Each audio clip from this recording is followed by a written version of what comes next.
All right, come on in. Howdy, howdy. Hello, everyone. Welcome to the stream. In a minute, I'm gonna probably do a deck tech for my Water Luxem deck that I took to a top 8 finish this past weekend at the Haven Regional.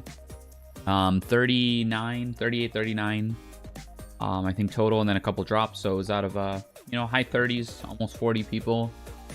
Took a top 8 with a record of 4 wins, 1 loss, and 1 draw.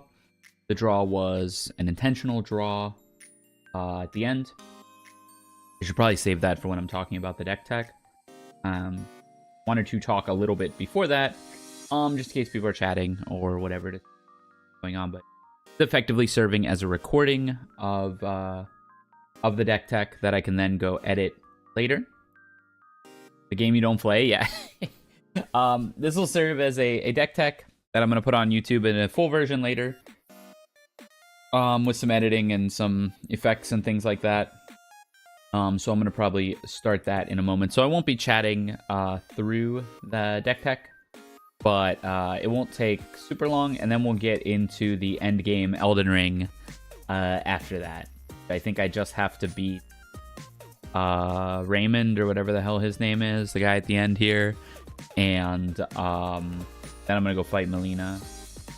It's also not her name, but I'm not good at calling things by their name.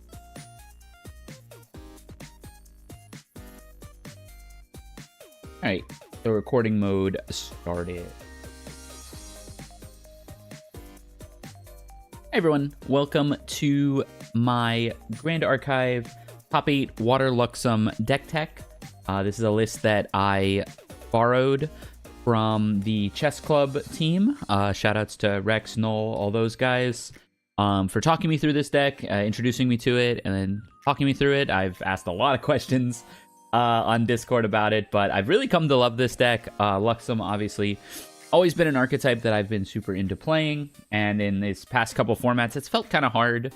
So those guys found a really solid, I'd say, way to run Luxem that I guess shores up some of its bad matchups, but also like doesn't inhibit the core game plan of Luxem. So I took this to a 6th place out of 38 people. 6th place. I got 4 wins, 1 loss, and 1 draw, with the draw being an intentional draw at table 2 at the end of the event. Just as procedures go. My wins were against a Nico, and then against a Slimes player, a mirror match, another Water Luxem player. I won the mirror, and then a Water Merlin. So my 4 wins were Merlin, Slimes, Nico, and the mirror. My 1 loss was also to a Nico. I'll start by saying it's still Luxem. Nico is still really hard. And then the ID at the end doesn't matter, but I would have been playing against a Water Mill Vanitas deck, which I'll talk about that too, because that kind of existed after this deck was developed, and I think there's some stuff that we can talk about that would bring this deck to have a decent matchup against that as well. So I guess let's start with the material deck. Sorry if there's a glare. I guess it's only appropriate that the Luxem deck might have a glare. But we are a Spirit of Serene water deck. There's been a lot of ways to play Luxem. Spirit of Serene, always pretty good because you can use the heal to get through to your game plan, and once you hit Luxem, you don't really need access to the basic element that you're running anymore, because the Luxem cards themselves do most of the work. And so we're a water deck.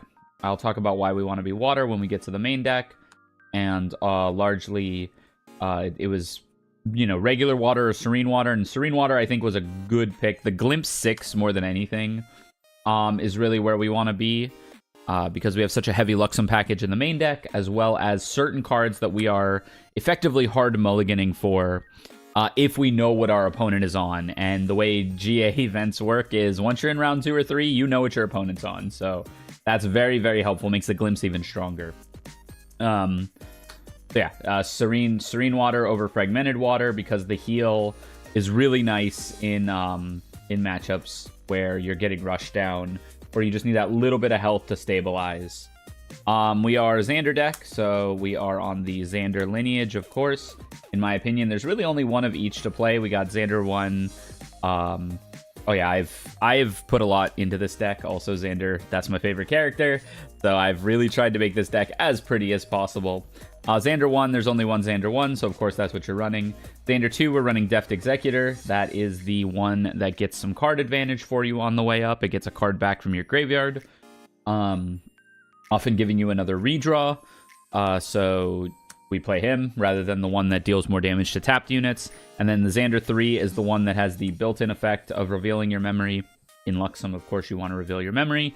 So we run him. I don't think this is too surprising. It's the standard Luxem Xander lineup. Draw package. We have 2 cards in the material deck for draw.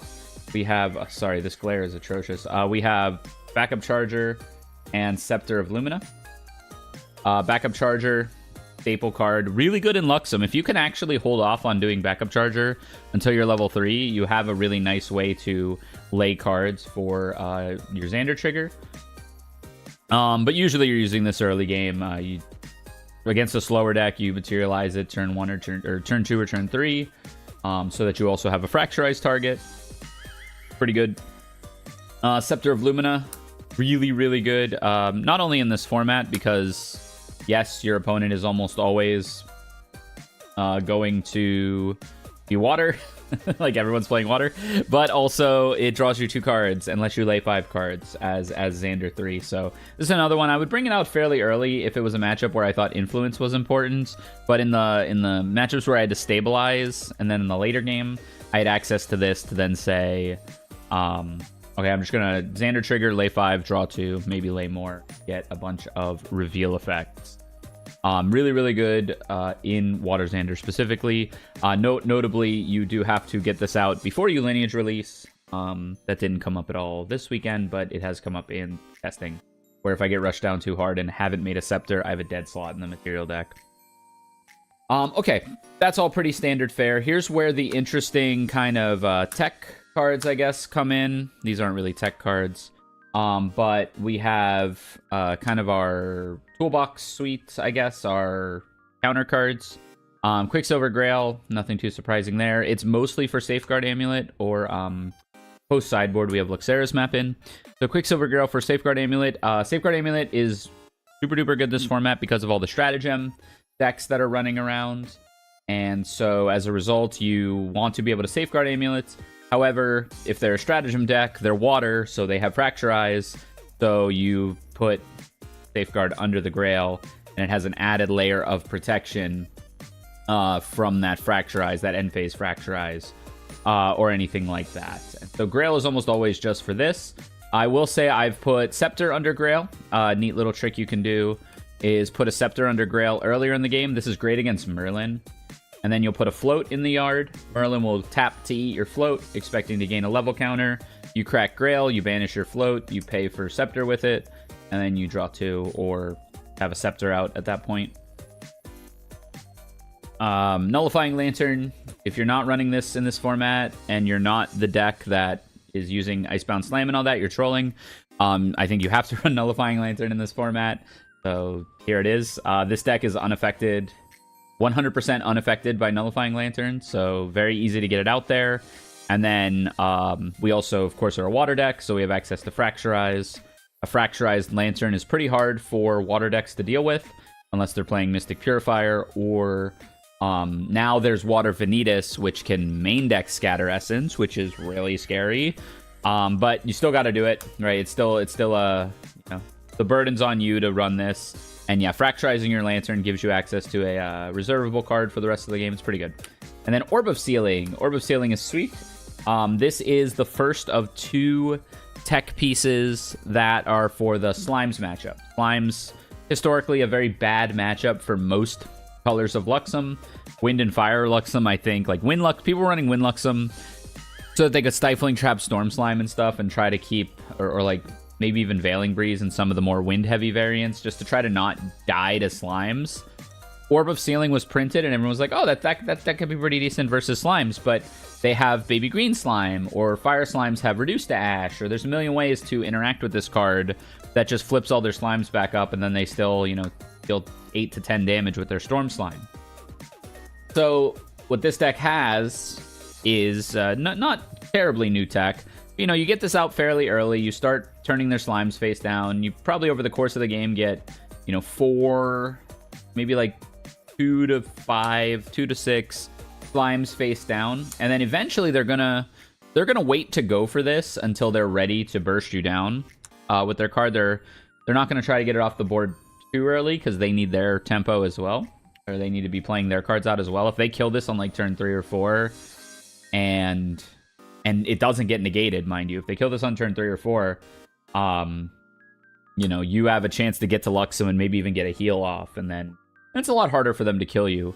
But if they do go for this when they're going for their kill turn, you not only have the option to negate what they're going for this with, but you have the option to just fracturize this. If you fracturize this as they're going for it, it loses its on-leave effect, and as it reads on leave, remove all seal counters from all cards in banishment, then flip it up if it had a seal counter removed.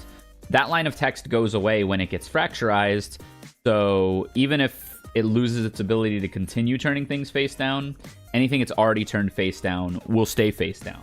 And so you can really... I had an opponent with 13 banished slimes over the course of a game. I turned down, I think, 6 of them. So the Storm Slime was down to dealing from 13. It was dealing 7.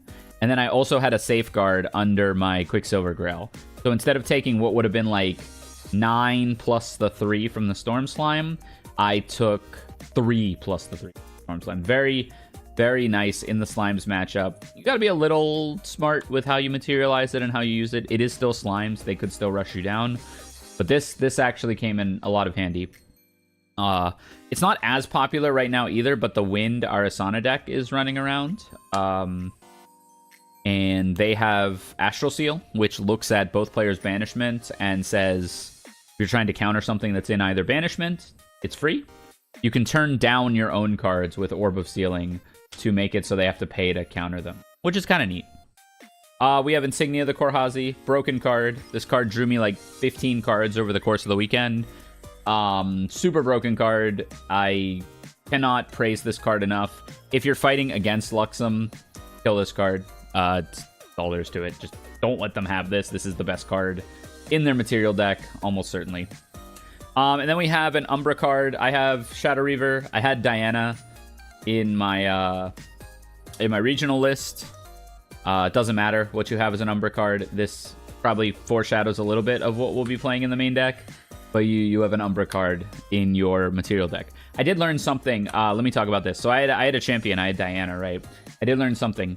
If you can help it, and this is very, very small, but if you can help it, make it so the regalia that you have as Umbra or Astra for Dustlight Communion, that's what this is for, is Dustlight Communion, make it so that it is not a champion.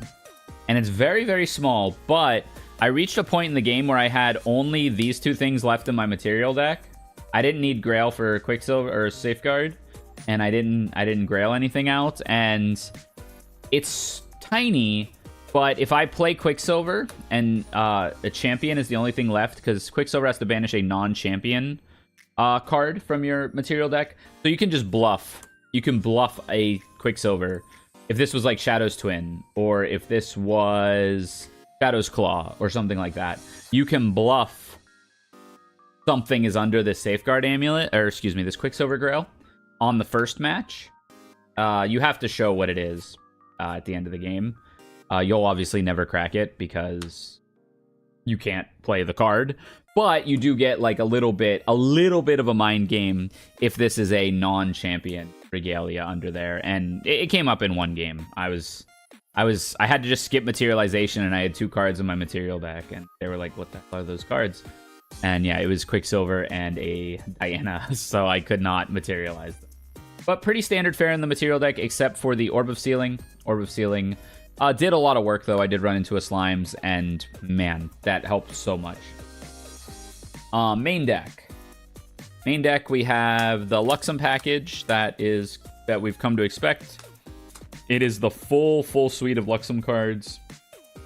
4 Lightweaver's Assault, 4 Luxem Sight, 4 Gleaming Cut, 4 Excalibur, and 2 Uncover the Plot. Some version, the version that I took this from was running 3 Uncover the Plot. I took one out for a Frostbind.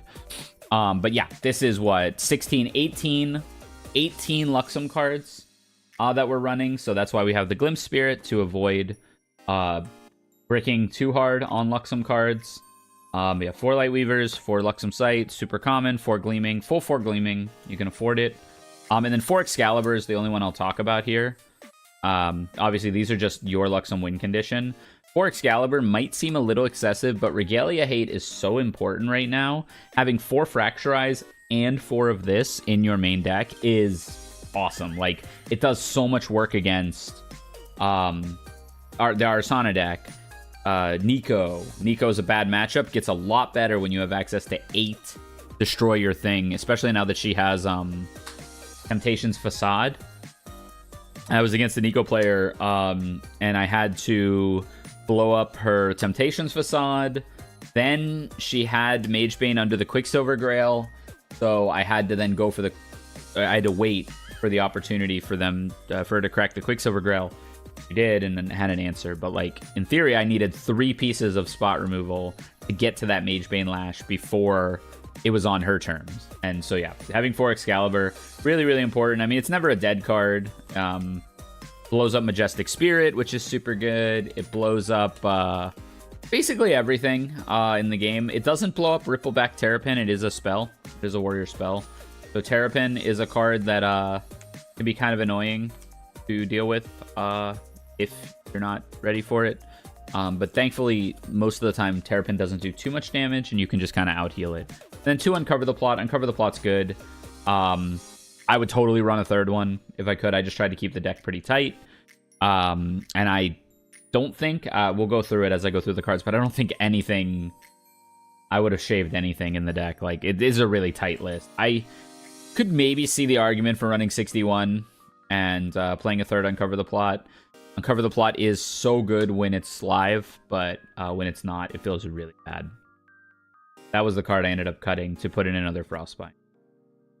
Water Package. 4 Fracturize.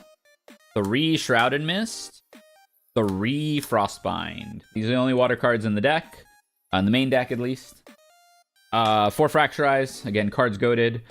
Super duper good. A lot of common plays you see with Fracturize is in the Water Mirror. If you're going second, you'll have 7 cards in hand.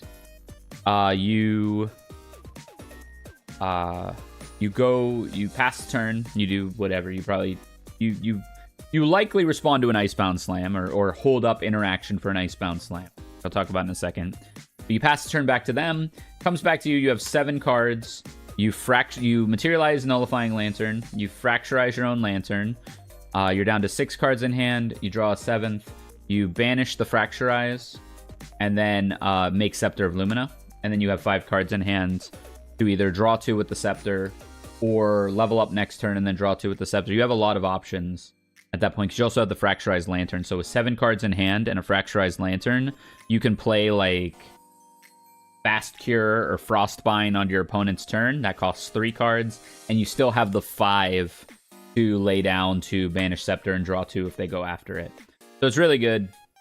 It answers a lot of stuff. Besides fracturizing your own Lantern, you can also do it if you go first. You can do that exact same line, but make Backup Charger, fracturize the Power Cell, and then banish Scepter banish Fracturize to make Scepter. Have 5 cards up pretty much all the time for your Scepter of Lumina to draw 2 off of it. Really, really good in that world as well. And what I've found is if your opponent is not pressuring you, so when I played like the Mirror, or when I played against Water Merlin, or when I played against even Nico's a little weird because you don't want to necessarily burn your Fracturizes. But even playing against Nico, going that line and then just immediately drawing 2 with Scepter of Lumina to be up to like 10 influence as a spirit felt really good. And then I could kind of take my time getting to 3. Materializes get a little weird if you've already used your Backup Charger and your Scepter and your Lantern, but you have so much influence that you can kind of take your time getting to 3, and then you can get to level 3 with like 6 or 7 cards still in hand and really, play a game of You don't have that Luxem moment where you're like stuck with like 4 influence because you rushed to 3 and they're just doing whatever they want. You actually have, you still have play, which is really good. So then we have this. This is 6 main deck answers to turn 1 Icebound Slam. Going first or second, you can play either of these cards into your opponent's turn 1 Icebound Slam, or if they're going second, it's their turn 1. If they're going first, it's their turn 2. First available turn for them to Icebound Slam. Both of these not only blank the Icebound Slam, but prevent the mill. So you take no damage and you prevent the mill. This just hard negates it, right? Like, and then this in response to the on attack, when they select you as the target of the attack and the on attack goes on the stack, if you stealth yourself, the attack fizzles and the on attack doesn't up. So in both these cases, you can prevent them from milling 5 and then comes back to you. Like, let's say you go second, or you go first, excuse me. You go first, you play your turn. You'll hold 6 cards, so you probably hold up this or this. You're against water, so you're hard mulling for it. They go Spirit of Water, draw 8, Icebound Slam at you. You play one of these, you negate it, and then it comes back to your turn. You go Nullifying Lantern, and now, even if they have a second slam, you're only taking 3 damage, and they're spending a whole extra turn again trying to get cards into their graveyard. So that felt pretty good. It was the list I took. This was an Uncover the Plot, and I decided to make it a 6th main deck answer to the Icebound Slam, because Icebound Slam is pain in the butt in this format for sure. Yep. Draw package. So we have 3 Thieving Cut, 4 Juggle Knives, 4 Exploit Vulnerability, 4 Scry the Skies. You have a lot. This is horrible camera angle. Sorry. We'll go one by one. So 3 Thieving Cut, pretty common. It can destroy an ally that has 3 health. So a lot of the slime allies, it's really good for killing. The ally decks don't really play a lot of X3s anymore, but it does kill Liu Bei. It does kill, with the help of a dungeon guide, it kills Guan Yu. Like, there's ways to utilize Thieving Cut, but mostly you just send it at your opponent's face to guarantee that it'll hit something, so that they don't have like a Reclaim or a Primordial Ritual or anything like that. And then you get to draw the card. This is mostly just used as a cycling tool. Also, level 2 can get it back, which is nice. Almost all of our cycling tools, level 2 can get back. Juggle Knives. Pretty generically good redraw. Fast speed. It costs 2. So, pretty common. You lay 2 cards that you want to get rid of. Play Juggle Knives. Draw a card. Use those 2 to level up into level 2. Grab back Juggle Knives. Play Juggle Knives again. Draw a card. Nothing super special about this. It's decent. And then the one that I think really overperformed this weekend, and I've been a believer of this card for a while, is Exploit Vulnerability. Exploit Vulnerability says prepare 1, so you can remove a prep counter when you play it. You draw a card no matter what. It's always just 2 mana, draw a card for fast speed. But if you prepare it, you then choose an assassin unit, which you can always choose yourself if you want. So it's never dead. And then that unit gains on ally hit, destroy the hit ally until end of turn. So this does a couple things. Largely, it is a 2-cost draw a card, so it serves the same purpose as Juggle Knives in that regard. But it's also a prepared card. So a lot of times you'll get to level 3, especially if you dungeon guide to level 3. And your first materialization after level 3 is often going to be Insignia. And when you materialize Insignia, it has a hidden effect, and I only say it's hidden because people don't read the whole card. But it says, class bonus, if you play a prepared card, and you have 6 or less influence, draw a card into your memory. So if you have 7 in hand, which is pretty common, or 7 influence, I should say, and you go to level 3 off a dungeon guide, you're probably on like 6 or 7 cards.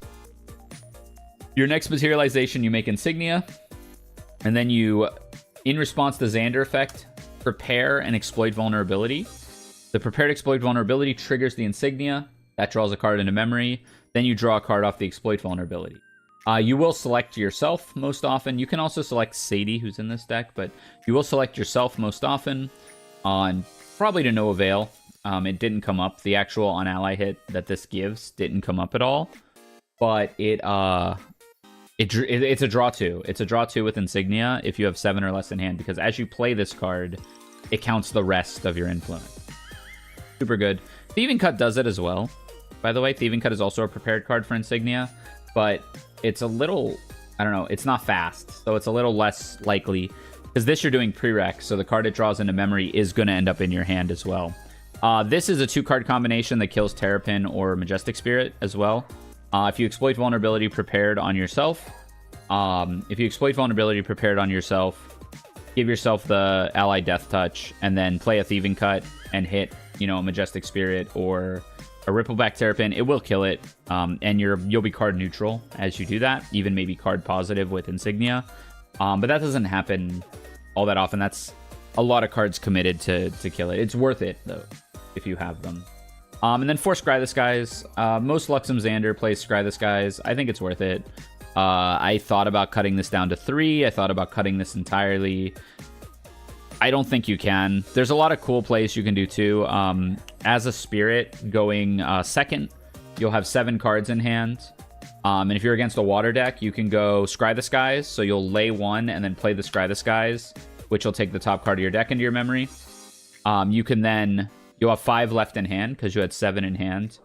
Going second, pay 1 of them to make Scepter of Lumina, and you'll still have your 5 in hand to save it. And then you can level up with the other one. And deal 4 damage, and then either draw 4 or excuse me, not draw 4, deal 4, and then draw 2, or do whatever you want, you know, from. So Scry the Skies as a Spirit feels a little weird, but it's actually pretty good as far as like the water mirror goes. The only thing that is a little bit of an issue with that is if they're gonna Icebound Slam you and your response was Shroud and Mist, you can't pay for it because it costs 5 when you're a Spirit and you're on 5 cards in hand and you're just holding them for Scepter. So you might get Icebound Slammed in the face if you do that line. But you know, if you have a Frostbind or something, you're fine. Miscellaneous cards, 4 Fast Cure. It's just the best generic fast float right now. Not much to say about that. 3 Sadie. Sadie, probably one of the less impactful cards this weekend. The card's amazing. It does a lot for Luxem decks, and it's great. You need this against Slimes. But most other allies are too big to die to Sadie swings. So generally speaking, she was kind of a slime prevention outlet. You can kill all the baby grays, baby reds, and the like with her. Kind Beast Caller dies to this as well. So there's a lot of things you can kill with Sadie, and then also once you're level 3, you can activate her ability and lay 2 cards. I did triple Sadie activation on the stack. I did Sadie, hold priority Sadie, hold priority Sadie, to lay 6 Luxem cards in the mirror. That was super good. So she's fine. This is maybe the card that I think was the least impactful this weekend. But when you remember the matchups, I said I only played against 1 slime. So if you want to be against slimes, if you expect to be against slimes, she does a lot of work. 3 Dustlight Communion. Dustlight is what we have the Umber card in the material deck for. 3 Dustlight Communion actually came up pretty handily. These are main deck. So game 1, a lot of the decks that care about this are not running Fantasia Hate main deck. The Slimes player I played against, I stuck a Dustlight, and literally he just couldn't swing with any Advanced Element Slimes the entire game. It was a wash. Game 2, he brought in Mystic Purifier for this, but even then, I thought about it, and like Mystic Purifier costs 4 to use her Fantasia removal effect. If a Slimes player is paying 4 on their way up to becoming Sylvie 3, or once they're Sylvie 3, I'm so down. Like, that's so good. They're not spending that on 2 Advanced Element Slimes, or they're not spending that on, you know, advancing their board state. They're just putting a 1/2 in play and killing this. So that ended up being super good. Another matchup this is surprisingly good in main deck is Wind Arasana. -1 level against Wind Arasana is pretty dang impactful. You -1 her level, so it's harder for her to crack her Spirit Shard. You -1 damage on all of her Dawn's reversals. And you turn off if they're running Indolent Leisure, if they're running Wisdom's Reprise. They're definitely running Wisdom's Reprise. But they don't have like a way to gain a solid level. So you make it a lot harder for them to get value out of their like level 3+ cards. Indolent Leisure, Wisdom's Reprise, Nascent Barrier shields for 1 less. It actually does a lot in the Wind Arasana matchup, even banishing an Umbra card, which you might not expect. And then there's the, I have to say again, shoutouts to Chess Club, the Water Merlin deck running around. Now, that also wants to go like, you know, level 2, eat a float, gain a level counter, and then crack their Spirit Shard, or then play Rising Tide with the level 3 bonus. This makes that harder, so it's worth keeping in. It did a lot of work. It is, though, in most matchups, it is an immediate side out. Nico, Watermill, Wind Allies, anything like that, it's an immediate side out. But when it's good, it's great. 3 Incapacitate. Card's really, really good. Negate an action. This is a great way to protect your insignia of the Korhazi. This is a great way to fight over, important cards.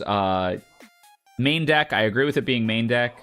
Makes your matchup better against, like, Stratagem decks, because you can use this against Stratagem. And now, if Incarnate Majesty is going to be a thing again, definitely want to have Incap in the main. And for Dungeon Guide, we're a Dungeon Guide deck. This is not surprising at all. Save this for last. 4 shiny Dungeon Guides. There's no reason not to run it.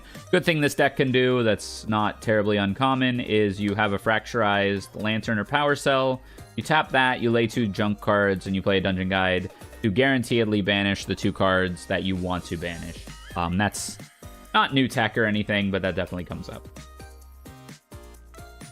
That's the main board. Sideboard.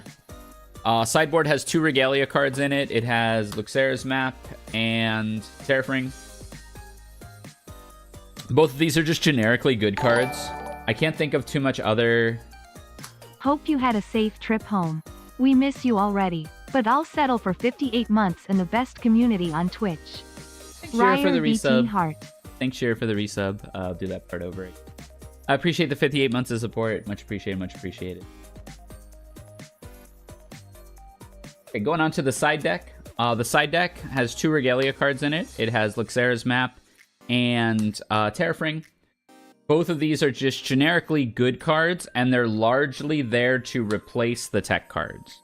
So if these cards aren't good in the matchup, it would be these 4. If these cards aren't good in the matchup, you just swap in.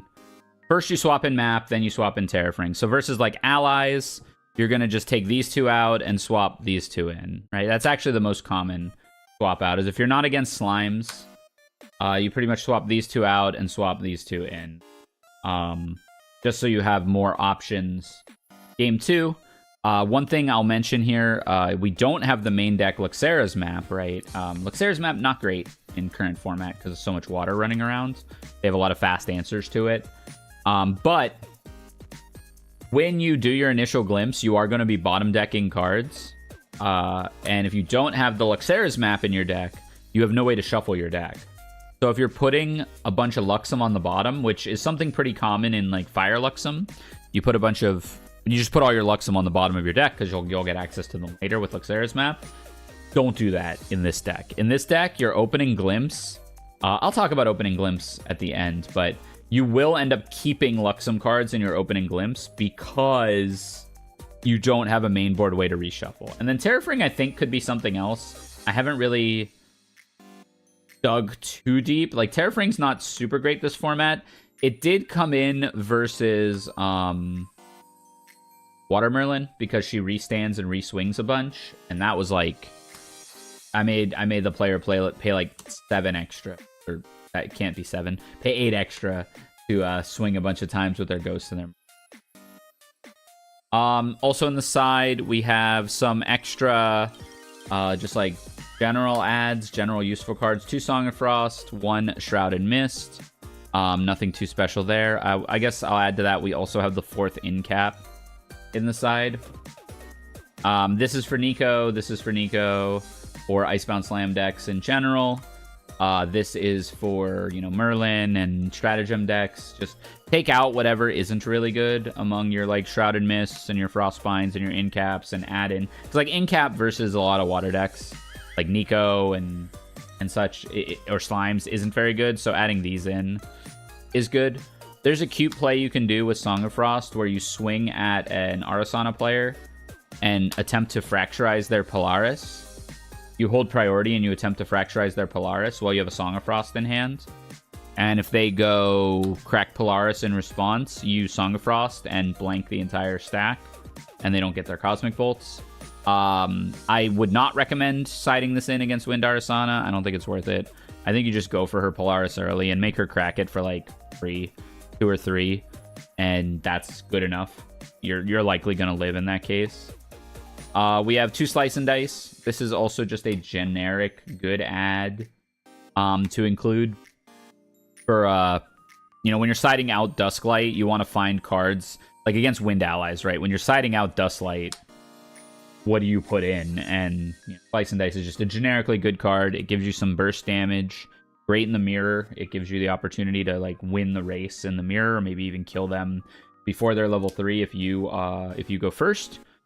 And then the last card, this is the one main change that I made from their deck to this deck. Everything else was pretty much what those guys brought to a couple regionals in their areas. But I took it. This was initially an Astra card in side for Dustlight, with the idea being you kill, you know, Fractals, you kill Fertile Grounds, you kill Fantasia that matter. I kind of came to the conclusion that there wasn't a whole lot of Fantasia that mattered. Killing the Wind Arasana matchup is already good enough. You don't really need to kill their Fertile Grounds to, you know, you're turning a like 60-40 matchup into a 65-35 matchup. And killing water decks Fractals is kind of it was fine, I think, until Water Vanitas became a thing, and now Water Vanitas can main deck Scatter Essence.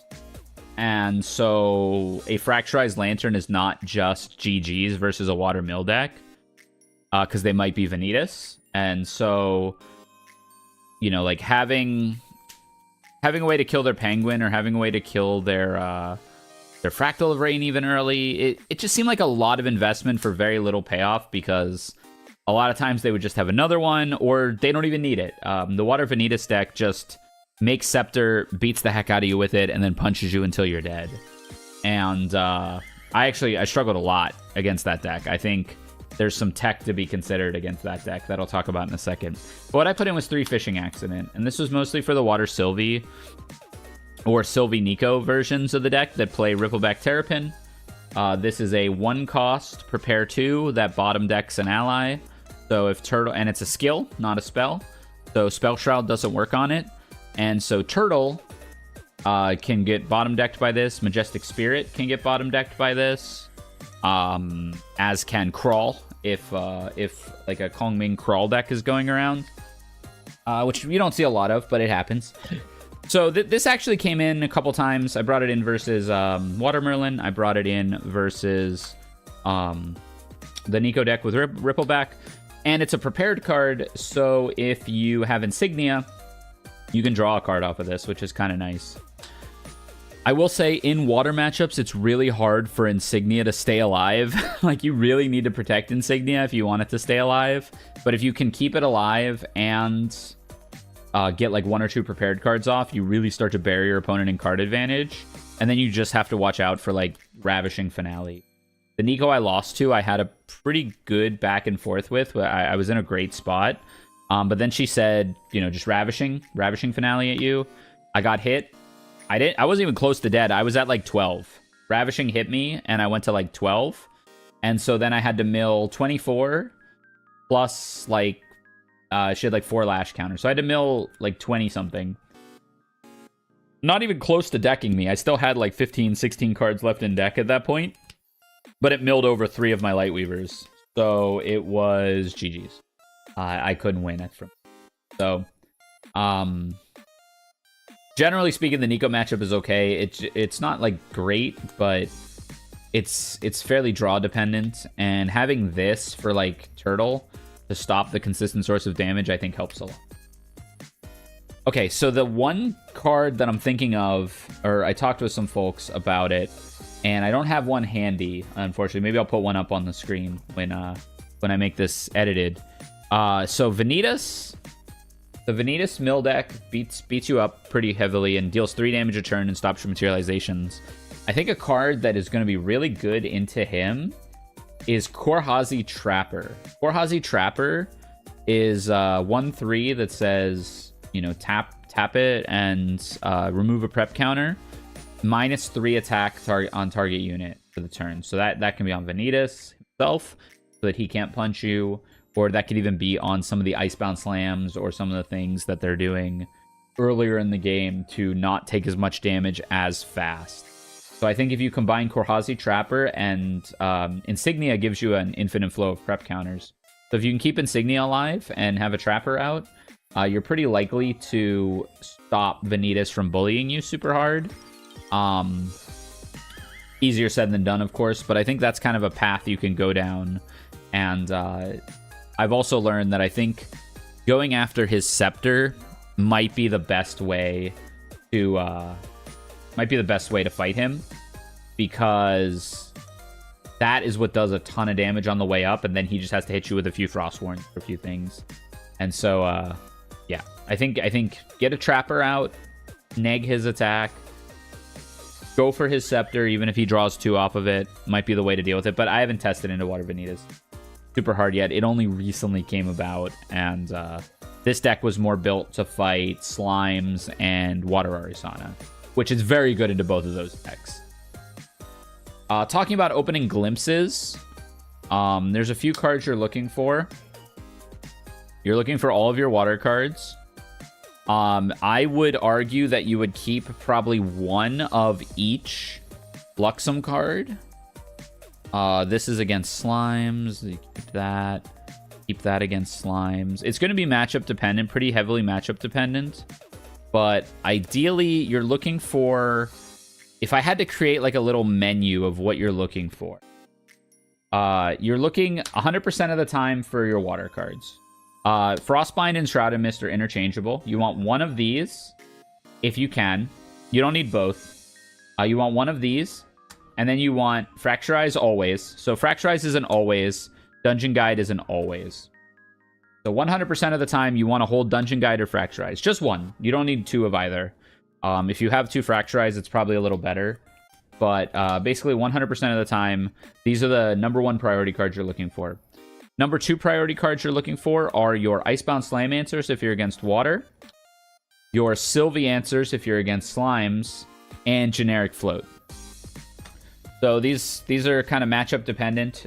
You keep a Fast Cure almost always, but again, if you find a Fracturize, that's better. So like this suite, so these are your answers to Icebound, these are your answers to Slimes, so if you're against either of those. And then Fast Cure is always worth keeping if... you know, depending on the other stuff that you have. It's not an always keep, but it's a pretty much always keep. Looking at your Luxem cards, you don't want to bottom deck. Generally, you don't want to bottom deck Lightweavers. I would almost always hold a Lightweavers in my opening glimpse, because that is how you win, and that is something you don't want to get stuck at the bottom of your deck. Gleaming Cut and Luxem Sight are going to be situational. Gleaming Cut against slower decks, you're going to get to level 3. So keep the Gleaming Cut. It's the best payoff for becoming level 3. If you can uncover with a Gleaming Cut or just get to the natural flip with a Gleaming Cut, you are back in the game. And then Luxem Sight against decks that are going to damage you. Let me put it this way. If you have a path to level 3, you want... Let me turn these around, sorry. If you have a path to level 3, you want to keep these. So if the rest of your hand allows you to get to level 3, which is going to be a Float, a Dungeon Guide, and then probably one other card that I'm about to talk about. Those are the ones that will get you to level 3. And then that way you know you're going to get usage out of these, right? So don't keep these. Don't keep a hand that's like 4 Luxem and a dungeon guide and be like, I'm good. You need a path to level 3.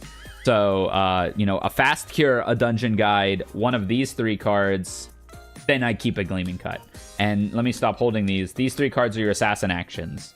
You want to keep, if you can, you want to keep 1 card to buy back with your level 2. The best one, I think, is Exploit Vulnerability, because once you hit level 3, this becomes a draw 2.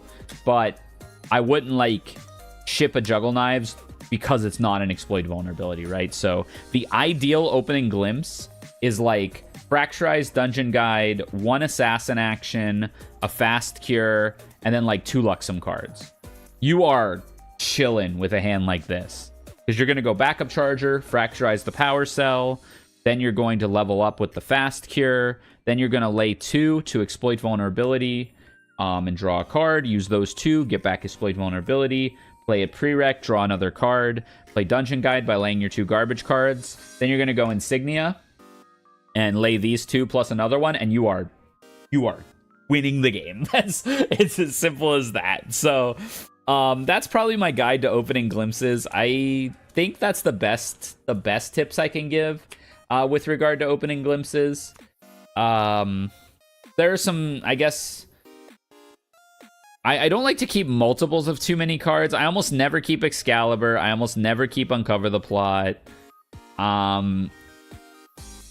I kept double Gleaming Cut in the mirror. I opened double Gleaming Cut, and I just kept it in the mirror. Because I'm like, if I get to 3 and draw 4, I win the game. I don't lose that. So I definitely, I think I kept 3 or 4 Luxem in that case. I kept a Dungeon Guide, 3 or 4 Luxem, and a Fast Cure. And I was like, I'm chilling. I didn't draw an Assassin action. So I had to use the secret effect of level 2, which is gain 2 prep counters. But yeah, that's that. I mean, it's all going to be matchup dependent. The more you play the deck, the more you'll learn kind of what you need to keep. But my best advice is, when you look at your opening 6, when you opening glimpse your 6, think about what turns 1, 2, and 3 look like. And if you don't like what that looks like, you have to ship some cards. I usually ship about 3 cards with this deck. And yeah, and you have a lot of kind of options on the way up to, wherein you can, like, you just Backup Charger if you're not ready to level yet. You don't have to rush to 3. This is not Fire Luxem. You do not have to rush to 3. You can take your good sweet time. You have reactive cards. You have Frostbind. You have Shrouded Mist. You have Incap. You have Fracturize for, like, opponents' weapons and stuff. So there's a lot of ways to just say, I'm okay. I stayed level 1 and my opponent got to Sylvie 3. And I was fine. You don't have to rush up to level 3 in this deck. And getting to level 3 with like 6 or 7 cards in hand is great. So if this is like my opening glimpse, right? This is a pretty good opening glimpse. We have Exploit Vulnerability, Gleaming Cut, Thieving Cut, Fast Cure, Scry the Skies. My keep here is 1 Fast Cure, 1 Thieving Cut, probably 1 Exploit, or it depends what I'm against here. If I'm against water, I'm probably keeping these 2. If I'm against water, I'm keeping my Assassin action, and I'm keeping my generic float, and I'm shipping all of these. These 2 are easily shippable, Scry the Skies and Gleaming Cut. You don't need them. We already have a Fast Cure. We don't need it. Thieving Cut, I would absolutely keep this against, like, Slimes. Slimes, I would keep these 3. Small little thing, Merlin, I would probably keep these 3, depending if I'm going first or second, because she's going to eat one of my Assassin actions or floats. But I'm probably shipping 4 in this case. So then we draw into Frostbind, Excalibur, Scry the Skies, and Dustlight Communion. So, you know, this is like, if I'm against water, I'm going to Scry the Skies turn 0, or I say turn 0. Scry the Skies on my first turn, getting rid of Dustlight because it does nothing against water. Then I can make Scepter with the Scry the Skies card and still level up, and then still hold Frostbind to deal with Icebound Slam. If I'm against most other things, I'm just passing and trying to Fast Cure. If I'm against Wind Allies, If I'm against wind allies, I'm probably just passing and trying to fast cure as well. Maybe I'm doing the Scry the Skies play in that case. If I'm against slimes, I'm slamming Dustlight Communion. Not the I don't know. It could be a stressful deck, but I highly recommend trying it if you like Xander or you like Luxem. This is quite good, this format. We got to deal with this Water Vanitas problem, but it's good into almost every other deck. Nico is hard, but way better than it has been historically for Luxem because you have 4 Fracture Eyes and 4 Excalibur. You have a shot. You don't have to rush it in that matchup either. She doesn't deal too much damage too fast. Yeah, so that's the deck. Let me know what you think. I'm excited for future Luxem cards. It does look like most of the future Luxem cards are going to be Guojia only, but maybe they're not. Maybe we'll find some tech for the Xander deck. And yeah, if you're at an event in the future, send Seattle, send Worlds, come say hi. We could play some games. That's the deck. Hope you enjoyed, and I will see you next time. Bye-bye.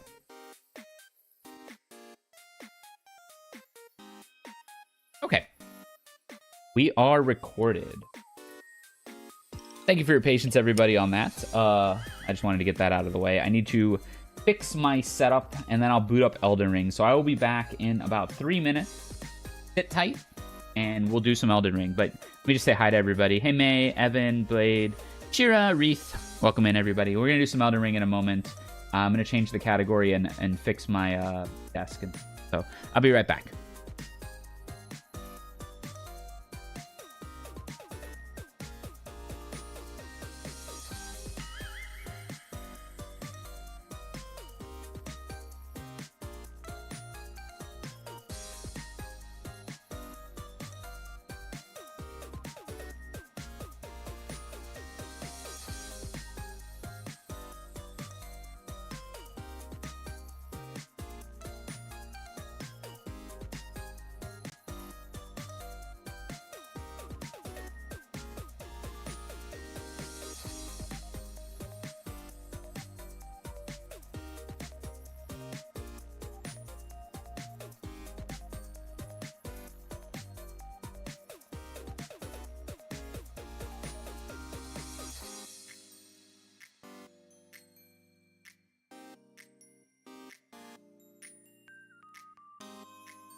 All right, we're back.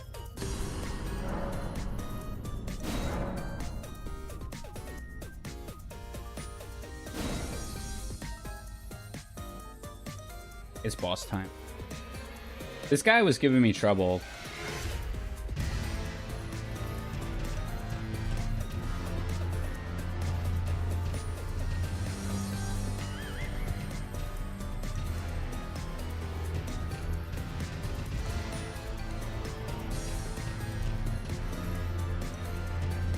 Radagon's a real piece of work.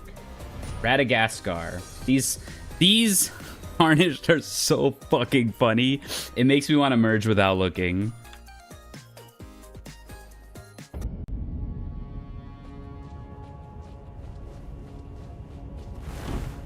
Go to Radagaskar.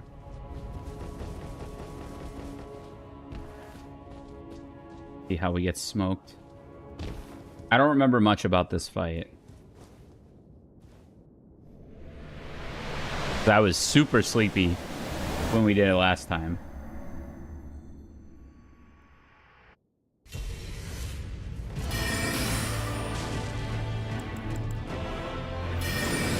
Oh yeah, I was definitely tilted. I was using Pebble. Oh my goodness. Getting owned? We're getting owned? We're getting giga owned.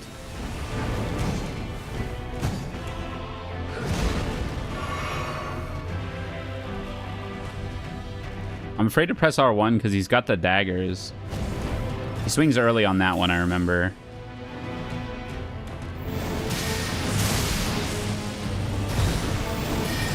Oh, cheap?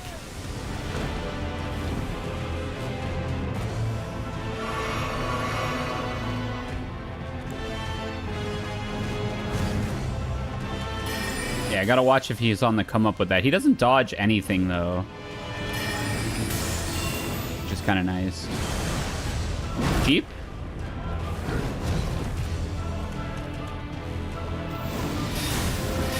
Ow, ow.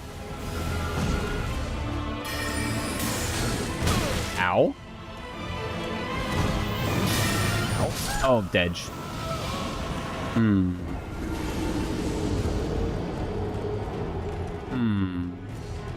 Okay. Blocking doesn't do anything. Shooting him kind of sucks. That's why I was on Pebble, I guess.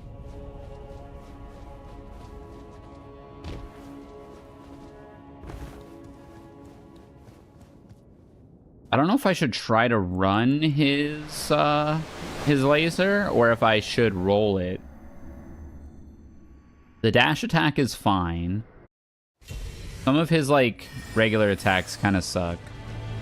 Kind of maybe run it.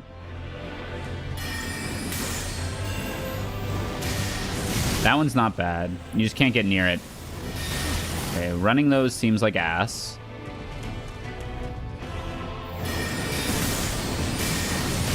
I don't even hate... Oh, yikes. I don't even hate kind of racing the lasers. I might not need as many mana potions either. I might be able to get more health potions.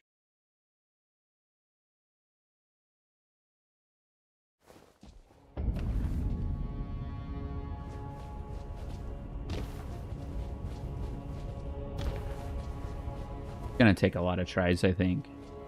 Don't know if it's lagging.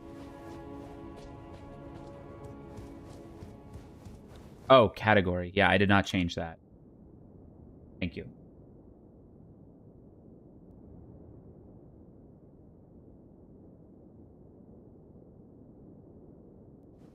Thank you for that.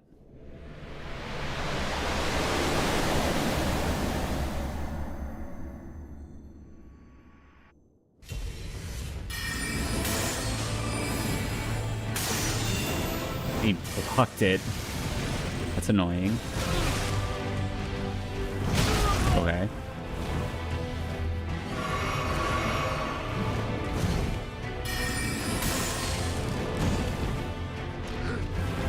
That's a cheap one. Okay. Understood.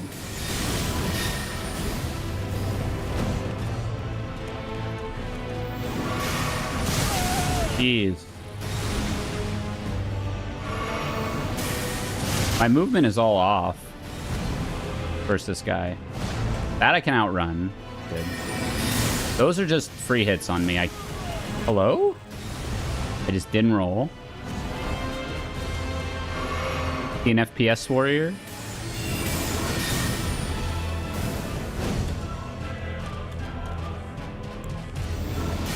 Dead.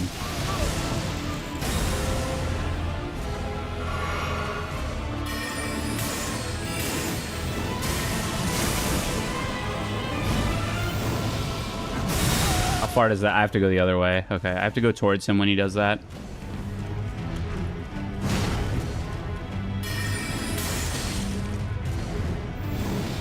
Big. Okay, it's not too bad. Those are gonna kill me if I keep getting hit by them.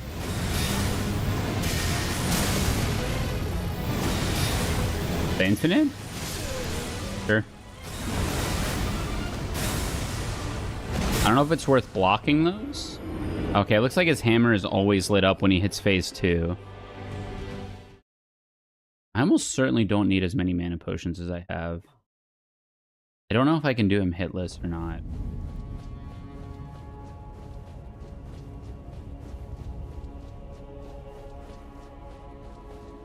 Is he the Elden Ring? No.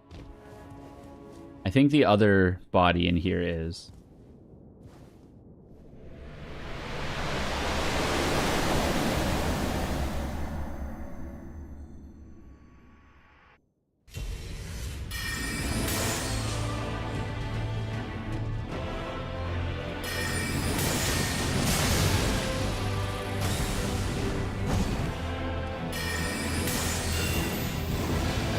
That doesn't make sense. Sure. I'm gonna take 1,000,000.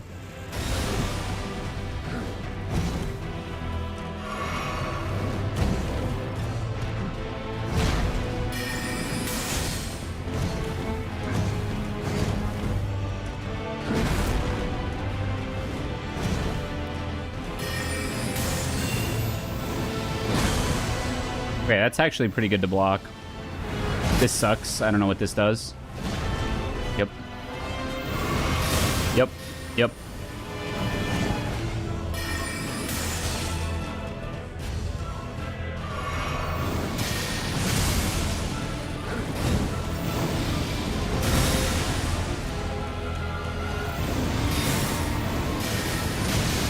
I'm lucky I dodged that.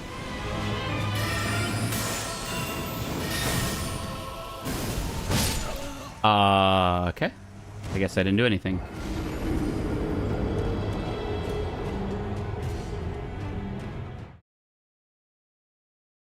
I'm getting a weird vibe from my inputs here. And I think it's on me, but definitely feels weird that I'm just eating crap half the time. I think it's me though. I think I'm just distracted. I drove down from the regional today.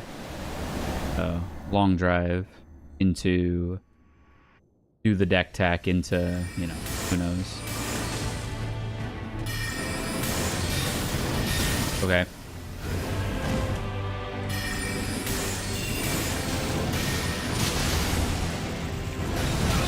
No? I think so, Jimmy. I'm dead. Yep. Nice. Good run. Yeah, I don't know what to do about those little shots. I don't think I can do anything about them. If I'm going to use Comet, I don't think I can do anything about them. So I wanted to use Pebble before. Comet does like 500 and something. Let's see what Pebble does. If Pebble does like 300, I'm probably going to use Pebble. If Pebble does less than, whatever, 260, 270... like, if 2 Pebbles is, excuse me, is more than 1 Comet, I'm going to keep using Pebble.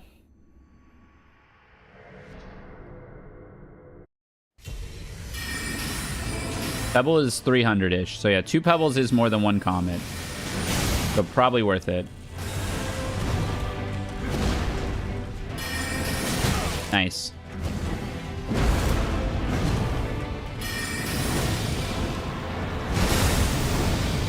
I died. Dang it.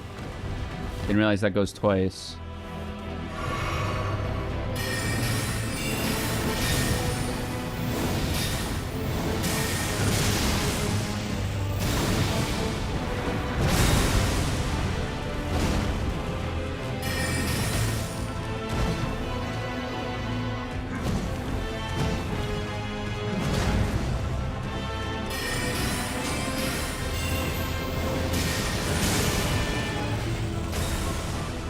Run going better.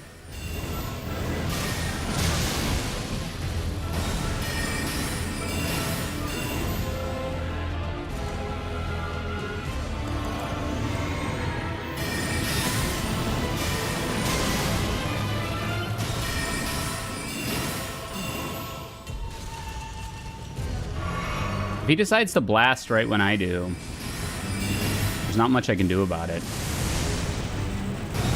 Wow. Not cool. I can't move. Okay. Nice. Both teams fought hard.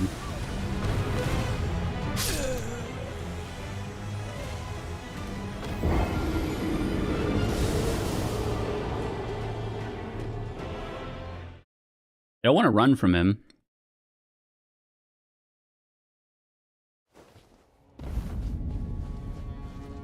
Like, I don't want to run from him because he's going to start shooting the unreactables.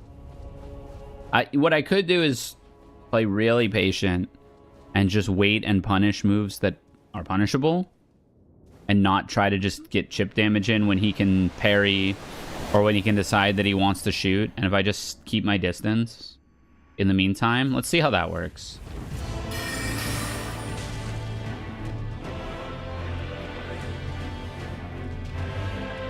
I like wait for him to do something and then try to punish it. Like this. That's probably the way to do it. Because if he does his shot while I'm doing nothing, I will dodge it. Most of the time. And most of the time is good enough, I think. And yeah, like, you could shoot here, but if he decides to shoot back, the damage isn't worth it. So we just take it really patient here.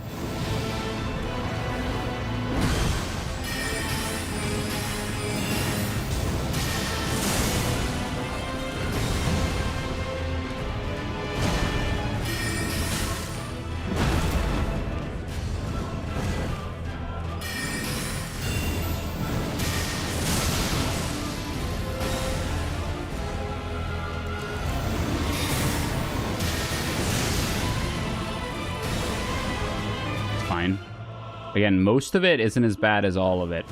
Oh, dude. I can't get hit by stuff like that, though. I'm dead.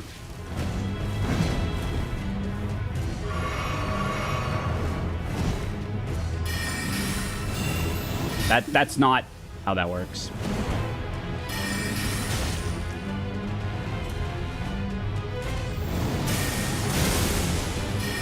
Oh, no. Yep. I'm just gonna die.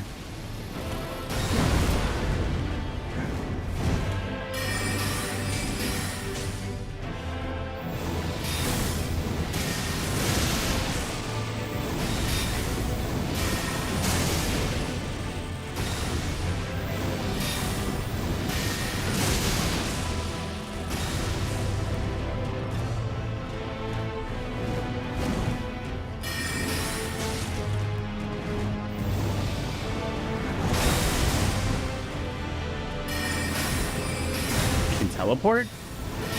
Oh, no. Oh, no.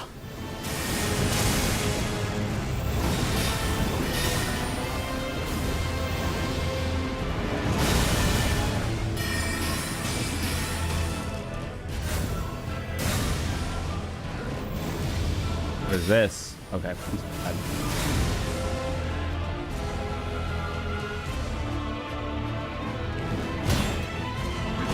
I can block his physical.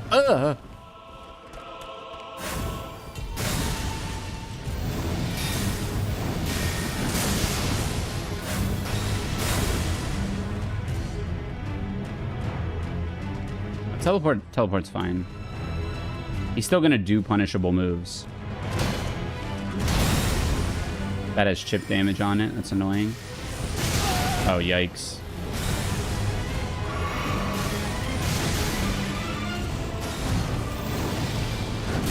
That's punishable.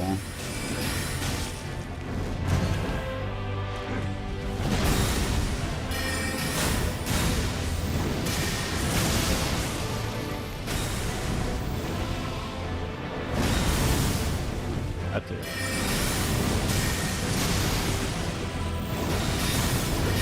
I don't like this. Crap, I'm dead. I'm dead.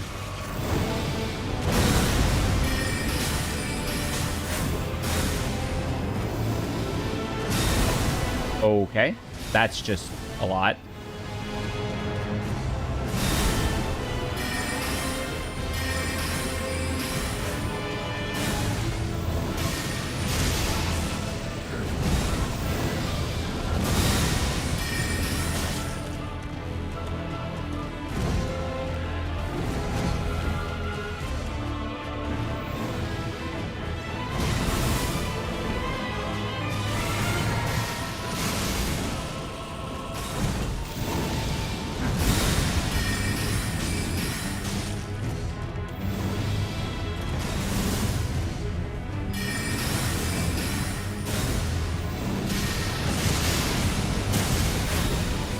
Oh, I can't see. I can't see.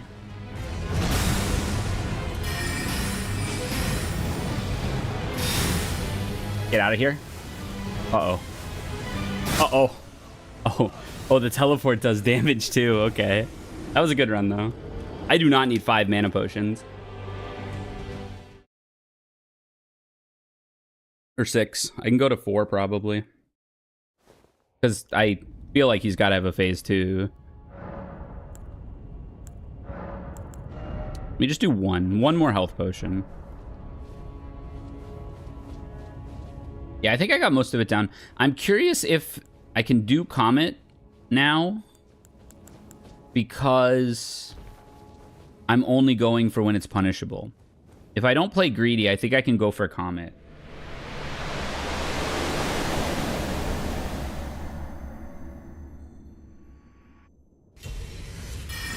Because I just need to not try to contest his little shots.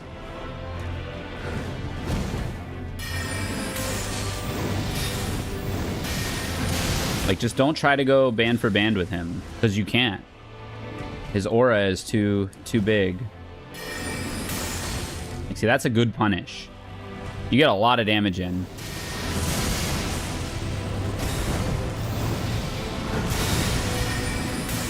Big punish.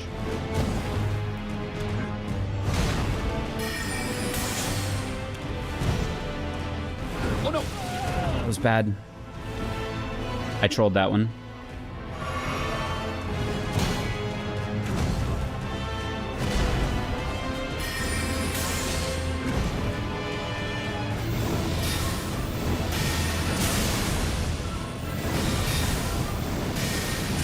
This is the part where he does only projectiles for a minute.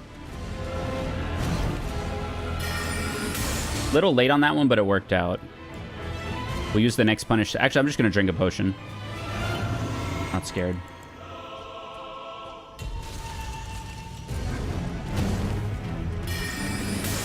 I have to... Oh, see, because I have to visually confirm... Punishing that with what you call it is a little hard. Punishing the dash with Comet is a little hard, because you have to visually confirm that he's not going with the second attack. And by the time you do that, he actually can block the Comet wind up.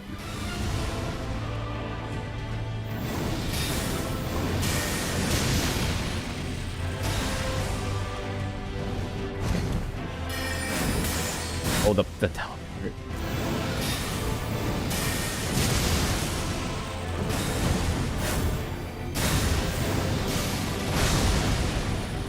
That looks pretty punishable.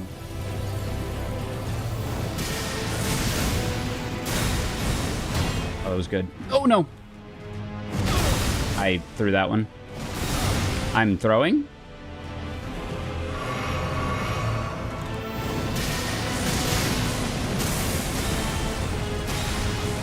Yeah, I don't really know what's guaranteed Comet punishable. That one apparently isn't either. I gotta be careful back rolling that.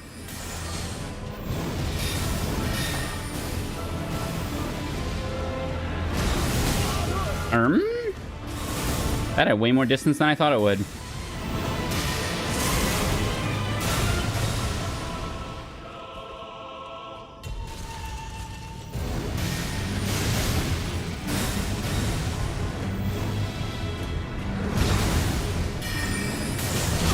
It has two hits.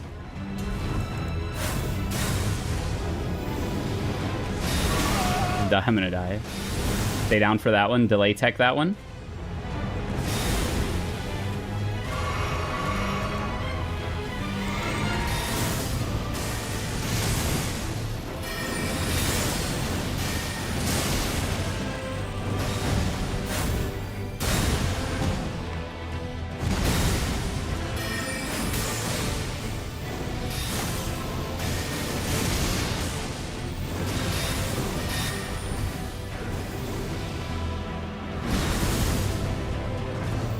Uh-oh.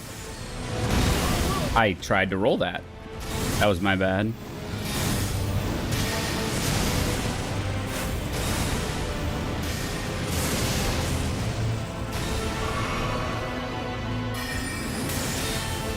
Ooh. Noticing. Okay, you know what, Lois? I'm just not gonna roll that.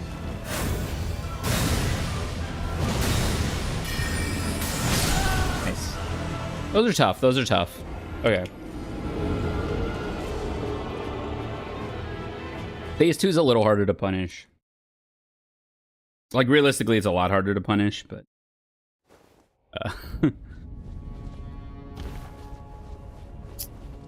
I still had, like, 5 mana potions. I could probably go down to 4. I gotta see what this phase 2 looks like. There's no way that's the full fight. Gotta be a phase.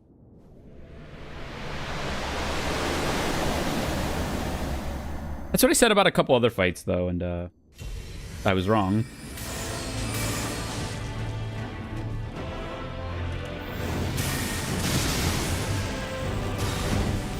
I'm dead.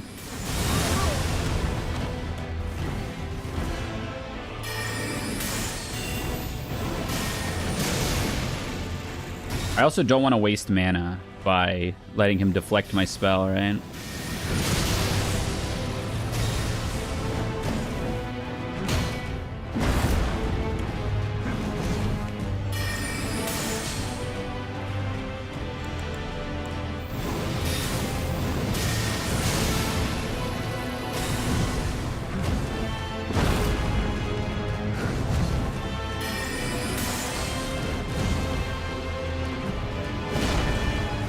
Before he's phase 2, those are easily rolled, but they leave a shockwave after phase 2. So I gotta front roll a lot of those after that.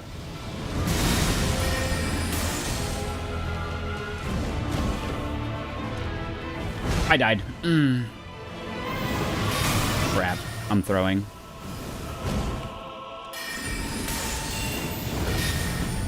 Yes? Alright, we're chilling.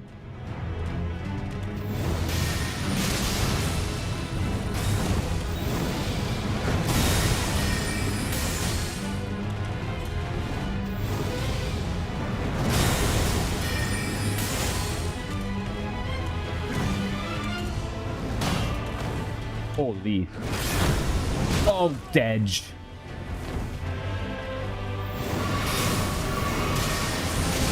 I'm throwing now. Dang it, I had a good run going.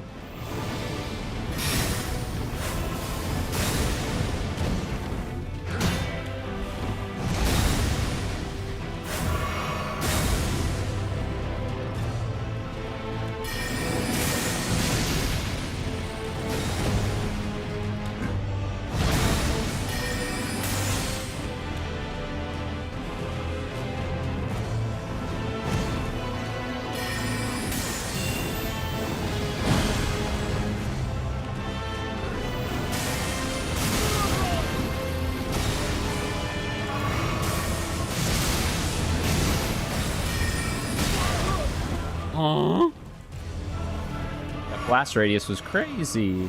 I'm so dead. Dang it. Yep. I'm just throwing. Horrible run. We need to just gather some data here.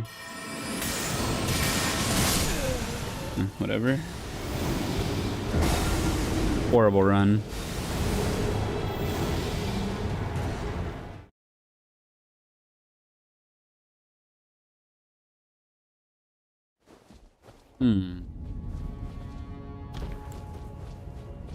I'm not going to pull out the claw. That seems like a horrible idea. I'd like a shield that blocks more magic. If I had a shield that blocked more magic, I could probably L1 the bolts. Not the big bolts, the little bolts, and that would make my life maybe a little easier.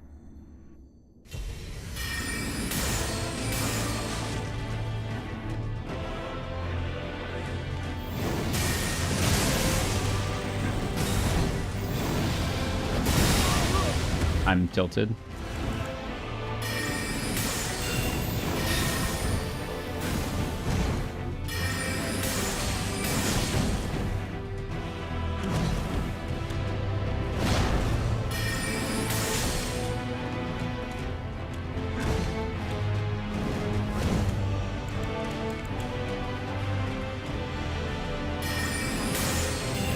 he deflects it and I'm far enough away, he actually can't punish. But yeah, if he just decides that he's going to be doing a move when I do my move, I eat crap.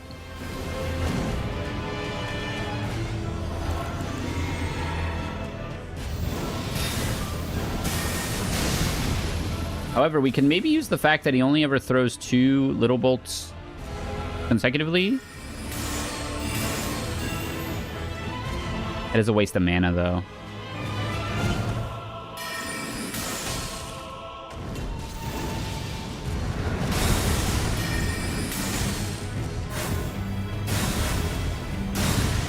Virtual baby.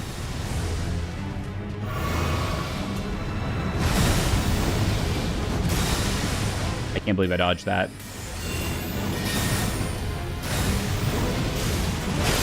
Good lord. Take a million, I guess.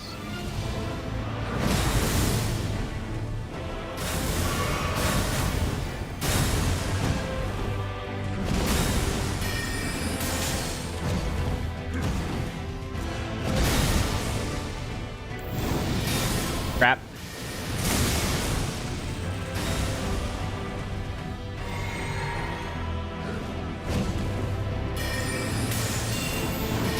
I wasted so much mana. You can see it. Oh, jeez. He's still going. I need to have high holy damage negation. Yeah, that's probably not happening. Let me see if I have anything.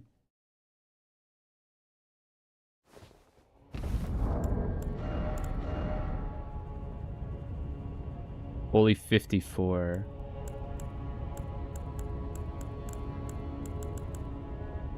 This has 68 holy negation, but requires 34 strength. So I don't think there's anything. It only blocks half of the holy damage that I would otherwise take.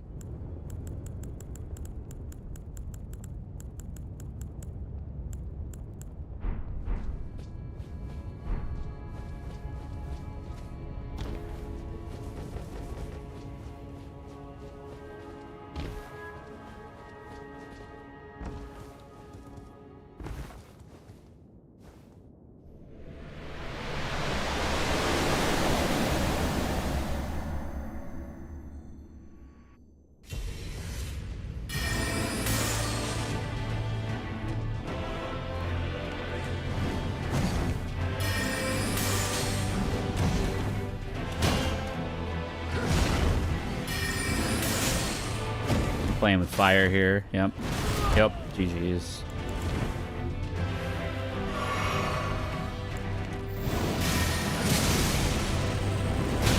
What? Sure. I just decided to eat crap on that one. I'm dead.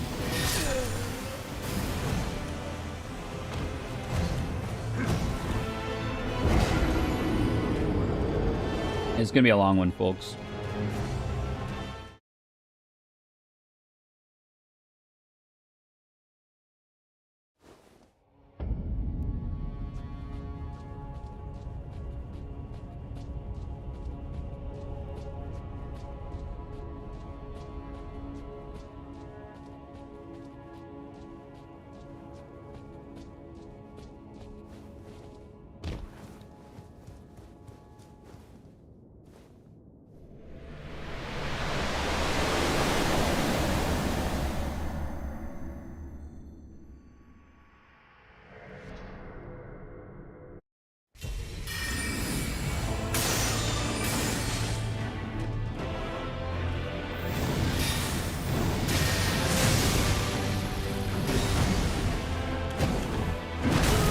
No.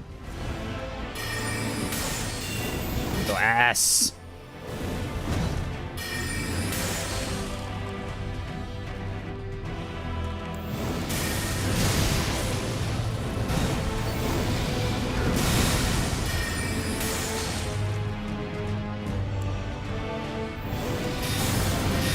What?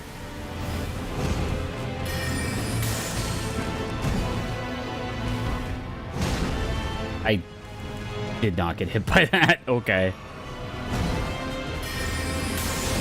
Cool. Just deciding to cheat.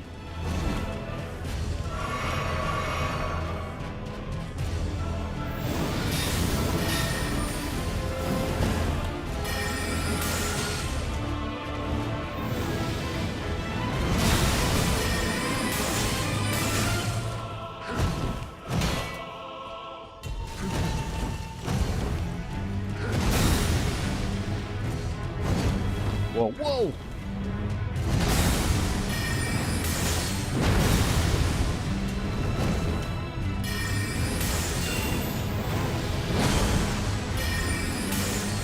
Not cool, man.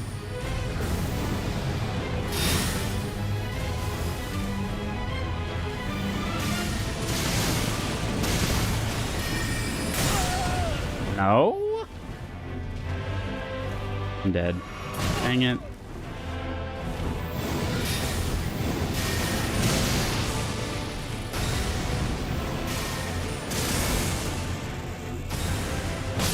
No. I'm super tilted.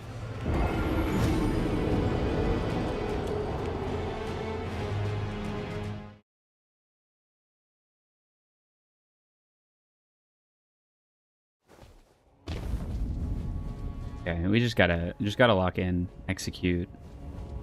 I know exactly what to do.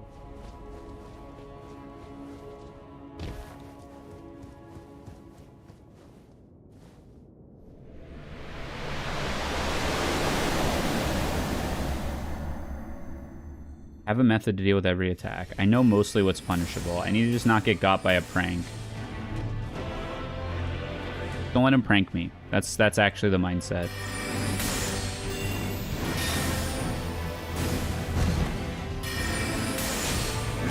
Yep. Immediately get hit.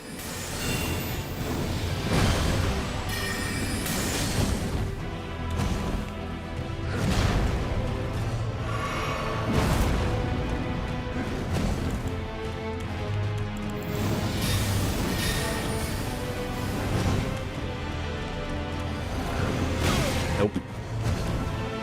Nope. Still going. He's still going.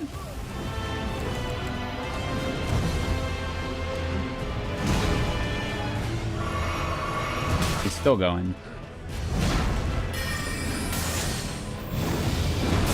It's a different move.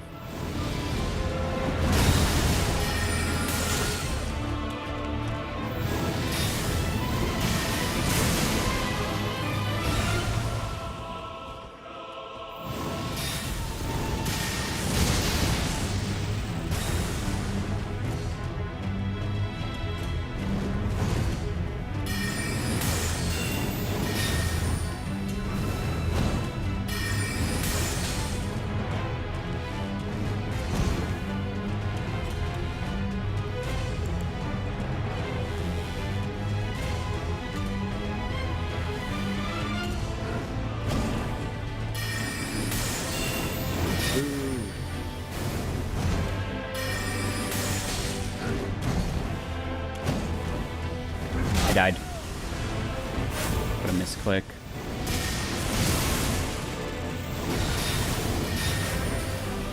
Lock in.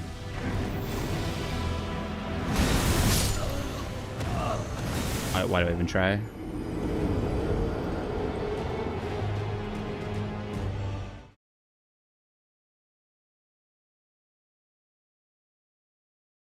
Comet feels really bad against this guy.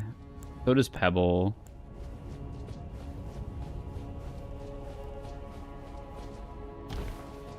He could probably block any spell, though. It almost feels like I want to take the Pebble angle.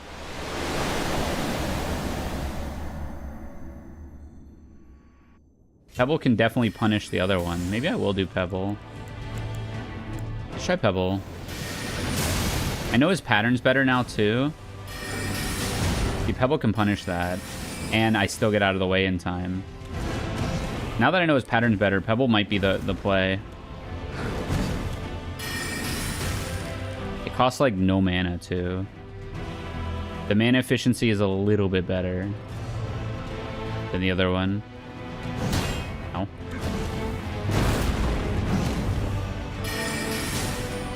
I just didn't move. Okay, sweet. Exactly what I wanted.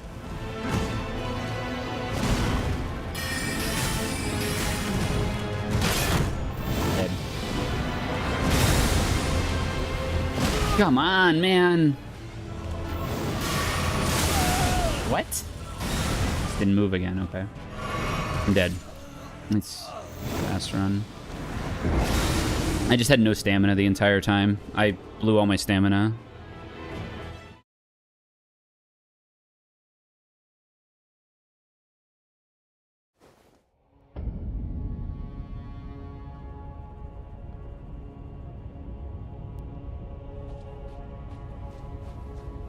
Pebble felt better. Pebble felt a lot better than Comet, but I just blew all my stamina.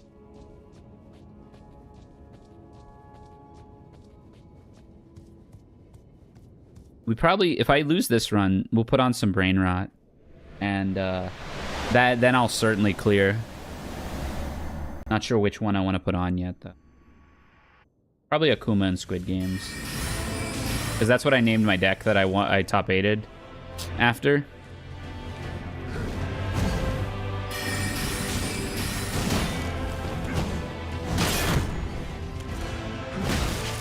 Sure. I'm just not moving. That's fine. I got hit by that one too. You're 100% against summons? I feel like I don't need a summon. This would be so easy if I summoned. It'd be way too easy. That hit me. Okay. I was a mile away from him.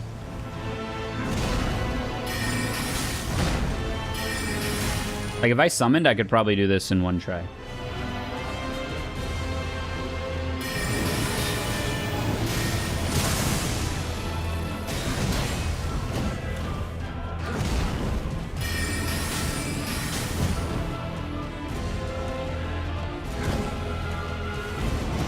I was lucky.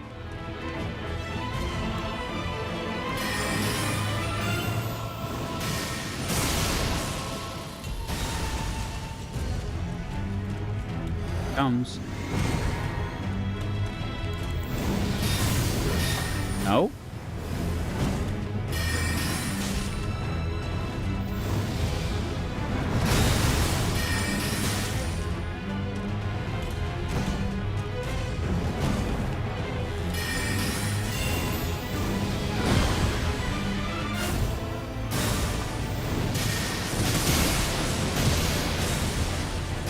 That one blows up way bigger, the second one.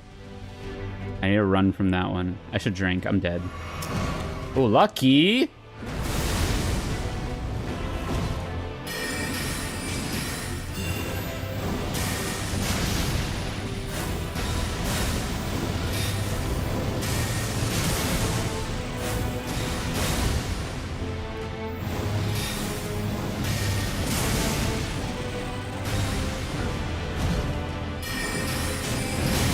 Yep.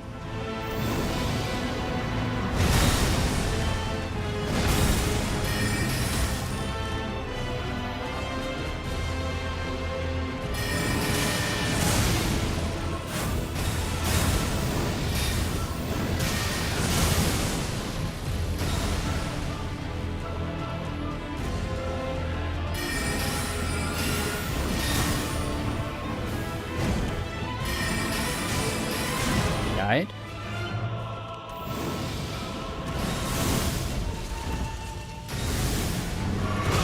Gross.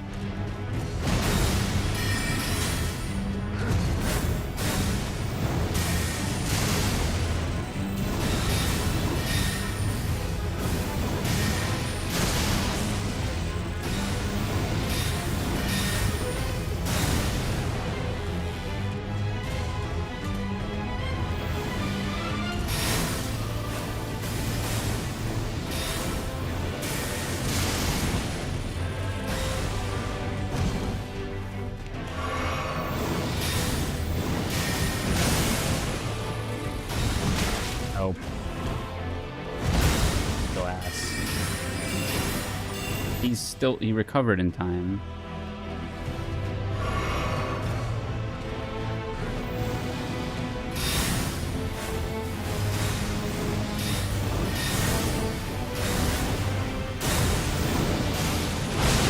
Sure. Sure.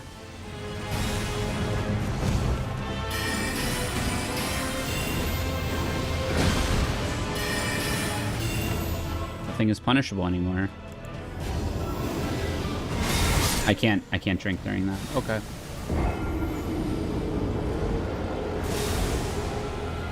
Nothing is punishable, which sucks.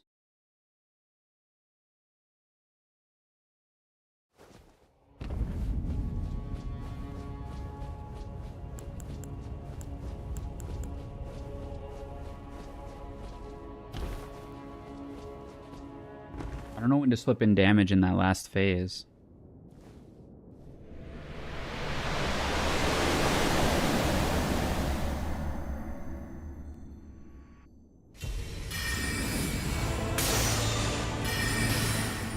Yep.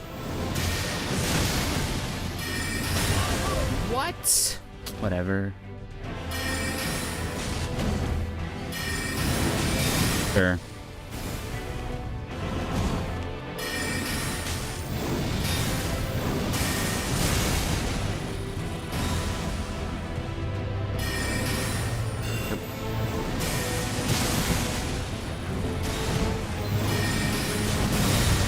That's why I like Pebble, is during that move I can punish it even if he goes for the follow-up. Then you get another punish if he goes for the follow-up.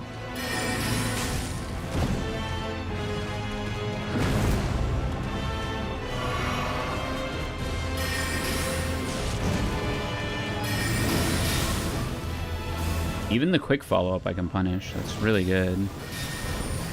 I should say I don't get punished.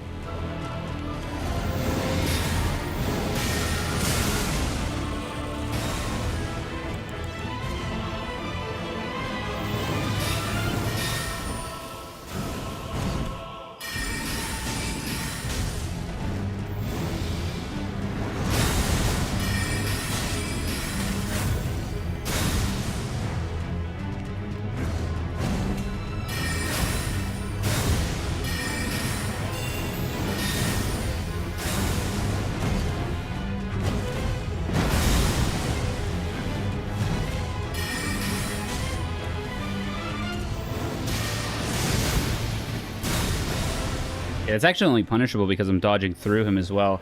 He actually puts up the parry stance.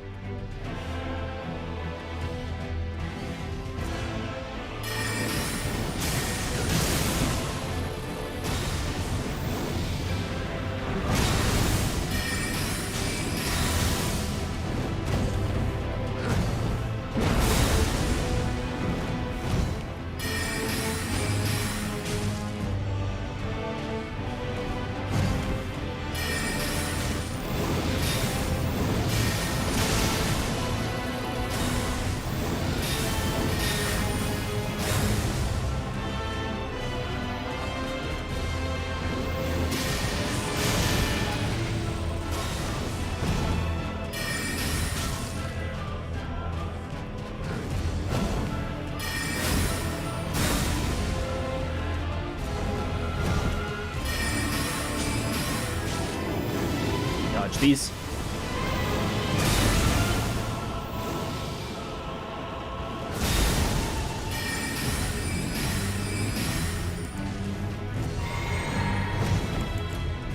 Huge.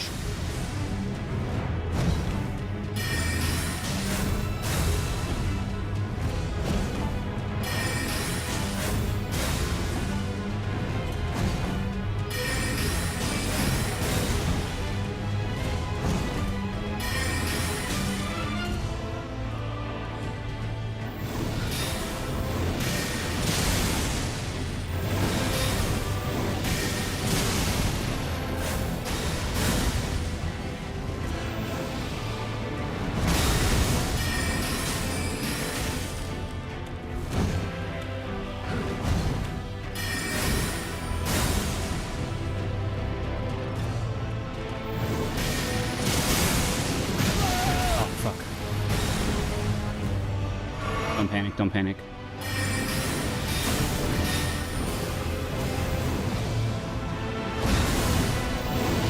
What's this? That's the command grab!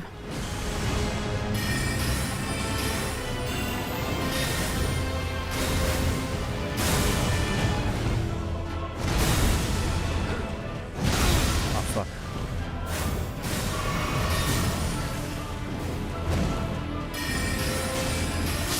Oh, okay. Now, is there a phase 2?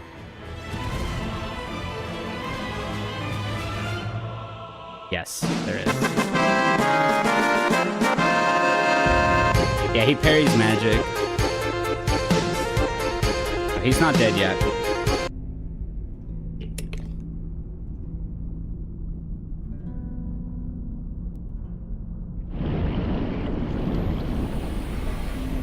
What?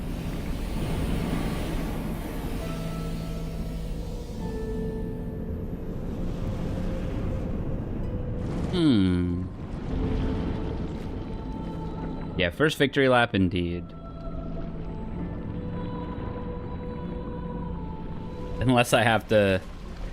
I'm probably gonna die to whatever the this is pretty quickly. So I might have to fight that guy a lot more. Whoa. Like a snake? Dragon? What the f is this?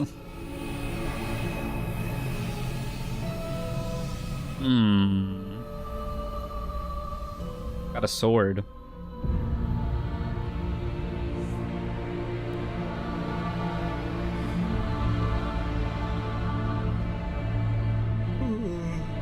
Okay. Manhunter? I see you, buddy. You are an Elden beast.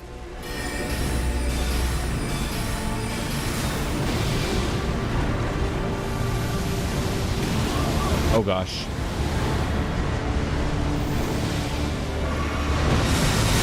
Okay, Sword of Light.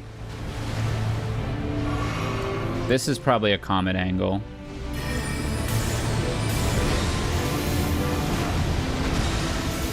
Okay, the perfume. Ah, it's like a perfume attack, yep. That's around him. Okay.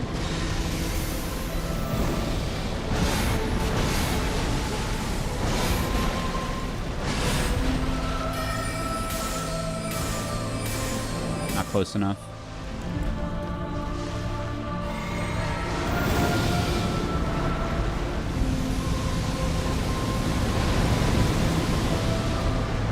Okay, the fire. The fire's dodgeable.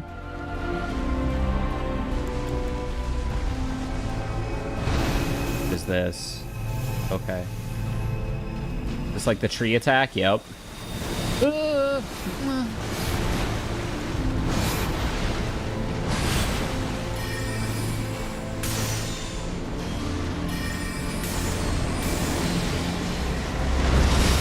That one's hard to dodge. Okay, that one's on a delay. When he backhands it, it's on a delay. I'm gonna just drink this now. Perfume.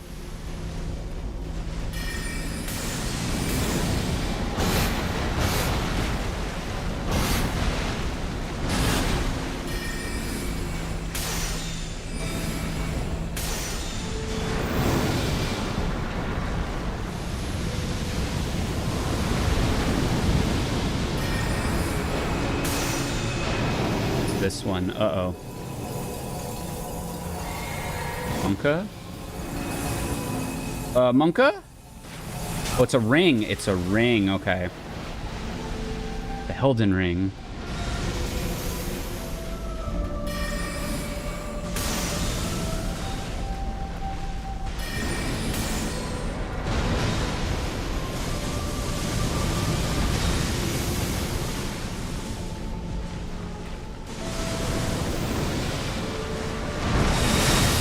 That one's hard to dodge. You joke, but that AoE attack is in the shape of the Elden Ring? Yeah, it is. Of course it is. All right, that guy doesn't seem too bad.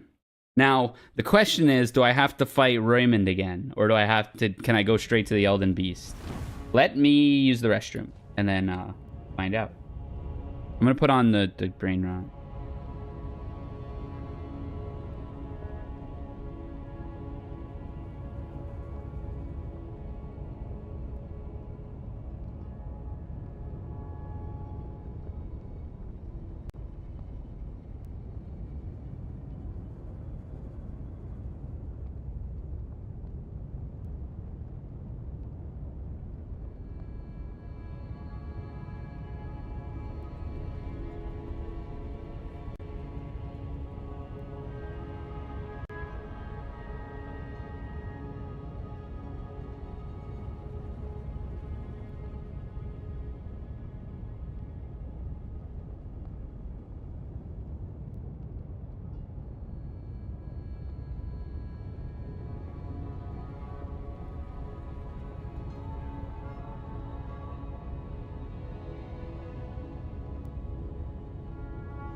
Many, many men.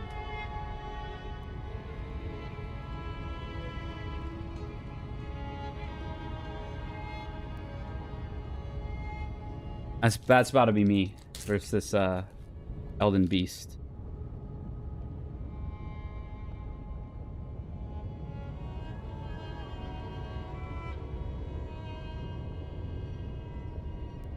Well, it seems like it's pretty fightable.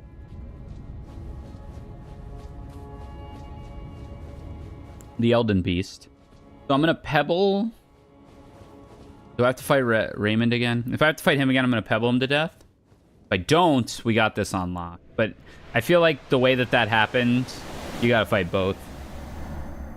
Kind of tough. One Piece is the best anime. Thank you for the follow. Yeah, we gotta fight this guy again. Annoying. This guy seems a little harder, but I don't know what the Elden Beast will have in its phase 2.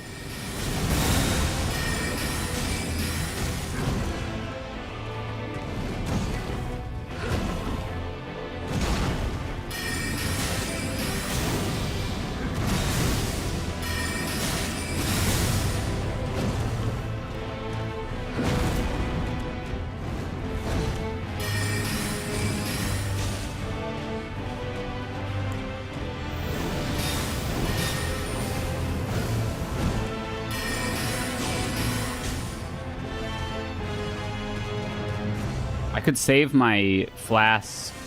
That gives me a damage buff too for the second half, but I think I'll just use it now.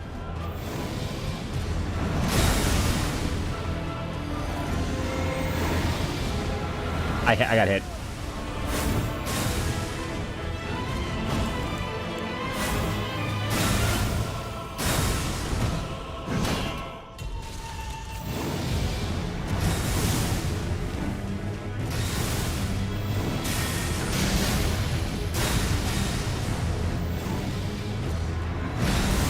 I fell for it again, a word.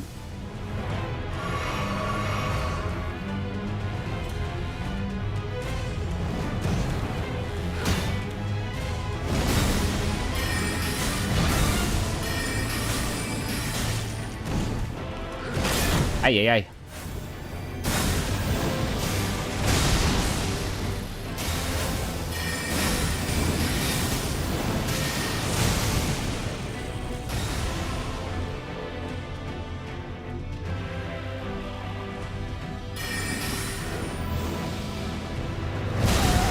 Why did I just eat that?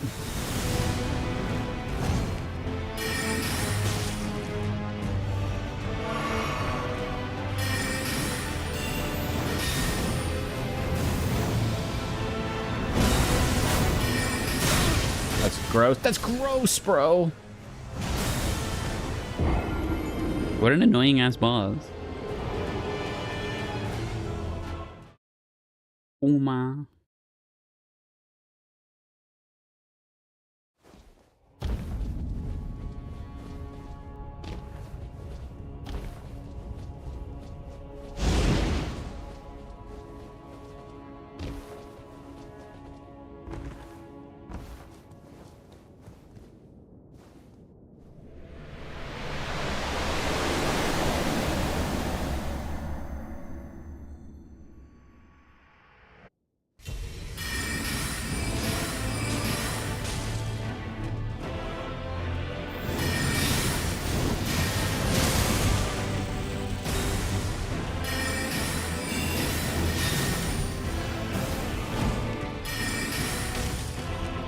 Rushing.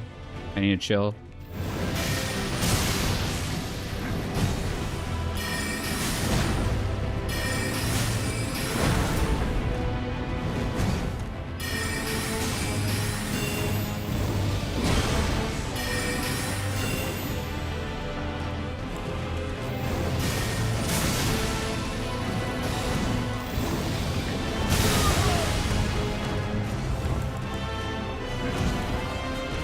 Like way too greedy.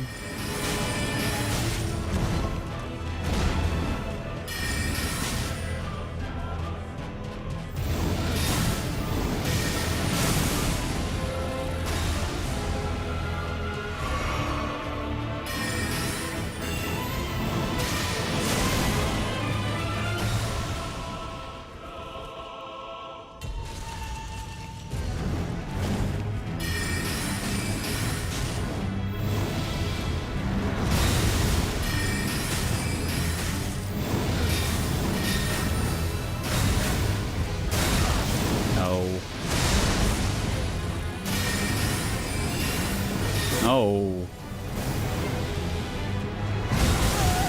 That's ass. Oh,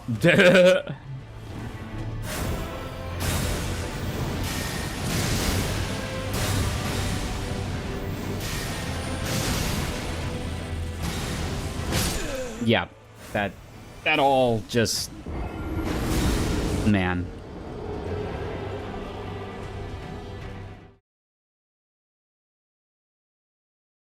If you're too far away from him when he starts that wind-up dash, you have to roll at a time that makes absolutely zero sense to dodge it. You have to roll into him. Yeah, that was ass. I don't know how to reconcile that one.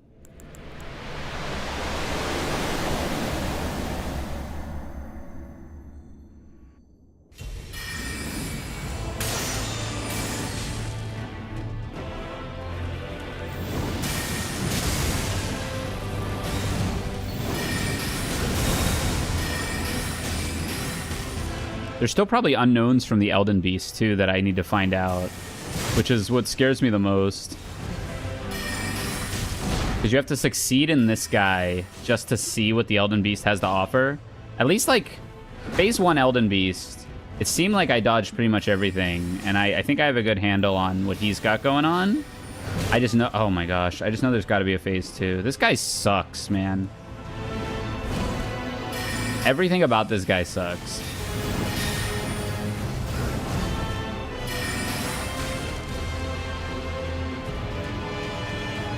There's, like, he just watches you. He knows he doesn't have to ever do anything. It's like he has the life lead at all times. He just never has to do anything. And then that gets me being impatient, right? But it really is a dodge and punish kind of game you got to play against him. That's the most success I've had. And it's that move is basically the only punish. Oh, it's not even punishable. I lied.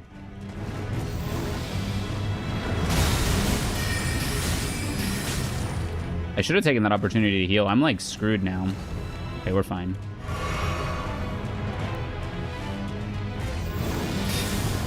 He's just asking you to waste mana when he's walking at you. There's sometimes you get the hit too. That's the annoying part.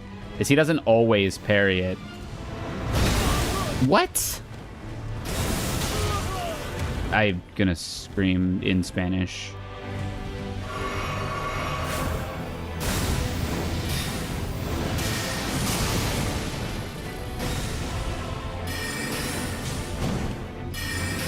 I'm only gonna swing one. I'm only gonna punish with one Bebble every time. It's all I can seem to afford. That's fine. And then he swings again. And then, yep, God forbid, I try to press a button. I'm still in a decent spot, though. Isn't too bad. Oh my gosh. That one blows up bigger. Lucky.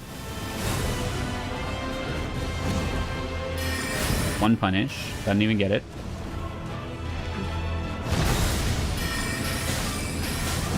How dare I press the button twice, he says. Just one punish. I want to so badly, but I know I can't afford it.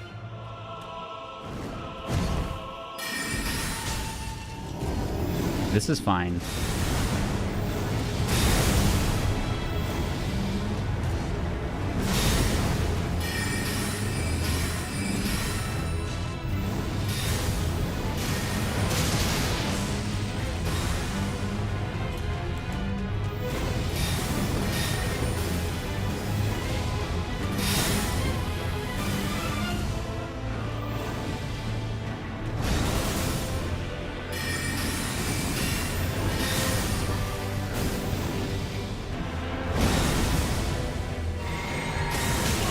What? That blows up? Okay, I learned. Fell for it again, award. That I can just stay away from, yeah. The backhand I can just stay away from. Ugh! Dang it. Now I'm throwing.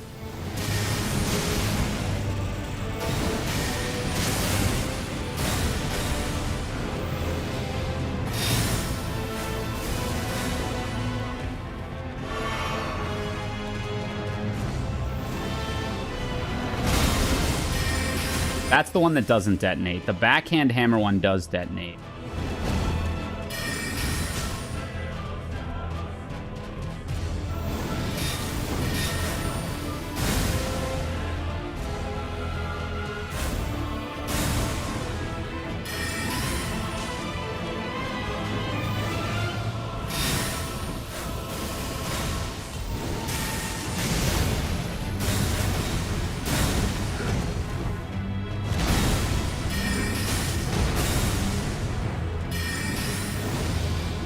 One's that? Oh, yeah, it's nothing.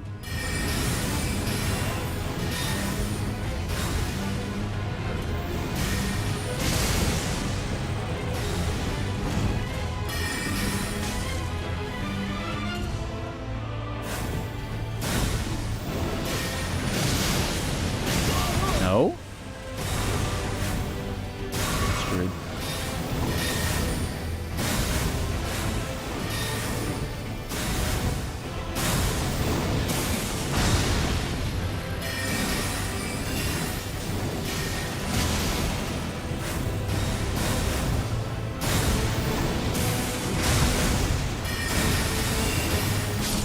Okay. I think the objective here with the Elden Beast is to just figure out what Phase 2 does.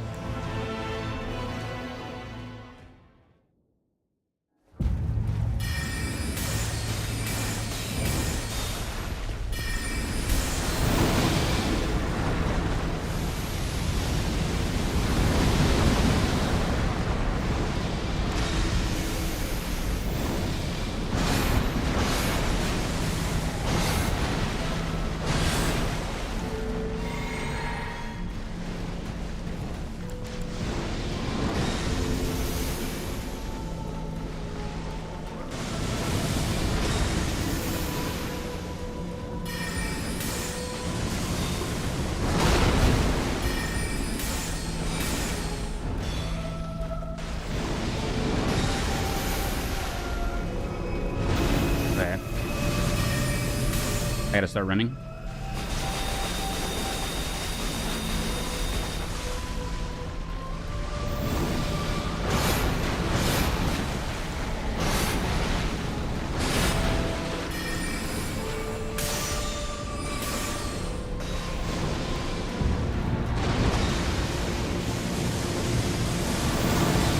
fire as well.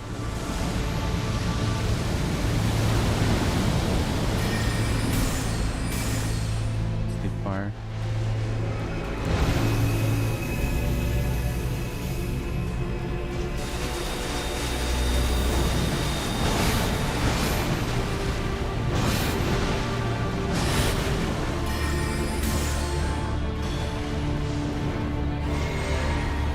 Hope I have the mana for this.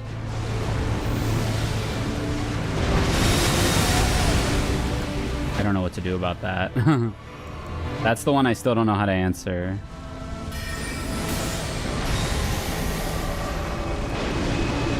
Okay, this is the Elden Ring. This is the weird one.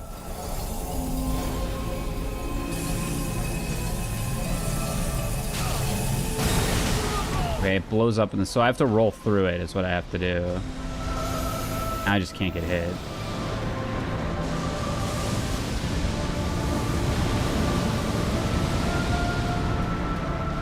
Supposed to reach it.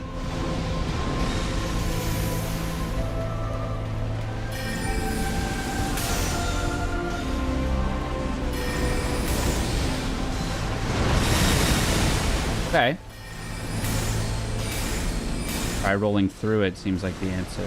Okay, what is this? Okay. Oh, he just comes at me. Dang.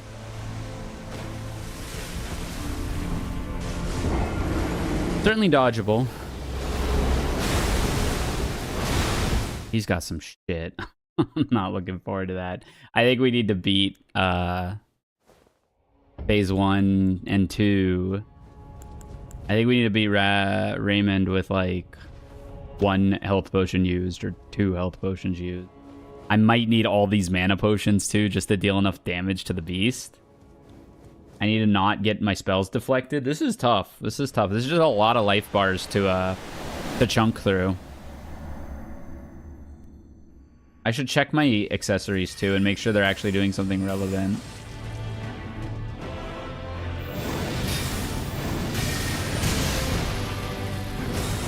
No. Oh, man. I can't believe I'm trolling like this hard.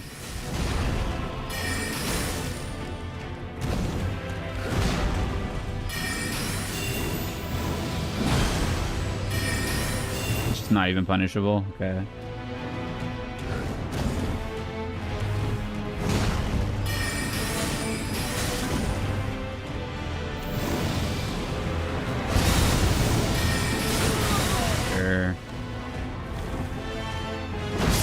Yeah, man.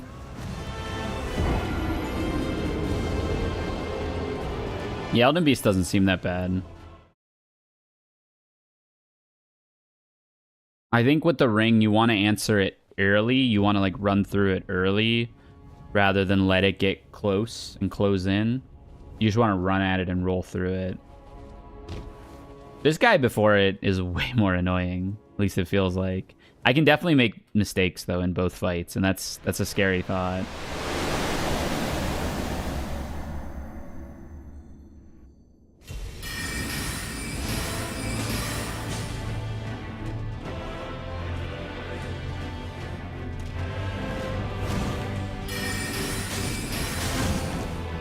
I want to get aggressive on this guy, but I end up eating shit for it.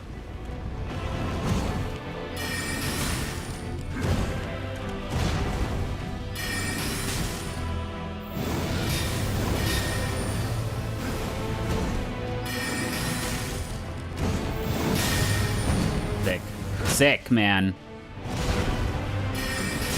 Yeah, keep at it. Keep going. Let's brawl, buddy.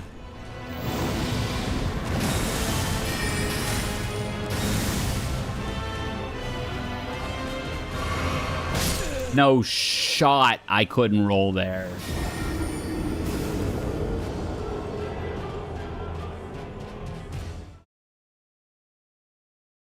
So tilting. What do I have? Raise in, shorten spellcasting time, raise dex, greatly raises max HP. I mean, yeah, that's thing.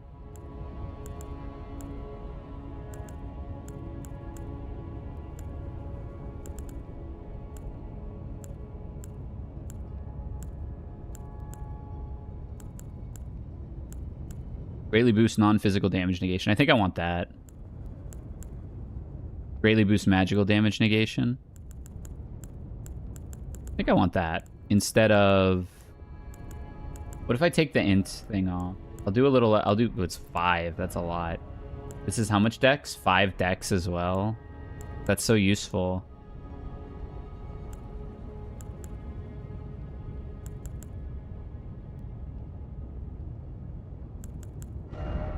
How much does this lower my max HP? 1450 versus 1551, 100 HP.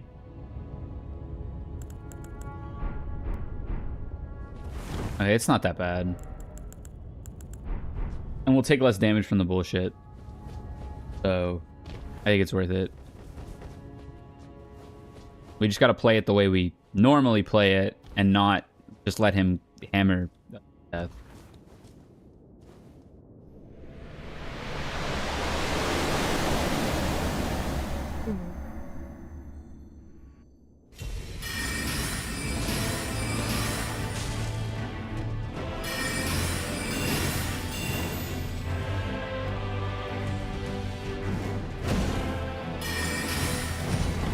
That whiffed. That's crazy.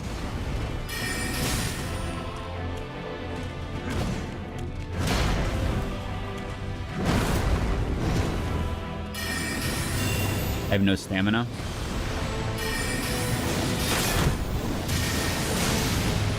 It's crazy.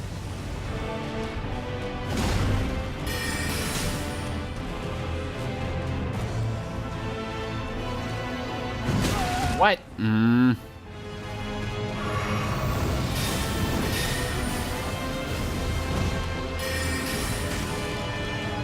We're back to the grind.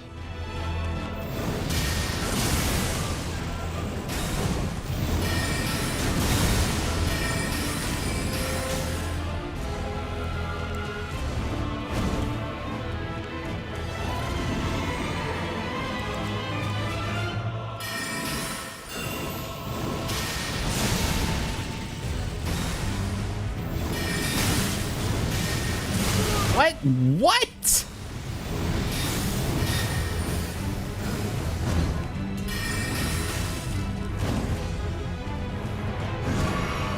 Super lucky.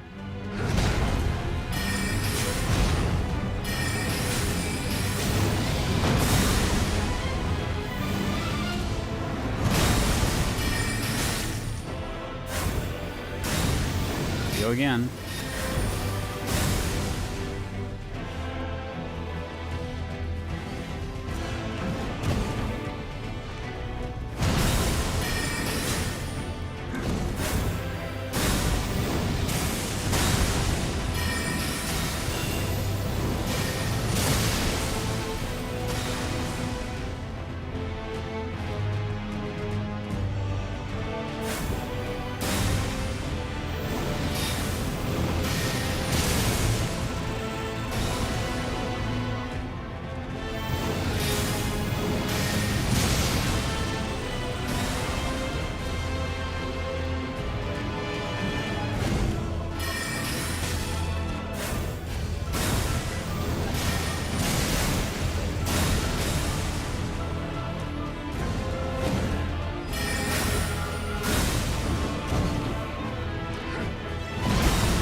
Crap.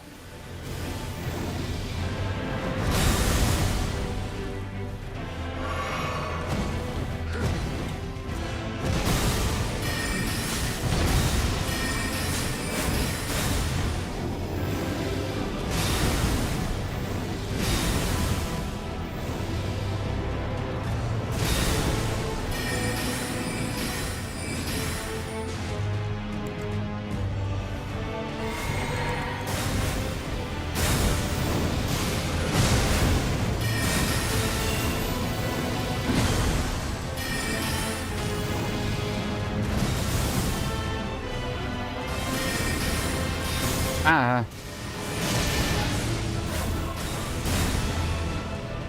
Didn't see what he was doing.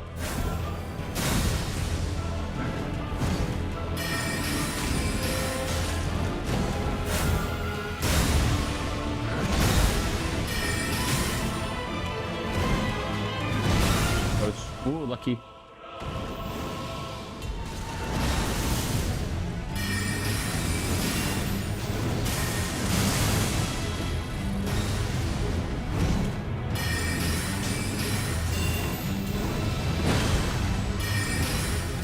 He's deflecting everything.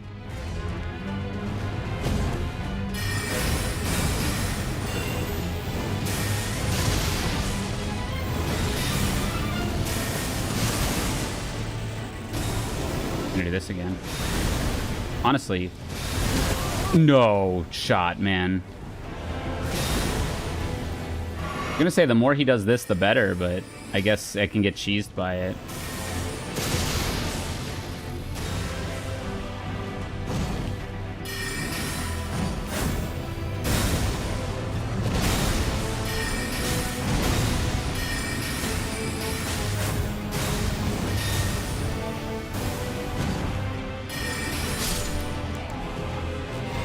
It was a good run.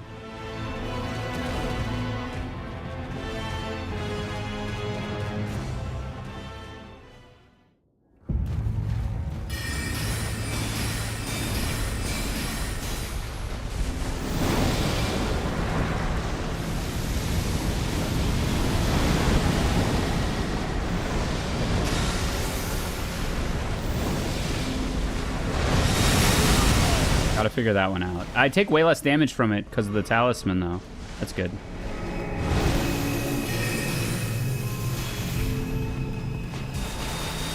Whoa, I don't like how angled those are.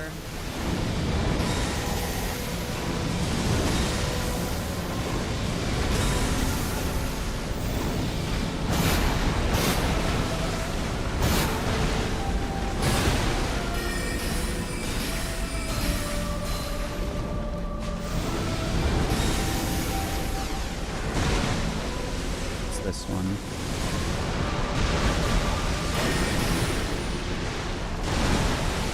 Not bad.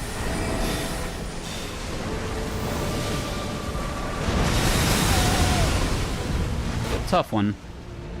We'll get there.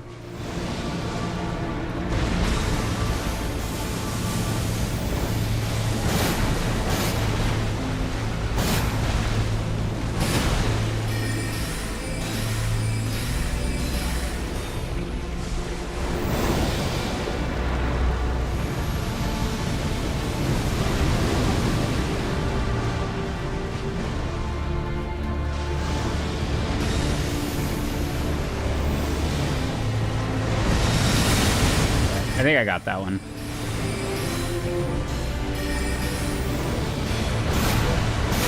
Nope. No!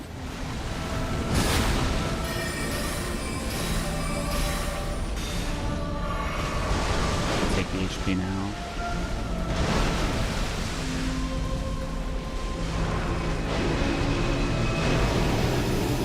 Okay, this is the Elden Ring.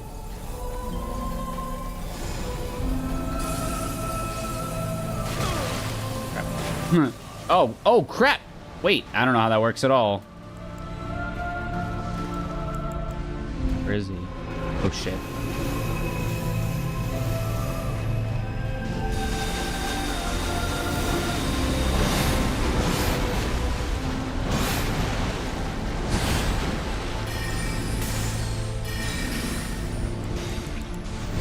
But you can summon your horse in here.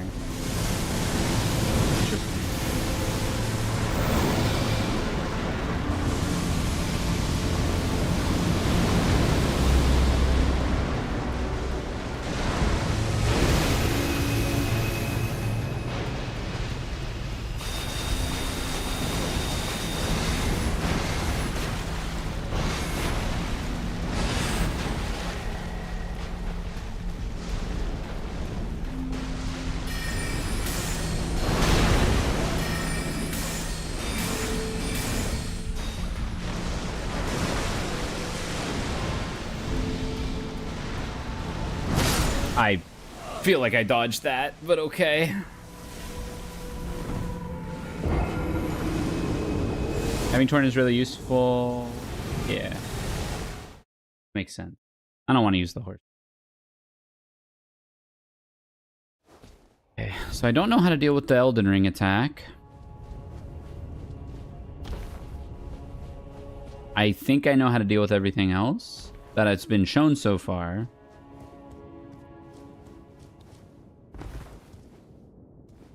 Still tough. Still tough.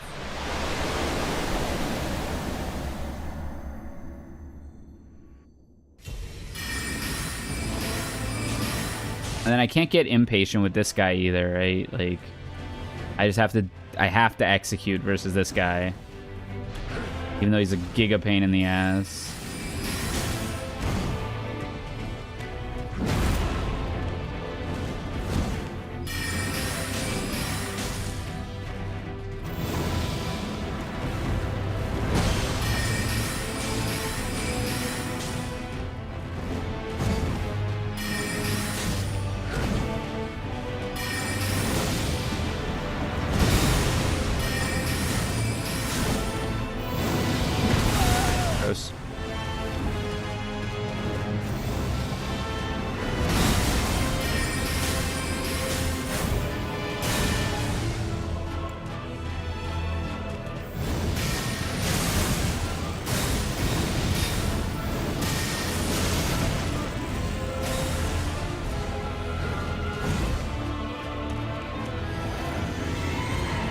Take less non-physical has been a huge boon, though.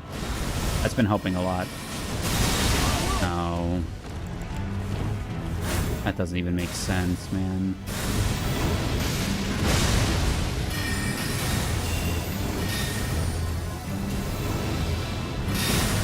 Yep.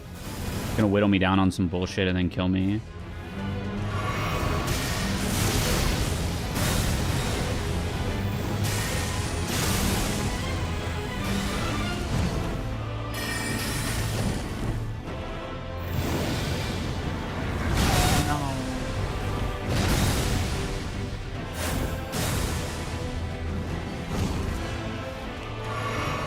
I believe I'm throwing super hard.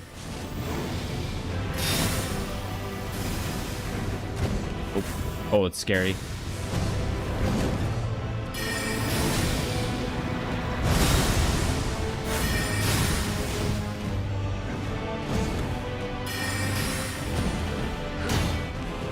Nope, nope.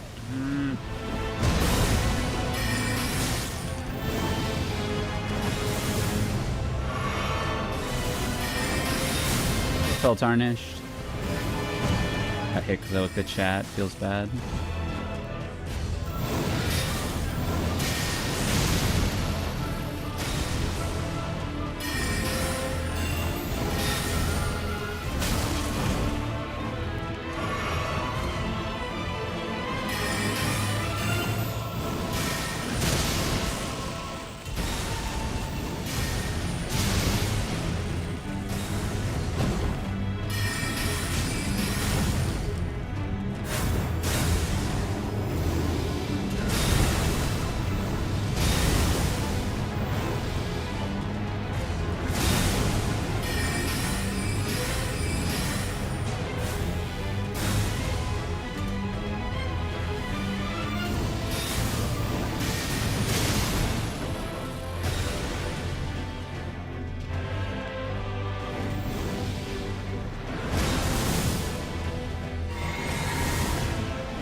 Swinging, holy.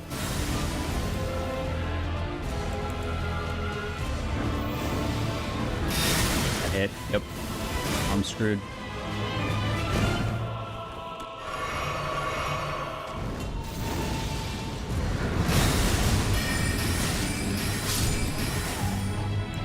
Not a great look going into the next fight.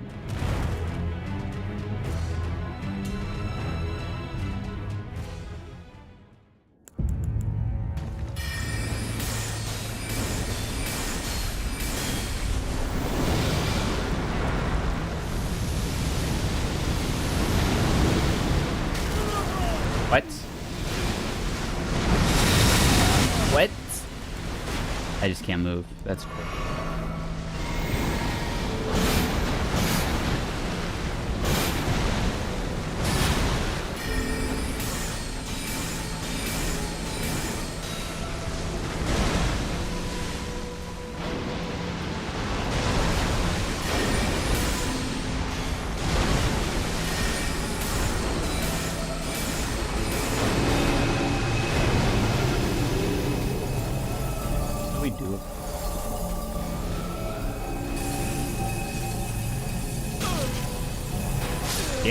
What?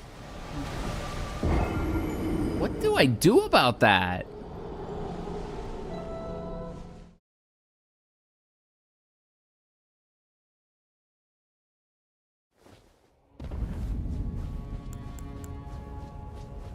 I have to, I guess, wait till the ring gets almost to the center and then roll? Yes.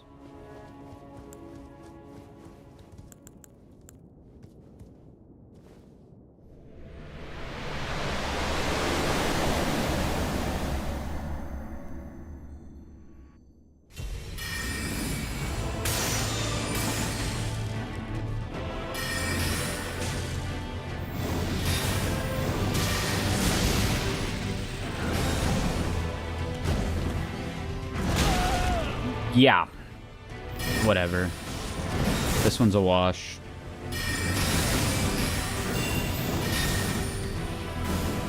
Getting hit immediately by nonsense is not a good sign.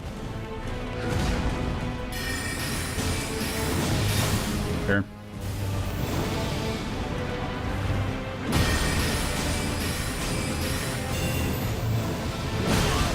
No, dude. I'm crying. I'm so upset. I'm hit again. I'm so upset.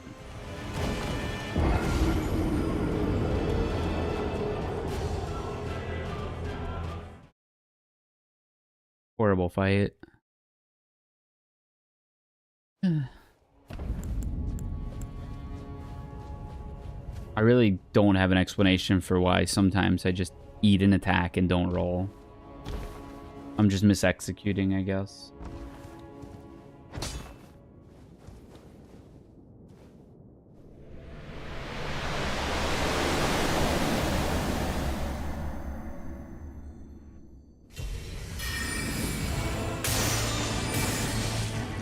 This is a really unsatisfying end to the game, though, I must say.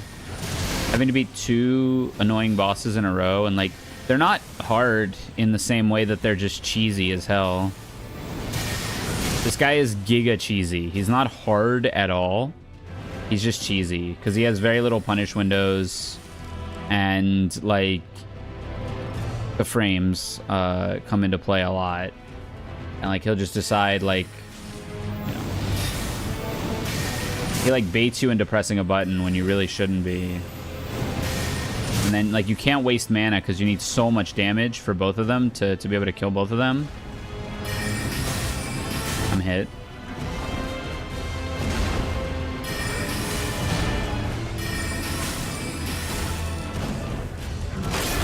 No way. Please, roll! I did not deserve to get hit there, man. Time to get hit.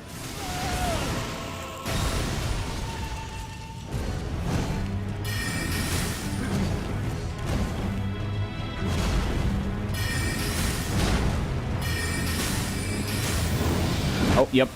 Right. Once he hits about there.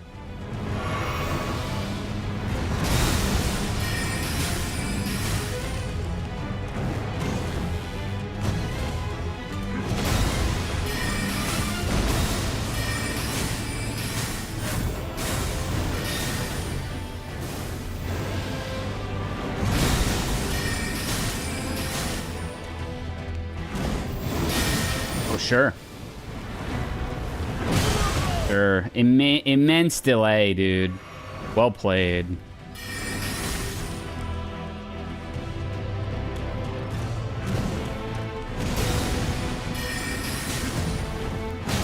No? I certainly rolled.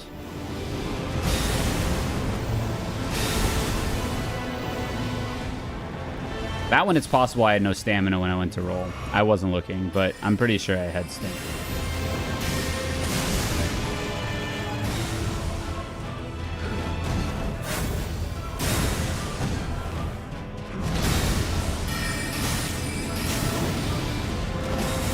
No? I got run instead of roll there. Which I guess is on me. I held the button. Yeah, sure. I'm on no health potions again. It's so annoying.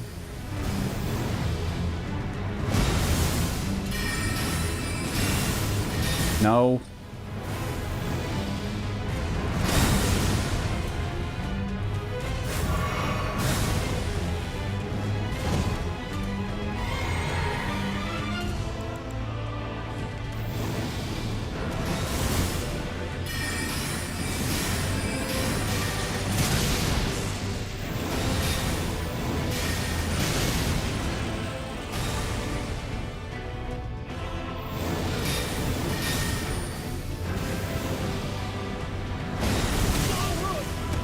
No?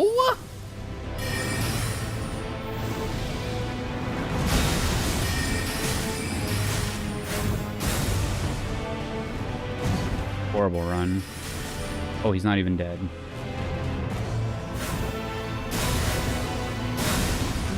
Gets one more chance to hose me. Yep. So sick.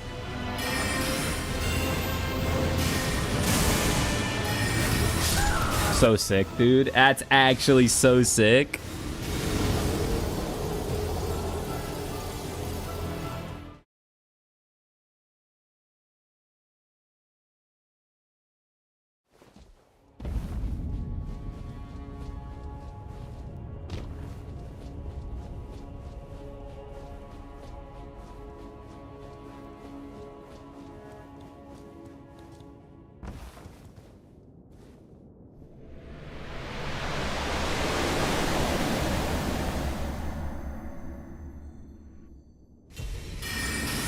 I don't like bosses that I have to be boring to beat. That's what I don't like. So we're just gonna try the boring strat. Not take any unnecessary risks.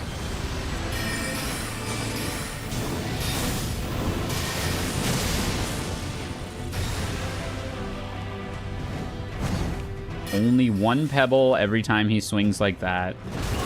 Nice.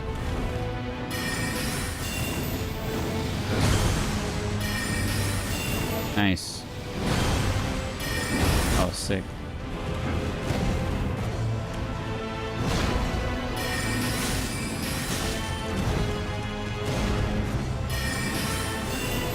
No? Nice block, dude. Easy ass block.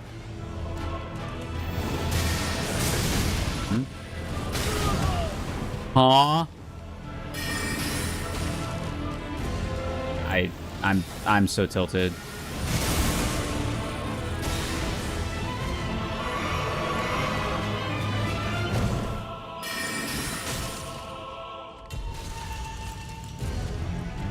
I'm hit. Nice, so sick.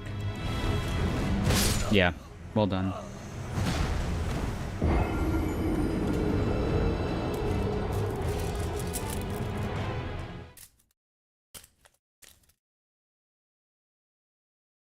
And I'm reminded again that I just need to not take any risks and lame the shit out of this boss and make it take a 35-minute fight. Even though it only leads into another fight that I also probably need to lame out for like 35 minutes.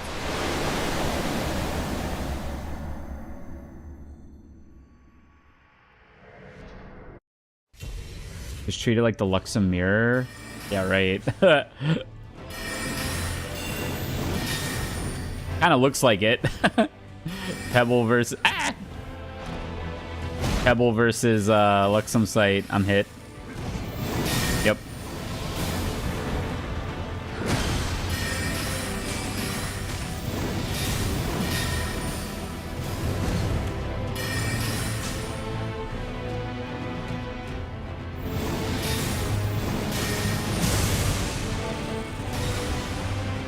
We must watch and wait. No? There's no way, dude. I'm going Vinland Saga, bro. This is a loss for sure. This is probably not even worth completing this run. I have to flawless the rest of the fight from this point for it to even be worth it. Which I guess I could do.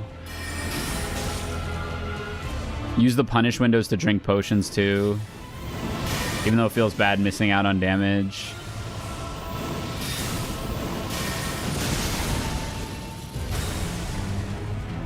That's all good. I need the humor because this boss is designed like ass. I'm dead. He went for it. I just, you know, I took a risk again and I really shouldn't have. I keep doing this thing where I say I'm not going to take risks and then I take risks.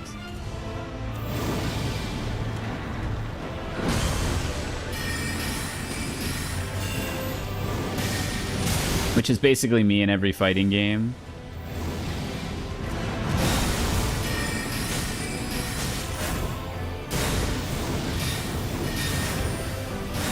Aesthetically, this boss is so cool. His gameplay loop is so stupid.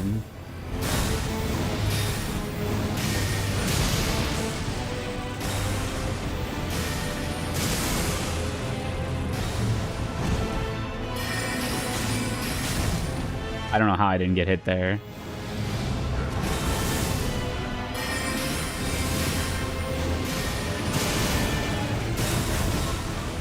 No? I got owned. Feels bad.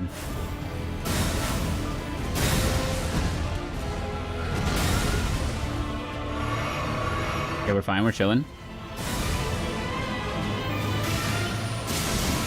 We're back to 3 health pots into the Elden Beast, though, which feels bad. 3 might be okay. 3 health pots into the Elden Beast might be okay. Because if I only use them, like, mostly on the Elden Ring attack, that's probably fine.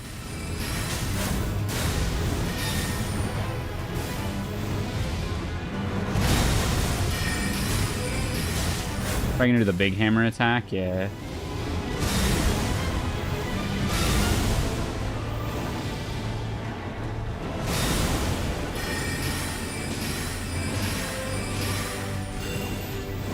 I only get 3.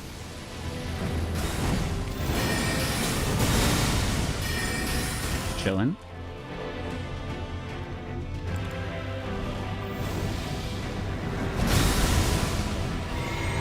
Next punish is drink a potion, yes. Get out.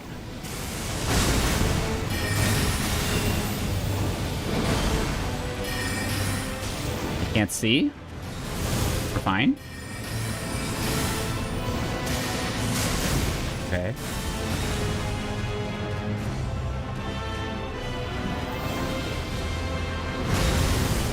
That hits twice. Gotta be careful. No, I'm hit!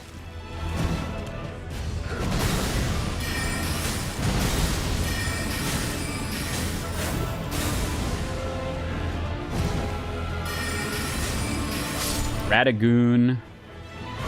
Got his ass. Okay, we have 2 health potions for the beast. I don't know if that's enough. Let's see.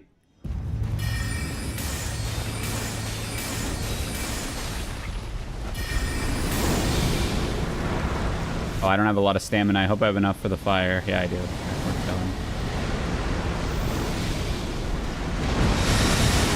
Okay, that also has a max range. Good to know. Perfume me. Ow. I'm gonna risk it that the next thing that hits me isn't gonna kill me. That would have certainly killed me. As will this one. Okay, we're chilling. What is this? Okay, he's just moving around. This is the Elden Ring. Okay, we should drink before this. Okay, let's get to the center. Roll. Oh my gosh.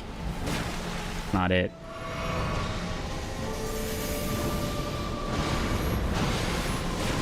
Term? Aiming. We're out of health potions.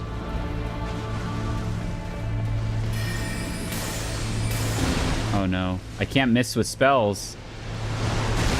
Missing with spells means I won't be able to kill him.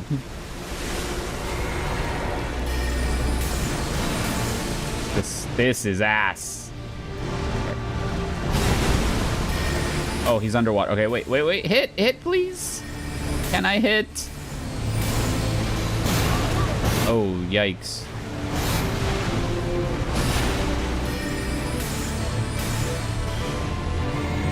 This guy's gonna have a phase 2 as well, which sucks. Yeah, I missed so many spells.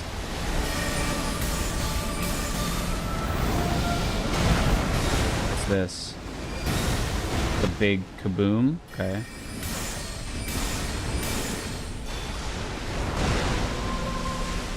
I don't have the damage. You don't have the votes.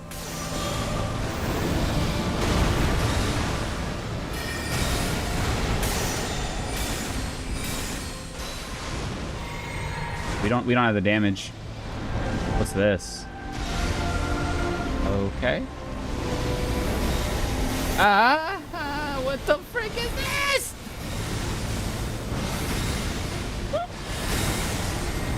I do have Roger's rapier. Does that just not go away? Okay. That's cool.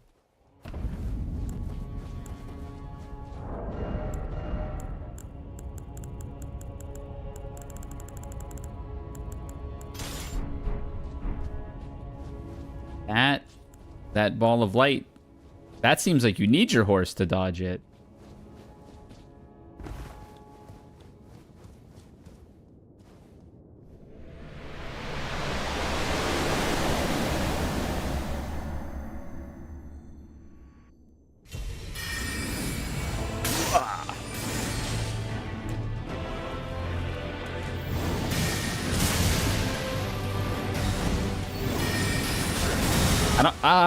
I don't want to use the horse, though, if they only recently added that you...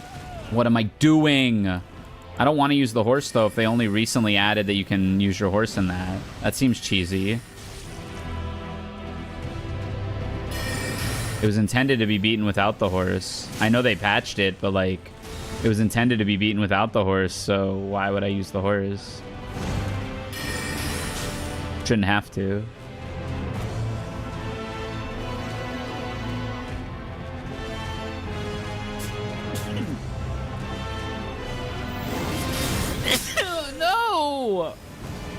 What an asshole!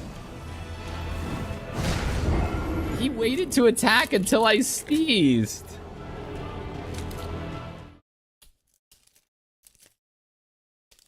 Very good tactic in combat, I suppose, but like... What the heck? Stretch. Hate that redeem, man. Hate the stretch redeem. Full stretch.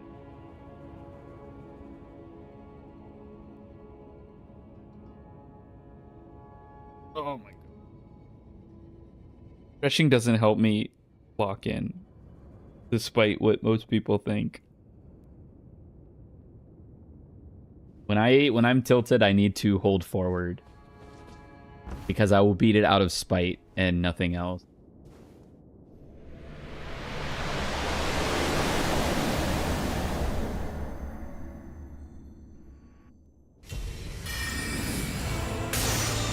I'll stretch after this fight.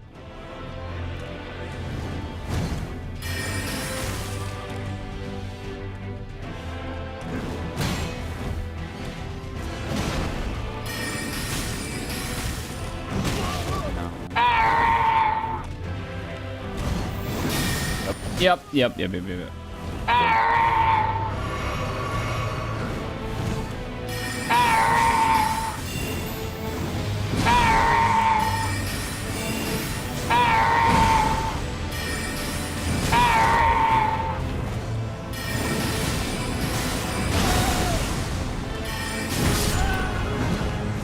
Thanks for all the sounder Demon's Blade.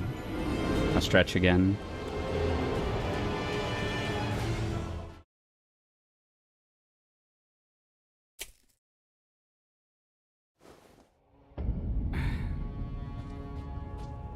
Oh, it sucks. I know it helped. Yeah. Big help.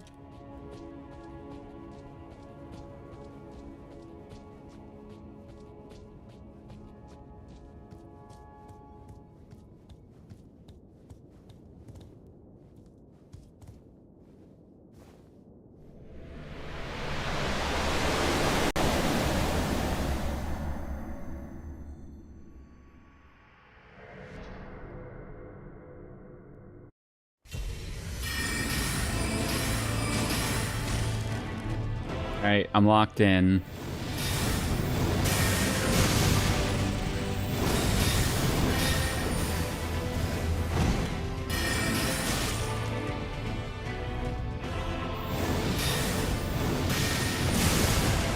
I will only press a button to punish this move, and I will only punish it with one pebble. That's all I'm gonna do. Oh, this one too, I can punish. But I'm only gonna punish those moves. One pebble at a time. That way I don't get hit. And it minimizes damage taken, because even if I do get hit, it's maybe by a cheesy thing every once in a while. But it's not from getting greedy. It's not from a missed input. It's not from a misjudgment. It's just because there was some pattern that was like a real pain in the ass to dodge. I will also take a punish to drink a potion every time I have the opportunity, rather than get a hit in. That's all there is to it.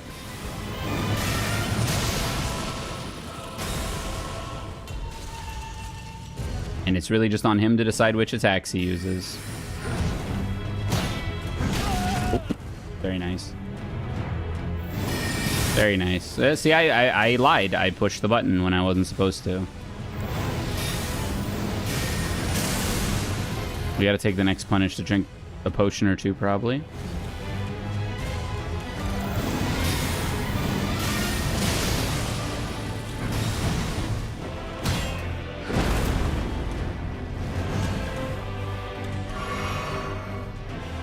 We'll just play it real slow, all legal lag. Do it on your terms, Radagoon. All legal lag. One pebble, Pog. Oh, it even misses when he goes for that follow-up. That's so ass. Oh, yep, that one's impossible.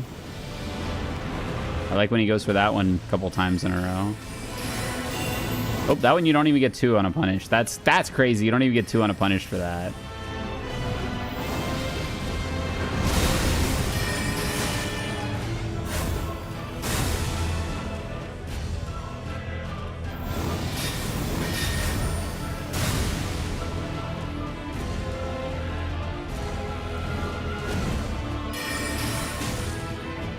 I can't waste mana. We saw on the Elden Beast, I wasted a lot of mana on the Elden Beast, to be fair, but like, you really can't waste that much mana in these fights.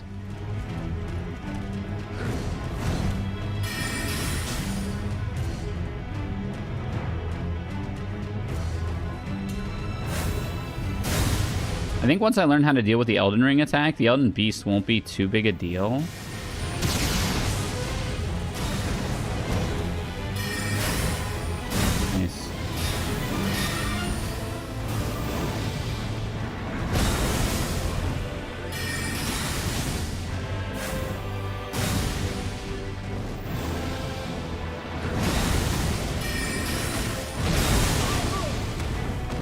That's new. No? Frame drop.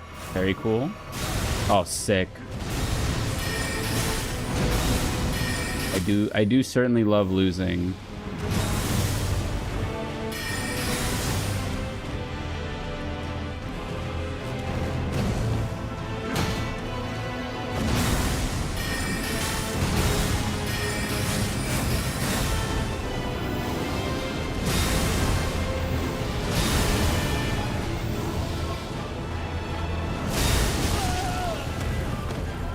Whatever. I don't even care anymore. No, I'm not. I don't know, man.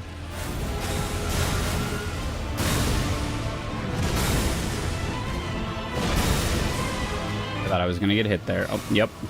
Can't do that.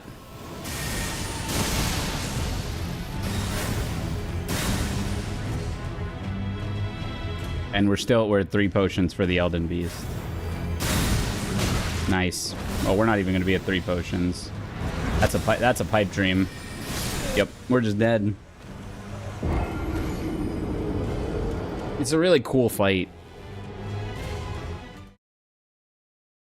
A really, really cheesy fight, man.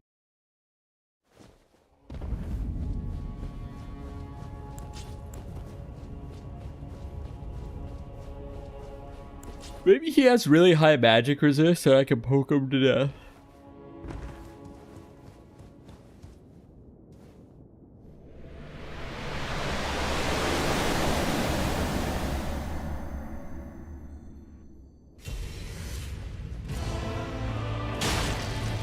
Nope.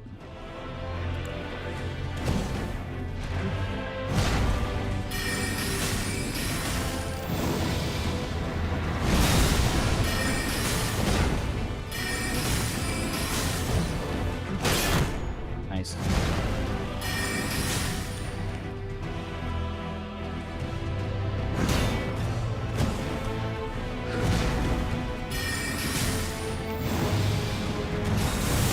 Oh.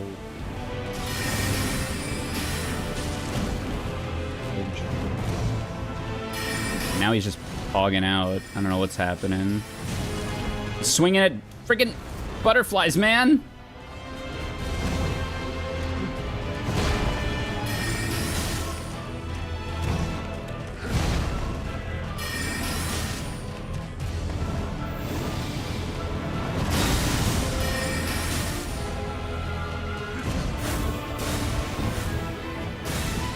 Hate this.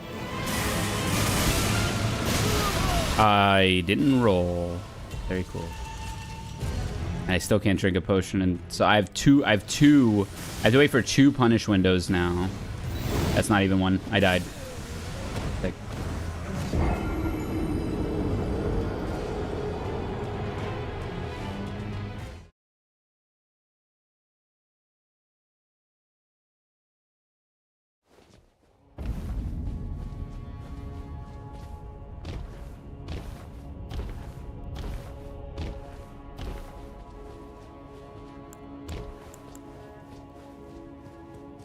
there's a world where I summon against this guy just to kill him.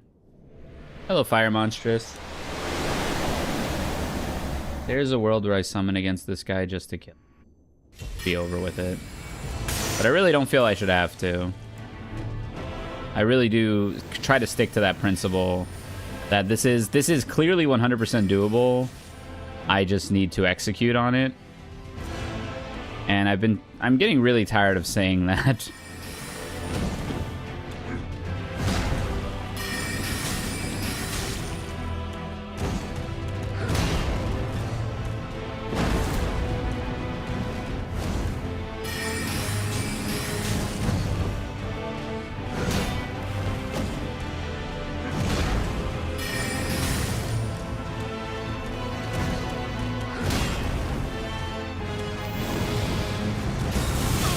Yep.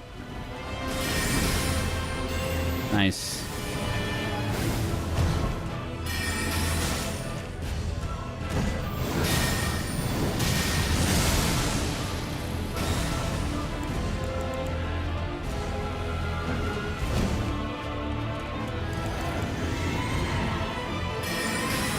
Yep. I'm hit. I'm so dumb, man. I don't know why I deviate from the script. I get bored and I deviate from the script.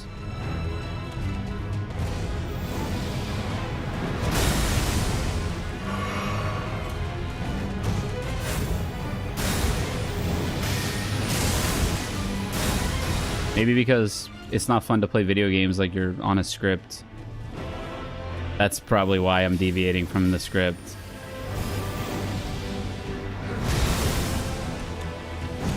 I don't know what's happening. Yep.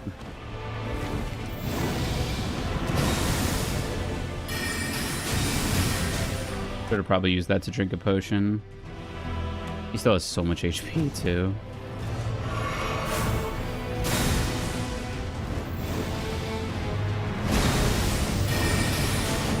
That's a hit. Okay, he just does that now.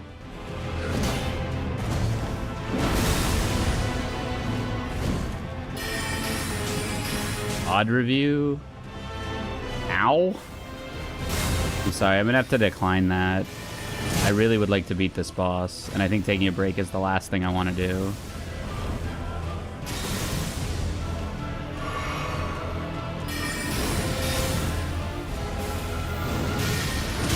Because if I take a break now, I'm just not going to finish this game.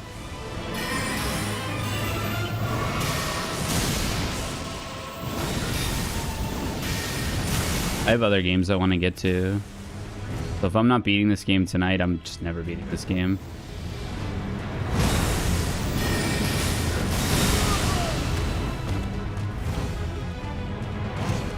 Game has thoroughly sucked the fun out of it. Unfortunately.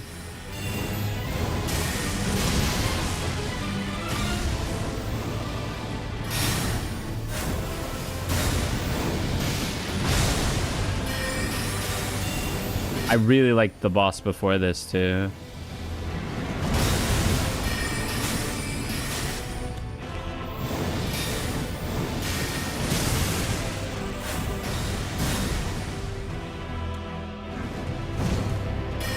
Short. I'm sorry. I'm gonna just refund the points.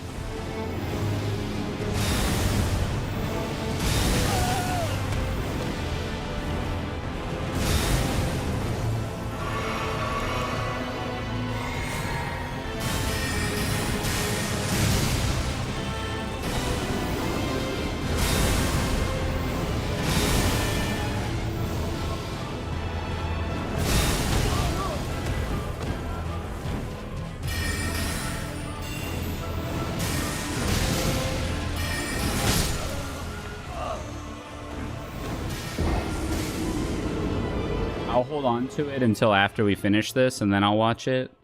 But if I don't get to that before the end of the stream, I'll just refund the points.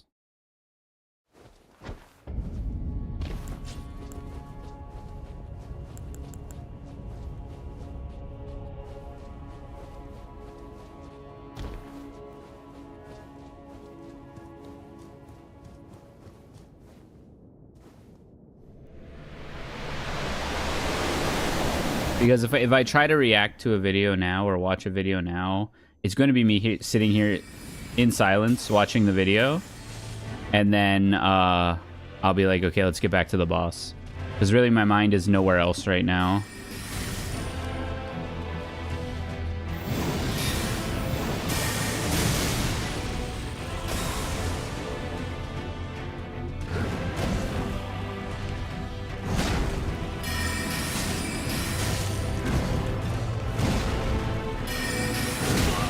That thrust is so fast. Like, I want to block that thrust, but it feels really bad blocking anything of his.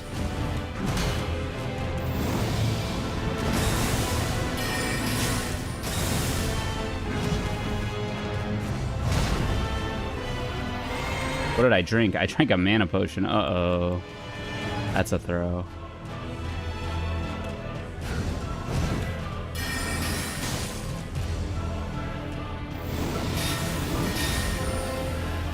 In that case, I'll probably save the power-up mana potion for the Elden Beast.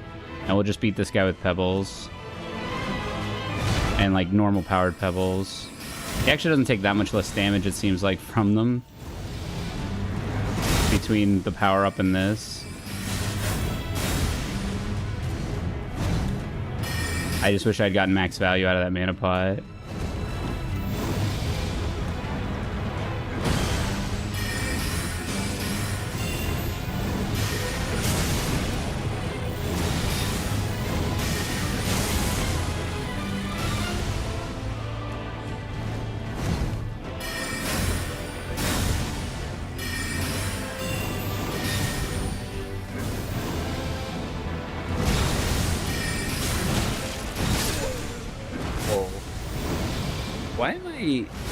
Why does it feel like his behavior is different on the big jumping slam now?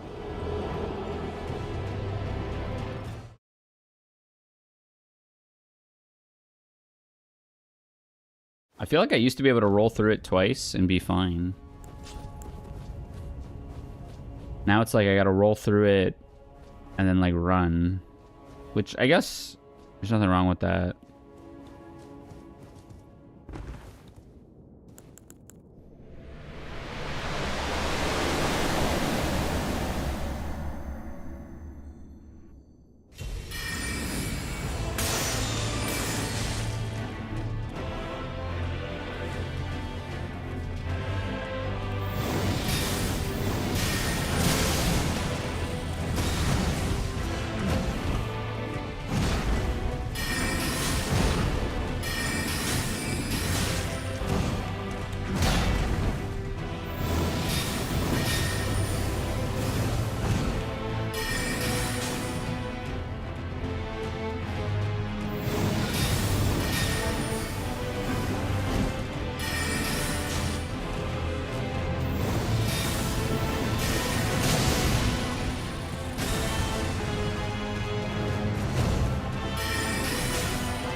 Lucky.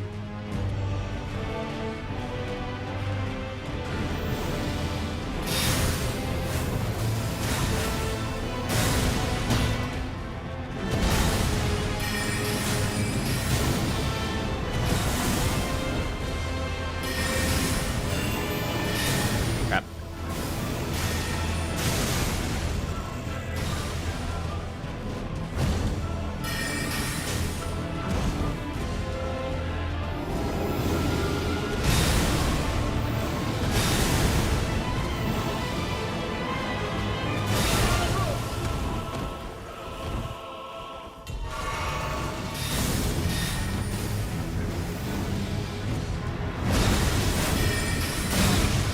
Sure, I died.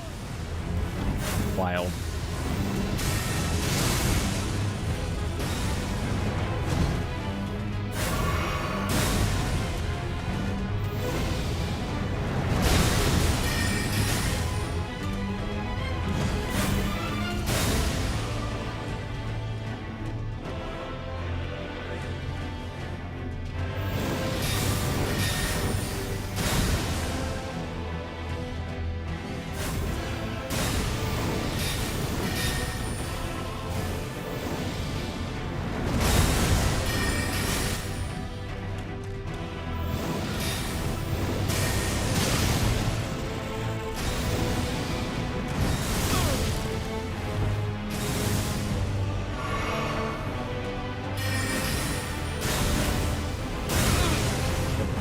I got hit again.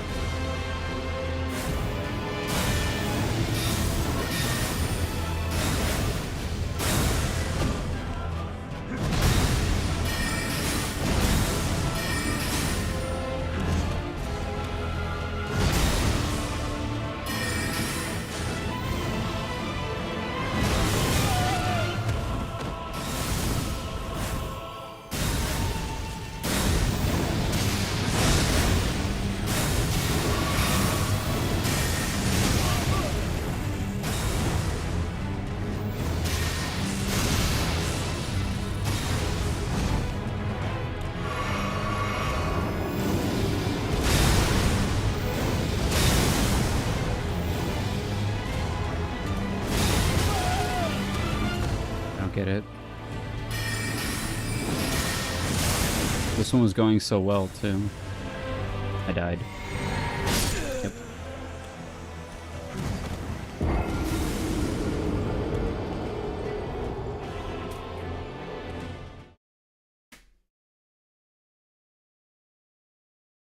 That one was going super well.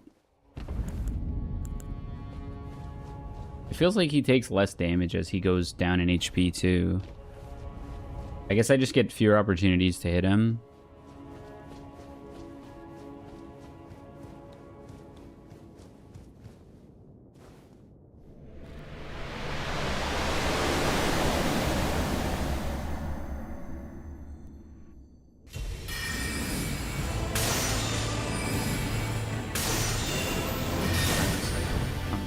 Tilted.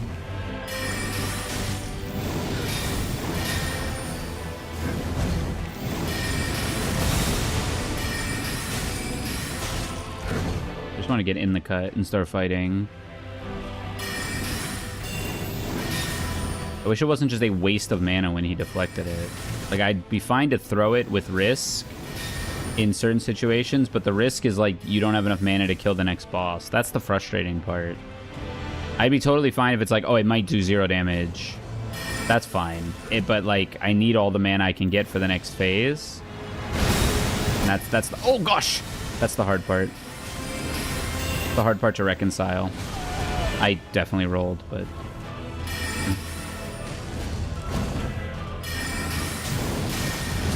Nice. Well played.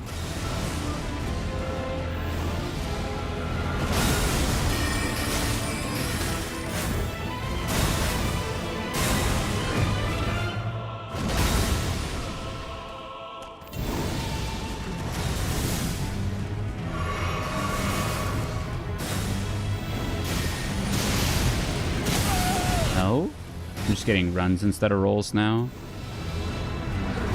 Feels omega bad.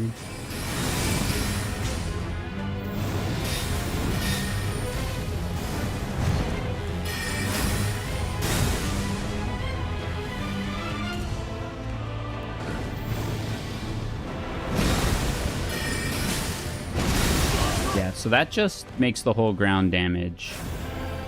So you actually can't... What? You actually can't hit him during that.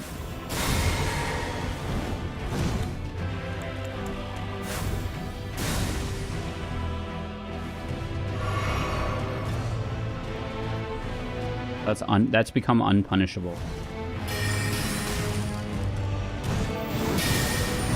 That's my favorite combo.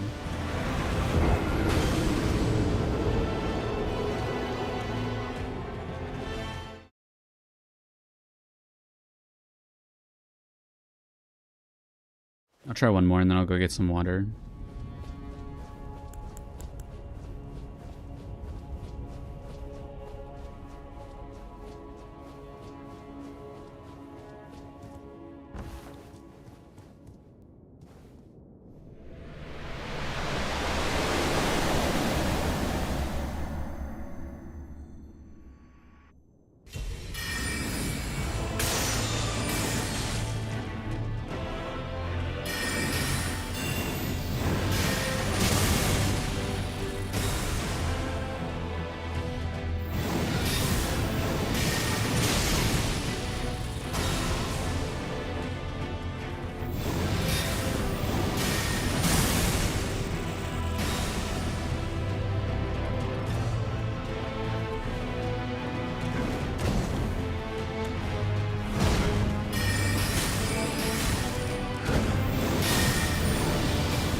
got me, man. Well done. Never seen that one before. Crazy. Get some more.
Okay. Got some water. We got a cookie.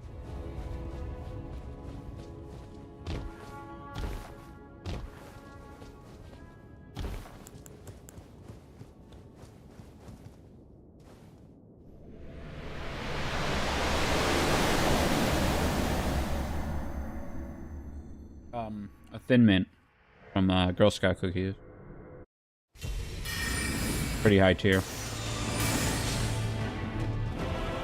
Oh yeah. Oh yeah. Oh no, I died.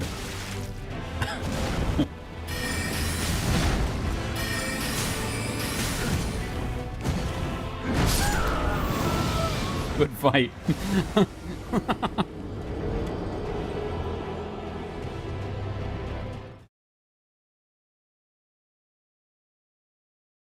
Let me try something.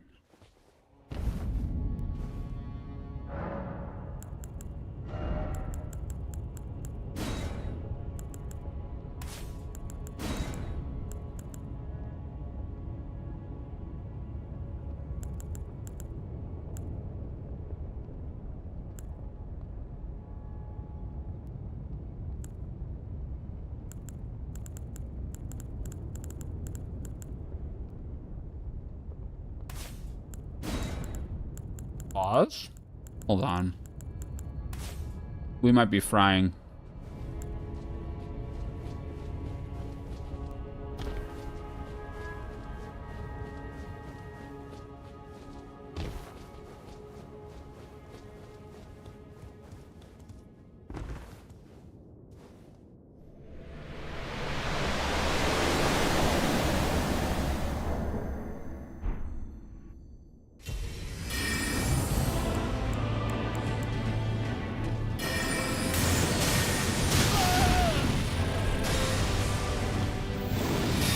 Doesn't do anything.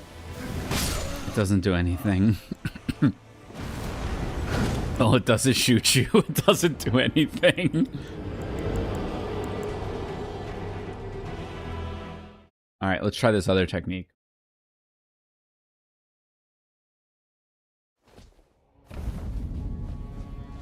We'll see if there's any kind of stagger on hitting him with Carrion Piercer.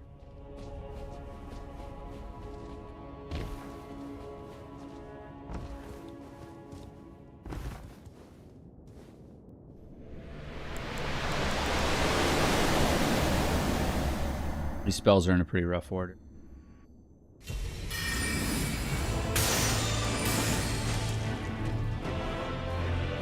Game on.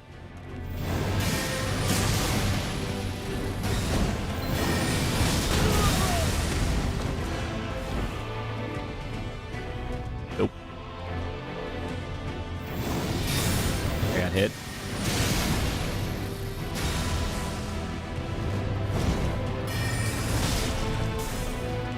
Pretty good punish. Oh god. I'm being greedy. I'm just trying to test things. That doesn't seem worth it. Maybe I should use the Comet Shard? I don't think so, though.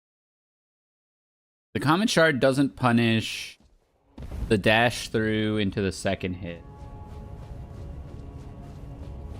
which seems really important. But the Pebble it's trying my patience because while it is the most effective and mana efficient damage source, it takes forever to kill him.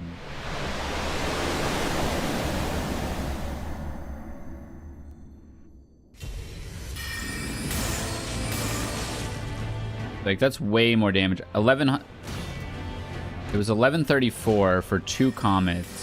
567 for a comet. The Pebbles are doing... No, I'm hit. The Pebbles were doing 295, right? Oh, when he deflects, he takes a little bit of damage. He took like 60 damage. The Pebble is doing 295, and it costs a... Oh, I got hit. And it costs about half as much mana as Sure. It costs about half as much damage as the Comet Shard. Mana. What was it? 295 versus 567? 567... Like, I think technically speaking, it's the most mana efficient. So this costs 17 mana, this costs 7, right? So for 14, you get 290 times 2, and for 17, you get 560. 290 times 2 is 580. So it's very slightly more mana efficient to use the Pebbles instead of the Shard, but that means you have to do 2 Pebbles essentially for every 1 Shard you're doing, and that saves you 3 FP on 20 damage. So that's like 7 damage per FP. So, and if we're doing 600, right? If we're doing 560 and we're saving 7 damage, that's like 2%, 1.5% damage. In the long run, it will save me a potion probably, right? But also, a charged Comet Shot does well more than enough in its mana efficiency. So, and I mean, it sucks to have a Comet blocked, right? A Comet blocked is way less mana efficient. But essentially, we're saving... I'll do the math, like, hardcore next, but, like, essentially, we're saving... We're gaining 7 damage for every 20 mana, or something like that. And we're doing hundreds of damage. So it's like a 1% damage efficiency gain, I think. And when you figure the time, like the opportunity, not opportunity cost, that's the wrong word, but like I have far fewer opportunities. Oh, I got hit. I have far fewer opportunities to get hit when I'm using a Comet to punish instead of a Pebble to punish. It actually might be more health efficient, even though it's less mana efficient. And I will sometimes get pranked and get hit by something that like the Pebble would punish, but the Comet wouldn't. Like, when he does the swing and then a follow-up swing, the Comet can't thoroughly punish that, but the Pebble will always punish it, and I'll be safe. So I don't know. It might... Like, if he doesn't do the follow-up attack ever, it's giga worth it to do the Comet. For health. For health and, like, margin of error allowance. And I think that's the only attack that one punishes that the other doesn't. I think, like, and you can kind of visually confirm that he's not going for it, and then press. And, like, yeah, sometimes he'll block it, but more often than not, he won't. I think this is not a punish with either, but again, like, it's just a matter of, yeah, some shit's gonna get blocked, I guess. You just gotta deal with it.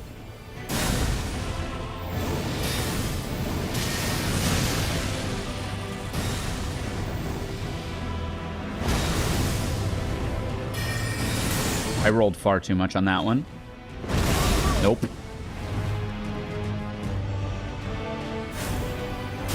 Now I'm trolling.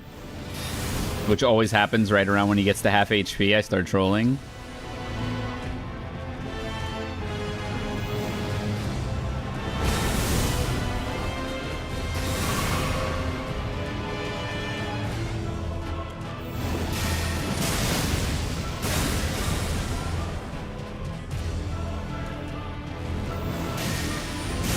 I could perhaps mix and match Pebble and Comet too.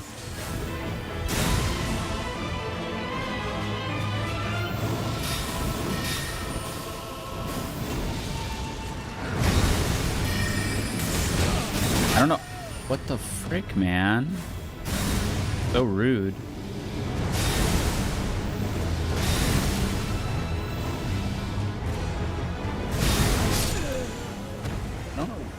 And I stopped learning how to punish those, or how to dodge those. But yeah, for every charged attack I get, the mana efficiency is way better for Comet Shard. So versus the Elden Beast, it's probably better to charge my comets if I can. Versus this guy, I get one charged comet at the beginning. I don't think I get any other charged comet punish.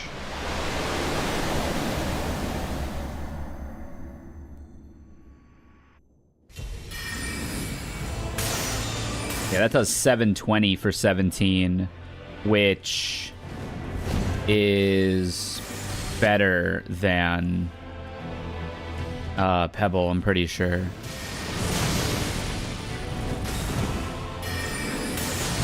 Yeah, see, that's where I get hosed. Is if I try to punish that with Pebble, it's fine. If I try to punish it with Comet, I get owned.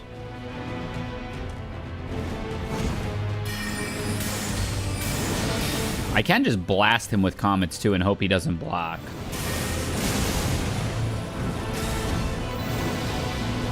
I got hit. Oh my god, I got hit.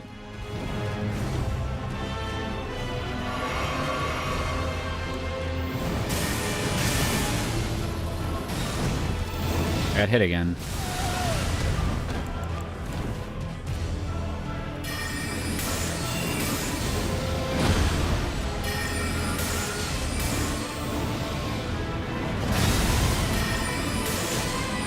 Like, that gets a double comet punish. The first initial cinematic... Oh, gosh. See, that doesn't get a comet punish. That only gets a pebble punish. I'm dying. I'm trolling.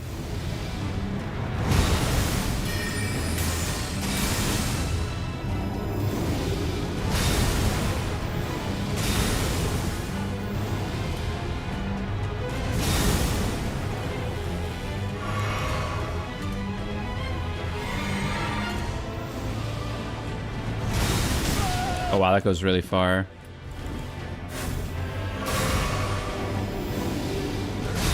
Bro?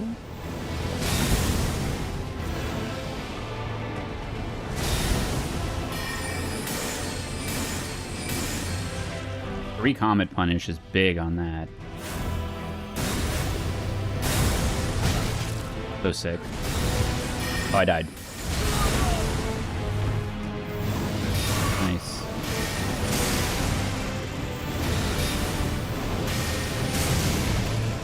I think there's no way I get the Elden Beast on 0 potions. Okay, I have plenty of time to punish that if he doesn't follow up. So I can watch and wait on that one and not get owned.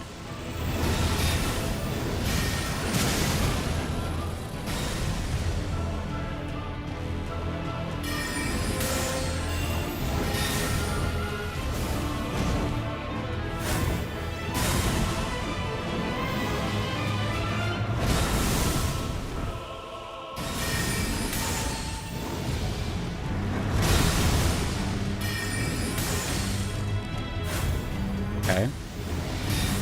Okay.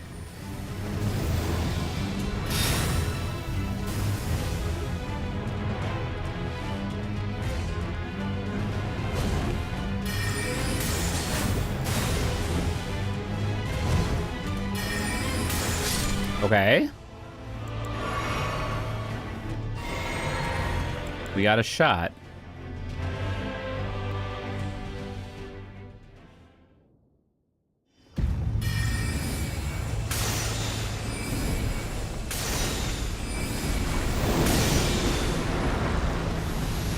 I use so much stamina on the spell. I think I'm okay, though. Yep. Okay, we're fine.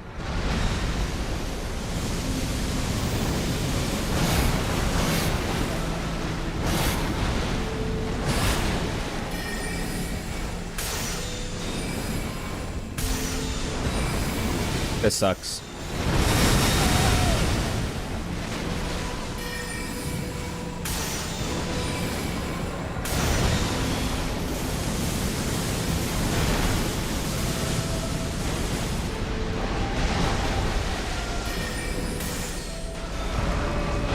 Yeah, I'm gonna die to this. But what if I just try to block it?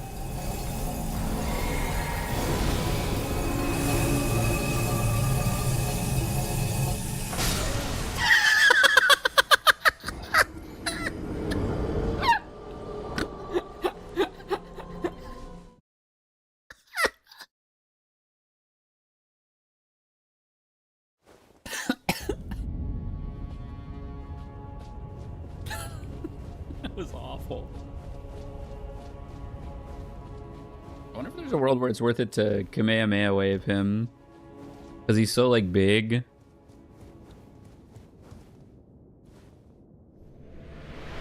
Oh.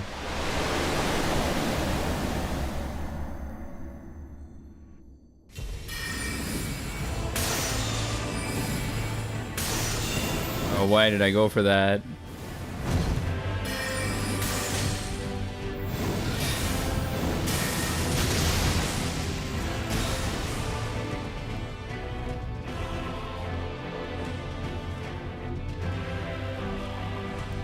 Do something. I knew he was going to do the stab. He plays to tilt. I mean, you know, I guess that's good tactics, but really annoying. You did the Kamehameha build. Yeah, it's pretty sweet. I feel like it just does no damage, though. I don't know if I'm built wrong for it or using, like, the wrong item for it.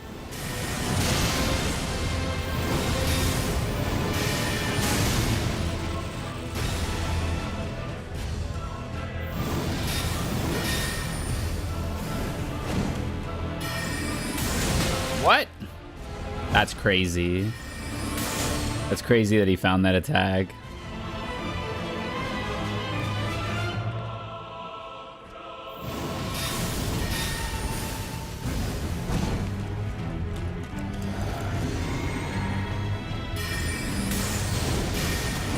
Big hit.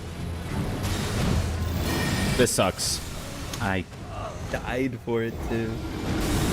All in on int. Yeah, I was like that. I was on all in on int until the volcano boss, Rysair. And then I realized that, like, there's no way to do that fight without getting hit.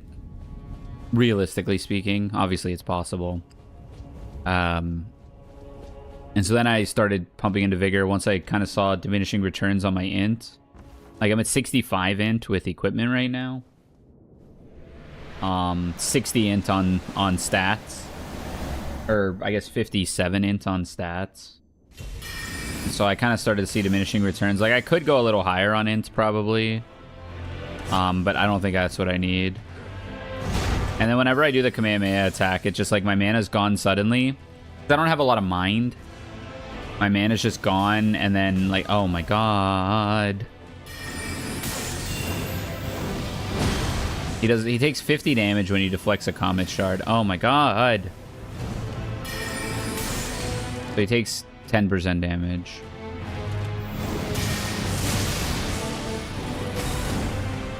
I got hit.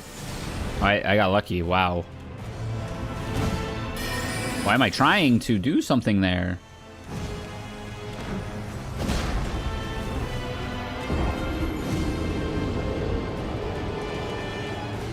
I feel really punished. And I don't know what it is. I just feel so punished for using any spell that isn't Pebble. Because as soon as I push the button, I die. But Pebble just does no damage.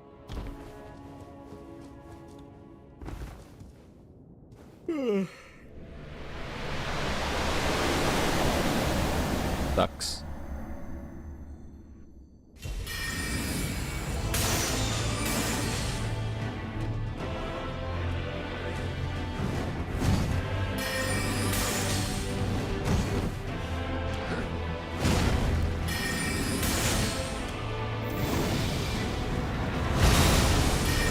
He goes again. Cool. Oh, I'm so dead. Yep, yep, yep, yep. Yep, yep, yep. Yep. Fireball getting water barriered. Yeah, it's kind of what it feels like. It's a good comparison.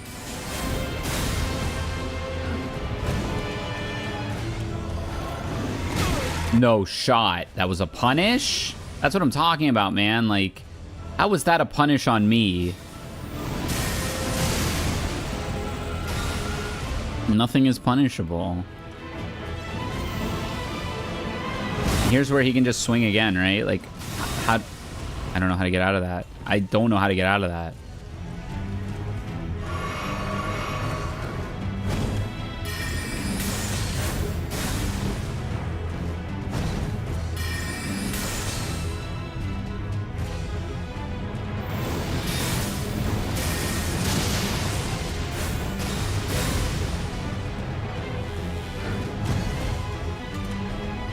He can swing again off of that, yeah. And you just be aware that he can always swing again.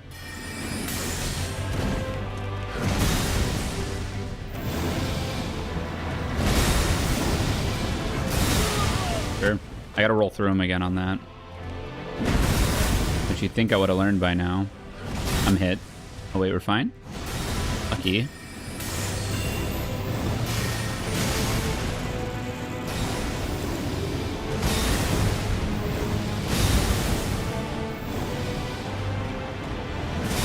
He always goes for this when I have, like, no mana either.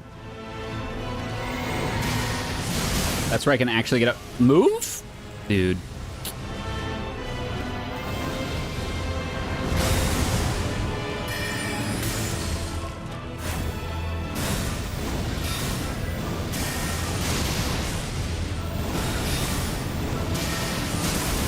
I feel like he changed.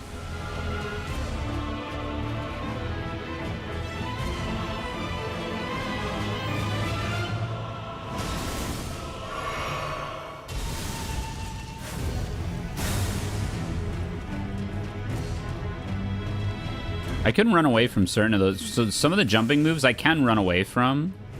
Might be wiser. Dude, move, move!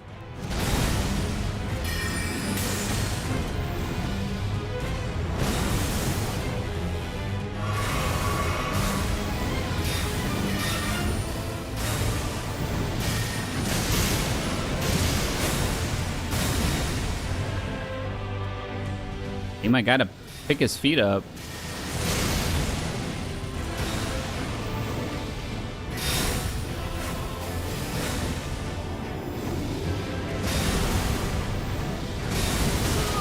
No?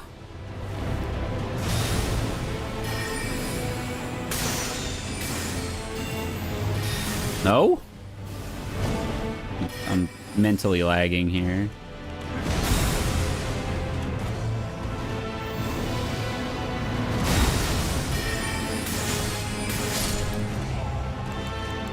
This is horrible.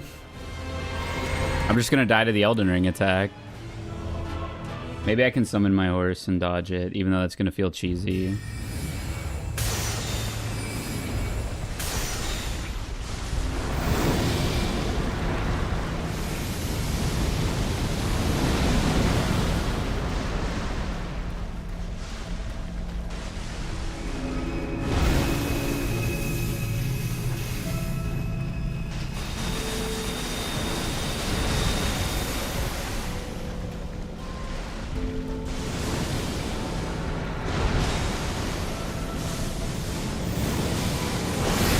Nope, nope. Okay, yeah.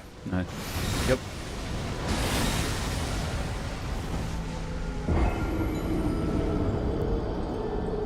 We're just not dodging anymore. Okay. What would I?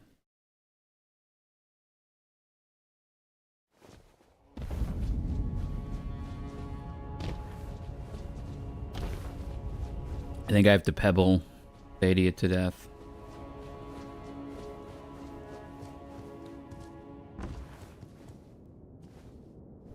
I might need an extra mana potion too, so I might need to be able to do this first guy with like 0 health potions.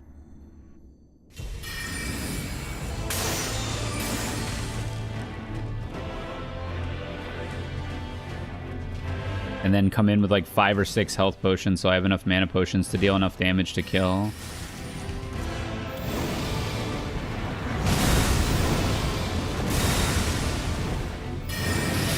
No. Chunky ass game, man.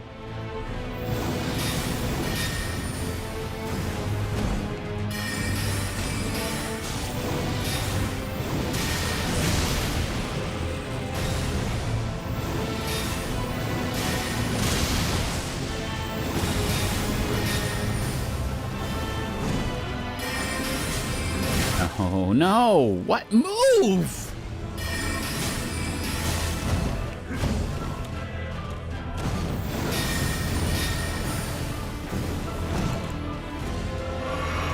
I'm so ass, dude. Goodbye.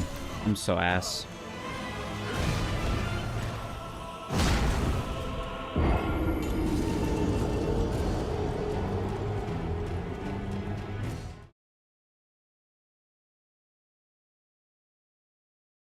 If I don't beat this by 11 o'clock, I'm just gonna go to bed. I think that is the wisest thing to do.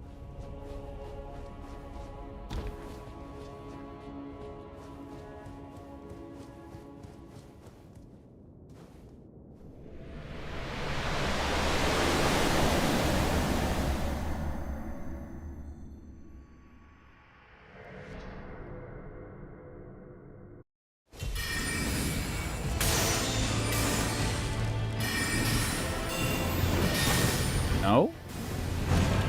Free throwing.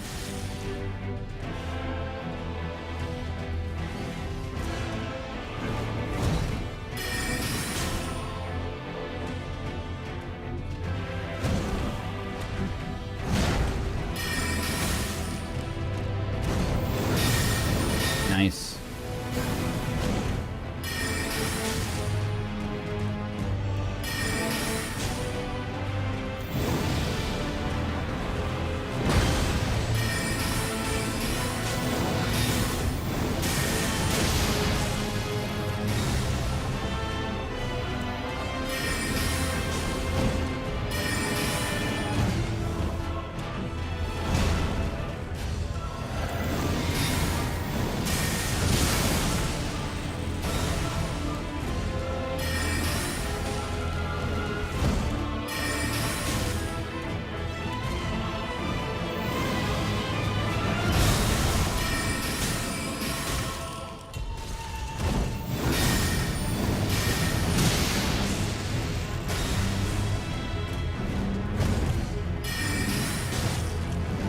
No?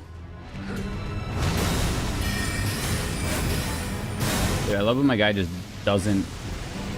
It's my favorite part.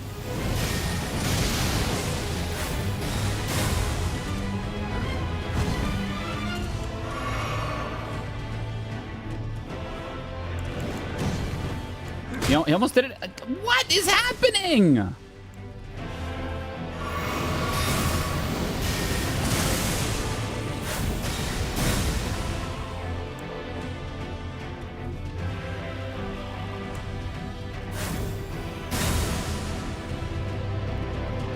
Did I?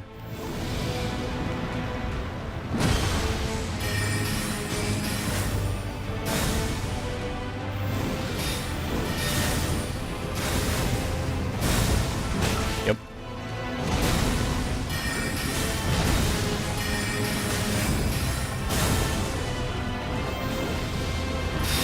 Nice.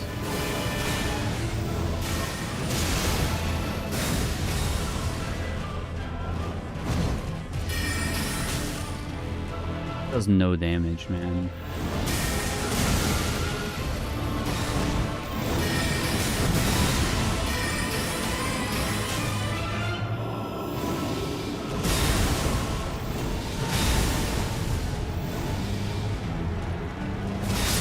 Yeah, nice. It's come to the point with that move too, where now I'm pressing roll when the hammer hits the ground and I'm getting hit, and I'm pressing roll when the particles appear and I'm getting hit. So I've come to the point where I don't know what I'm doing wrong there. I could try to run around him, I guess.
I was gonna say, let's see how I futz it, because I was doing pretty good there. But right when he gets to about half HP, I always throw.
Out of there! Oh my god.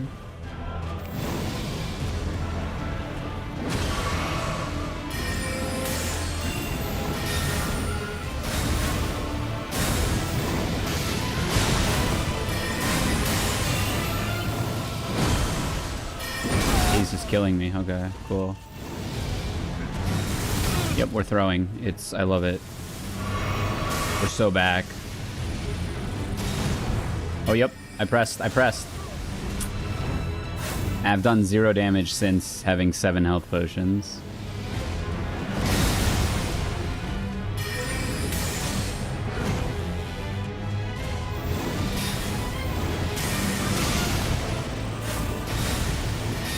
Nope.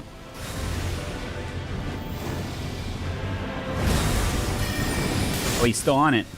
Nice. Well played.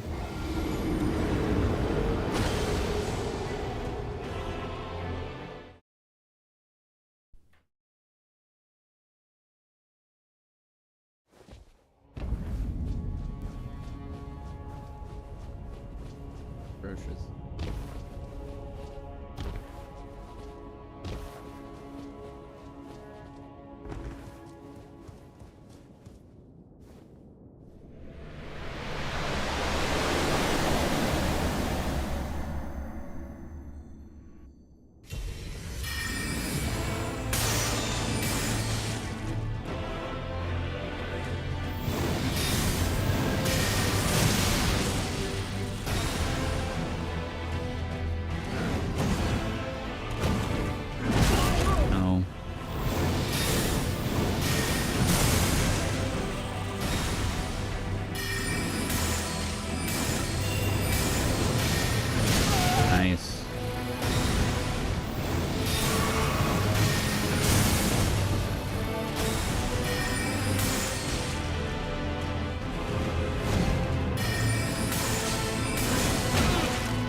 Nice.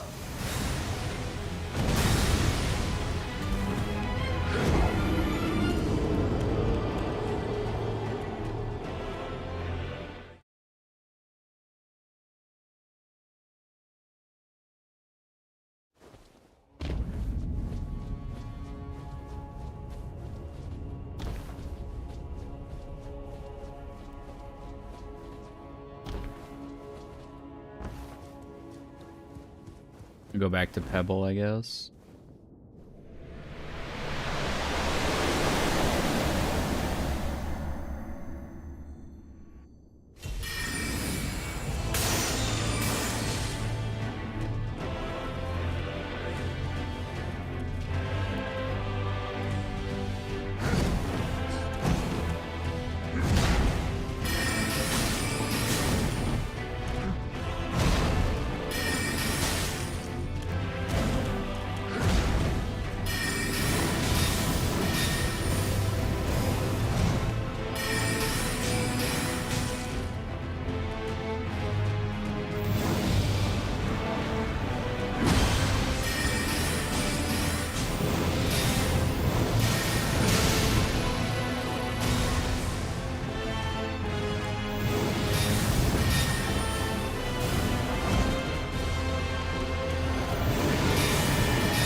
No? I'm dead. Hello, good boy. How are you? Welcome.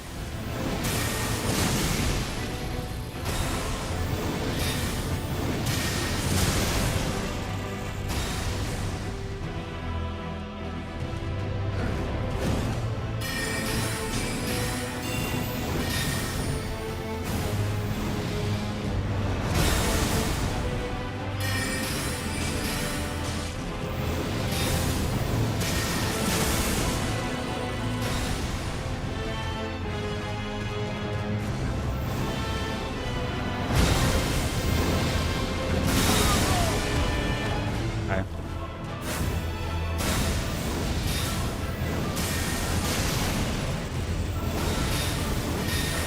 Sure.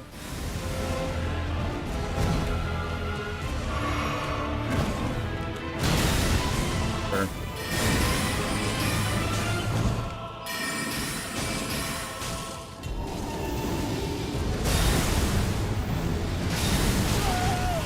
Sure.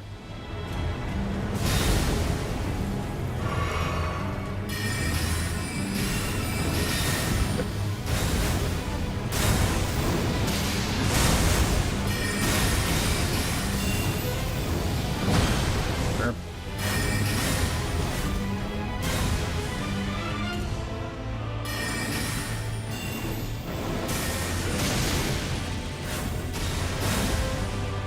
He still has so much HP. Oh my gosh. Can I ask you something? Sure.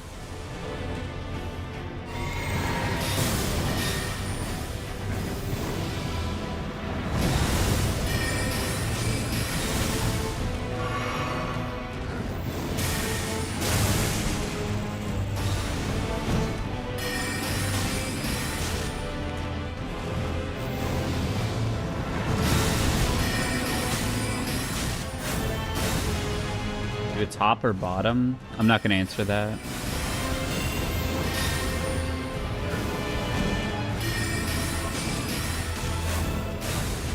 It's not appropriate to ask in a Twitch chat. I'm not that type of VTuber.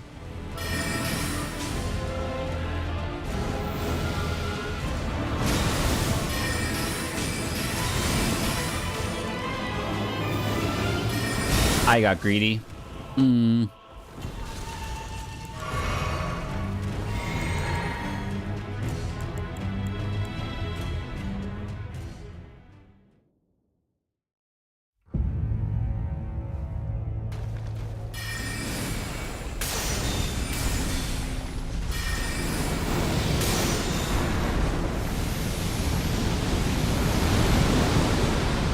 That's okay. I know a lot of VTubers are like that, so it's understandable why you would ask that.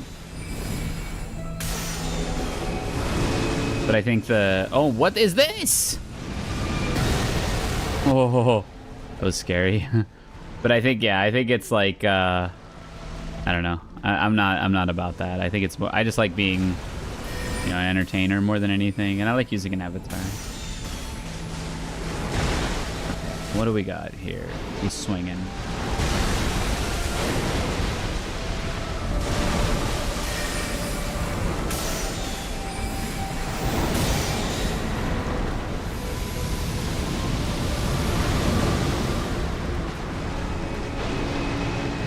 Okay, this is the Elden Ring. I really need to figure out what to do about this. Can I jump it? Oh, I can jump it. Oh, I understand. I understand. I gotta jump it and then get out of the range. I'm in there. I'm so in there. Might be the run.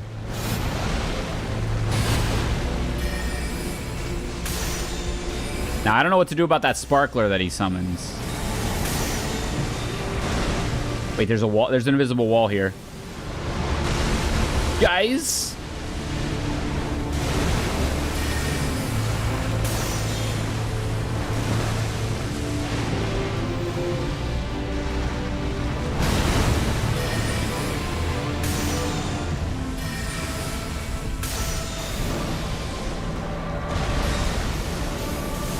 Happy, honestly, because a lot of VTubers are so sexual. Yeah, I mean, I get it, right? Sex sells.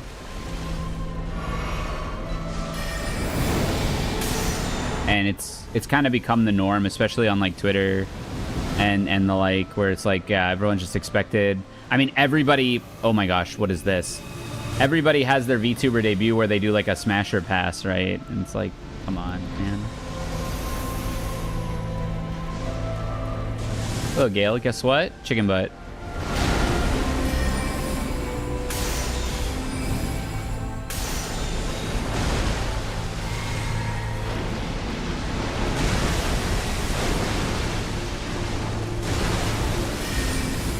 I play Dark Souls for fun. So do I. You wouldn't believe it by today's stream, but I certainly...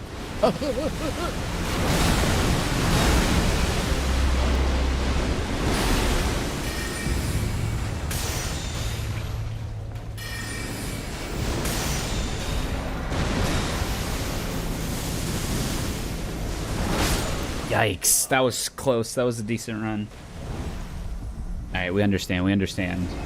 Learning. Learning in the chat. Oh.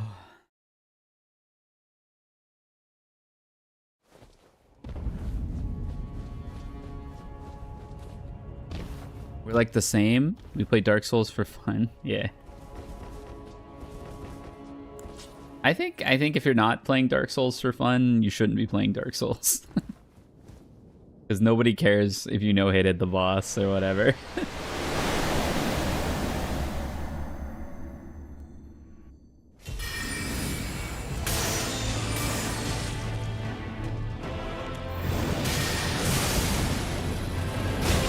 That's bullshit.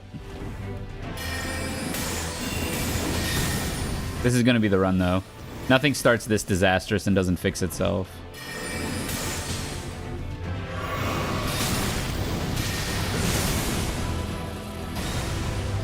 Because we might not get hit by the Elden Ring super, too.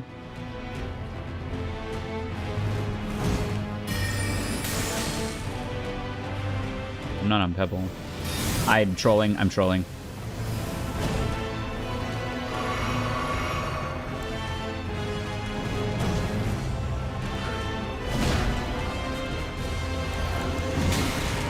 Nice, nice. This is a disaster.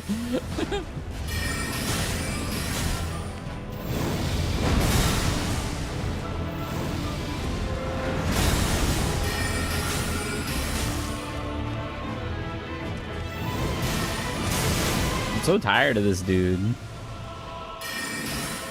Get your broke ass out my store, dude. This is a loss. I mean, it's just what it is.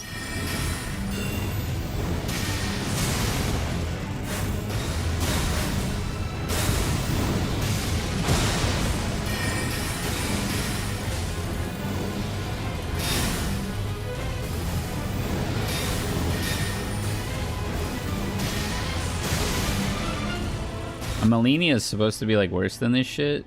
Like, not that this is especially bad. This is, like I said, this is cheesy. This isn't bad.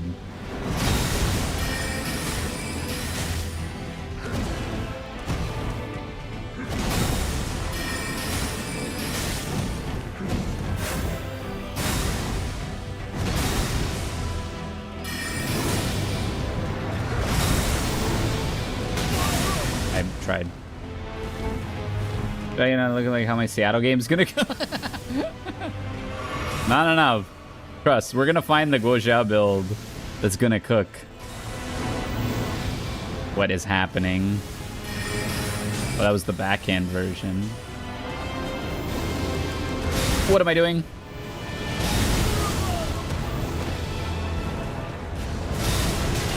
Turbo trolling. Oh, is that like ring? I guess you can't be too close to him when he's popping off with that.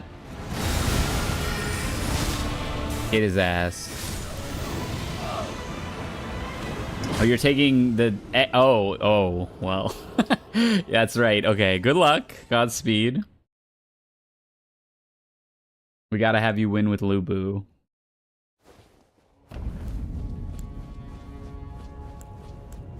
I'm curious how that deck will accomplish that, because I know there's got to be a way.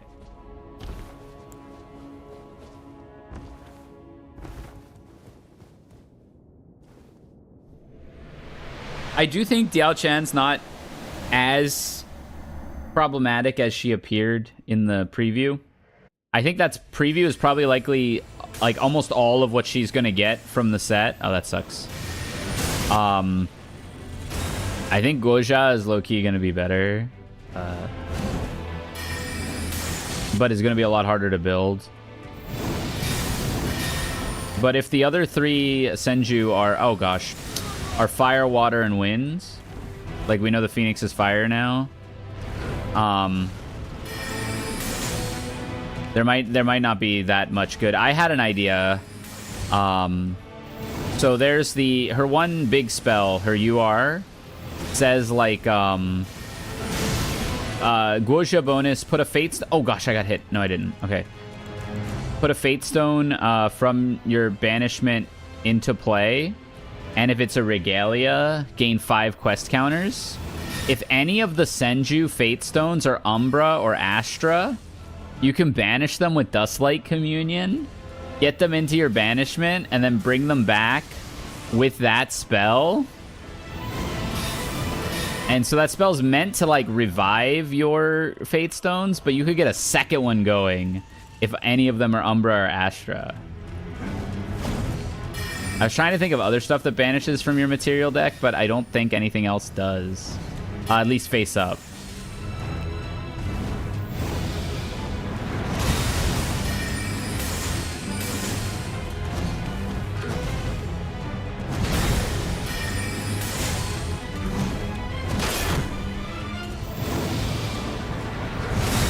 Where am I? Truck slime. Wait. That banishes a tamer. What does that banish? A tamer regalia? Wait. Are we cooking? There's no way to get it into a Guojia deck, right?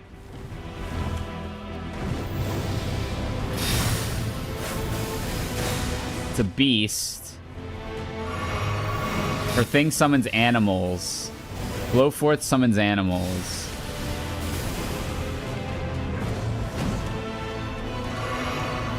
If we can cheat a beast into play, which is, I think you can only do with Terra right now. If we can, it's just Tamer card. Hell yeah. So that could do it. That could actually banish any of them. He's swinging again. I'm trolling.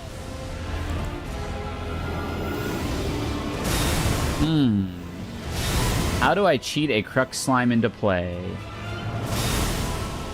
Yeah, it's that inner circle that's hitting me when I'm rolling at him. Okay, that's good to know. So I'm not actually like turbo trolling when I'm getting hit by the waves. You just can't be too close to him. He's swinging again. I take everything I said back. I am turbo trolling.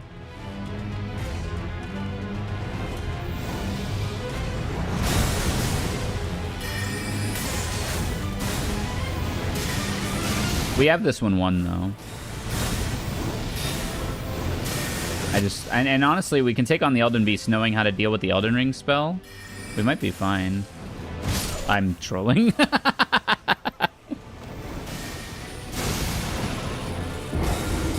How do you cheat a beast into play?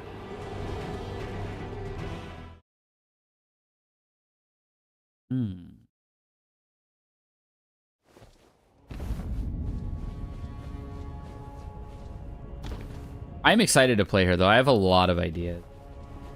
I feel like you're going to try really hard to theory craft decks. Oh, for sure. Like, more so I want to have fun with her.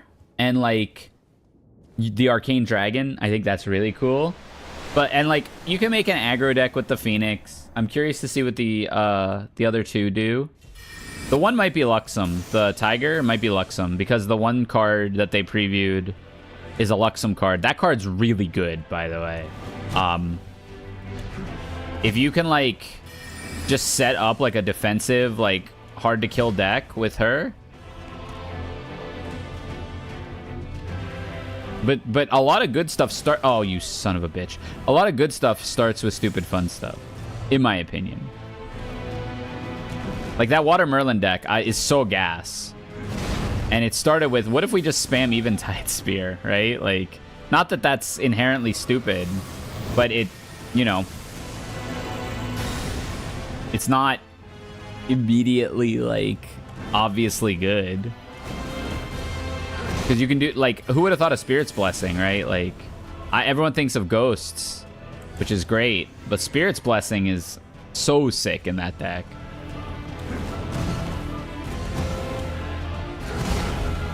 Oh, I've gotten hit by the same thing 3 times. I am definitely trolling.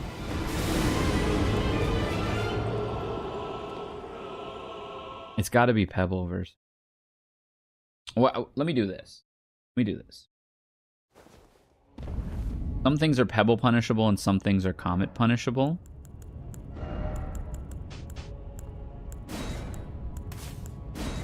We put Comet after Pebble. So we sit on Pebble, but when he's doing something that's Comet punishable, we switch to Comet. Having used Spirit's Blessing since Days of Wake Up on Level Up, right? Yeah. And it's like, it's extraordinarily good in that deck. I want to build the Merlin version, but I'm going to play a Fun Lorraine version at locals. But it might just not be fun. The Merlin version might just be more fun, too, because it, like, works.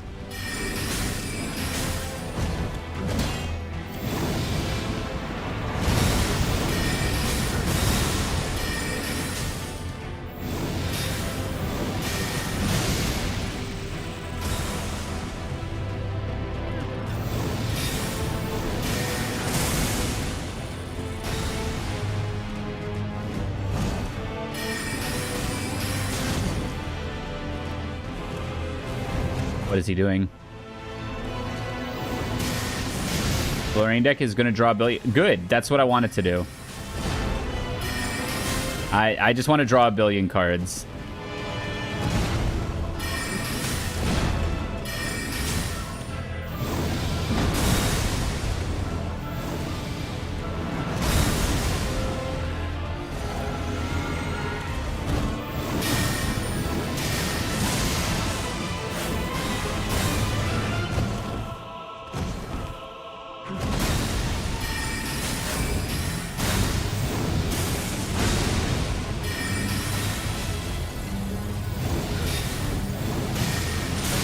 Majestic Spirit's Crest plus Spirit's Blessing plus Spirit Blade Infusion is gas.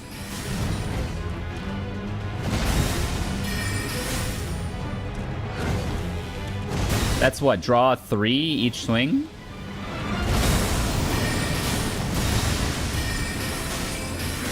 Ow.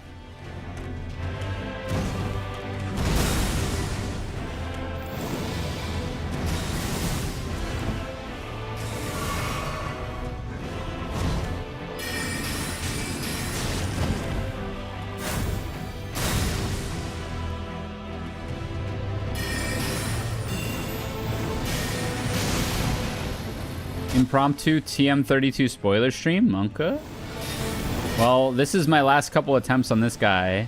Because I said if I didn't do... What? That's Marge Simpson with the hand on the shoulder. It's time to go to bed. Because that was bullshit.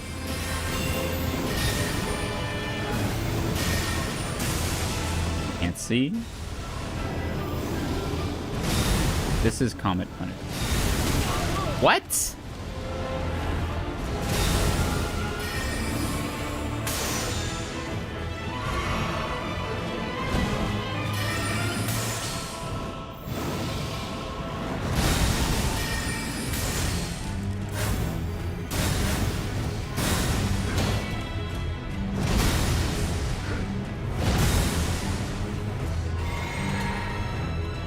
$11:30? Okay, cool. Stream will probably be done by then.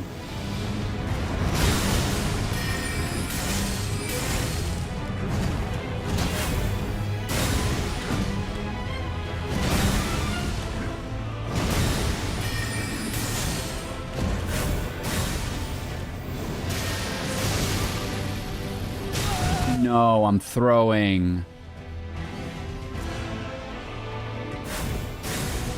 We actually have a really good chance here. I need to get this heal off. We should pebble up.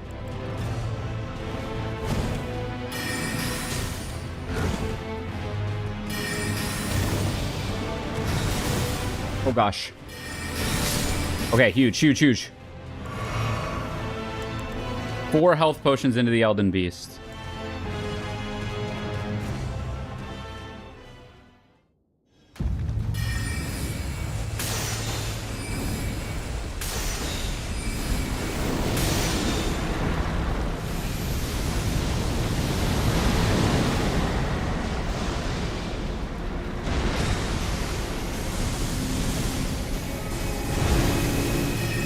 I'm gonna hit.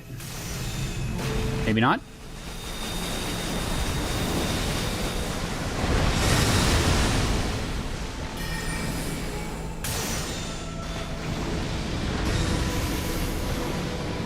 I'm hit. No, I'm not. He did a different move than I thought. Can't see what he's doing. Chill, chill, chill. Tranquilo.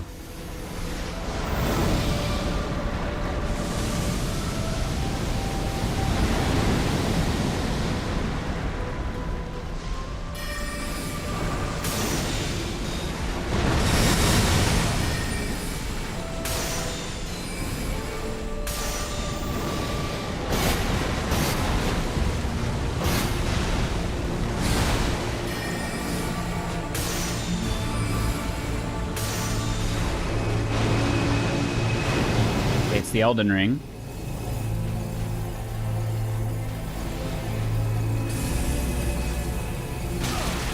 That's fine. That's fine.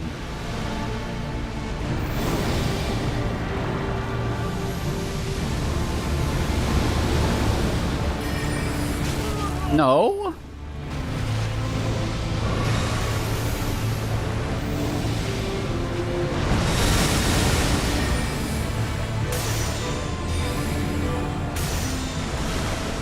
Okay, that hit. That was good.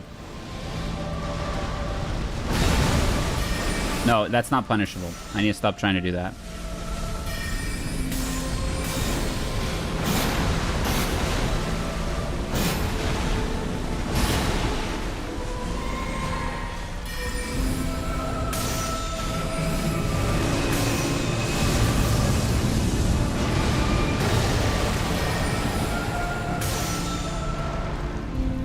That's whiff, that sucks.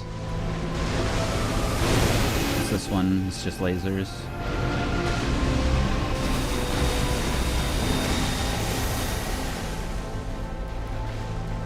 By the invisible wall. I gotta get out of the invisible wall.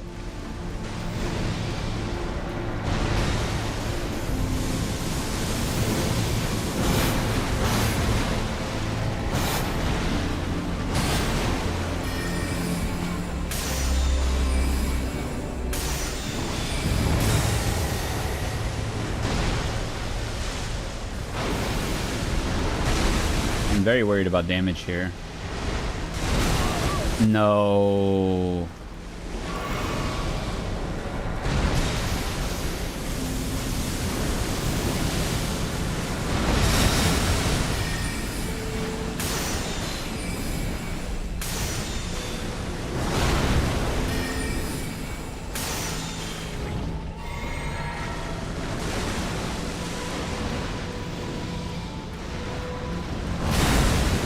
That's not punishable? No! What a waste. I'm close. Careful.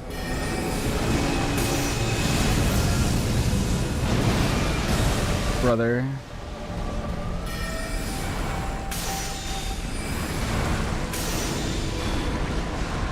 This is the sparkler.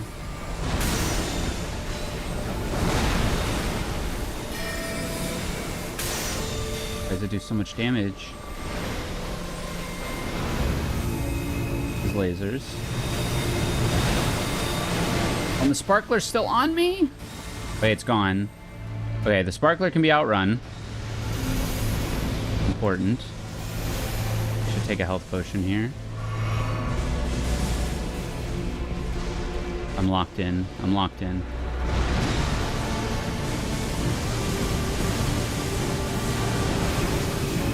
Don't get hit by the bullshit. Wait for your opportunity.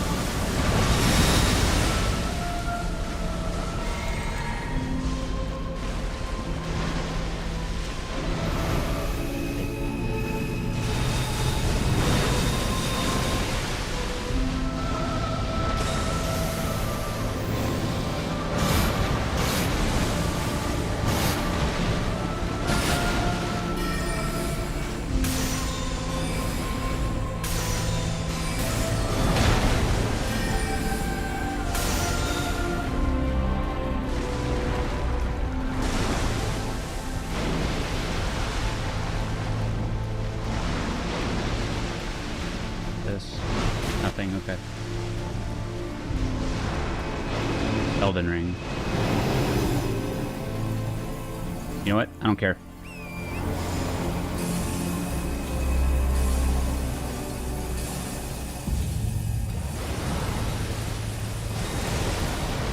I want to win. I want to win, baby. I don't care. Oh, it's not punishable. That might be the difference maker. Those two that I threw into the void.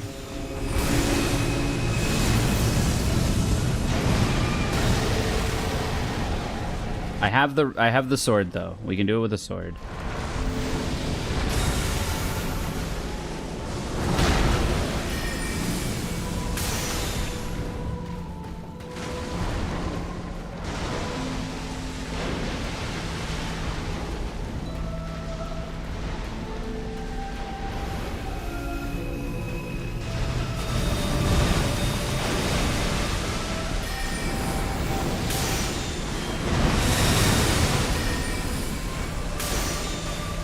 We got to do this last bit with a sword.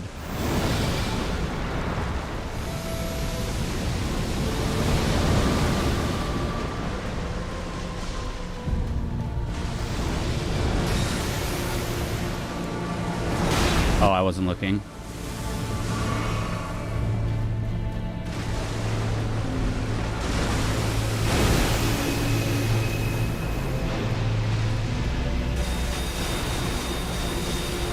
I got clipped.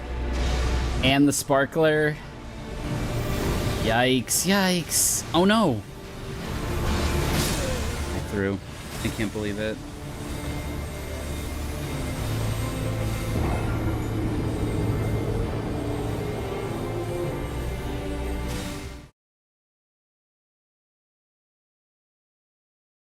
I think I gotta call it. If that attempt didn't do it, we've been at this for like 3 hours. I have to do one less health potion, one more mana potion, I think. I guess let's try one more time, and hopefully I don't waste any mana.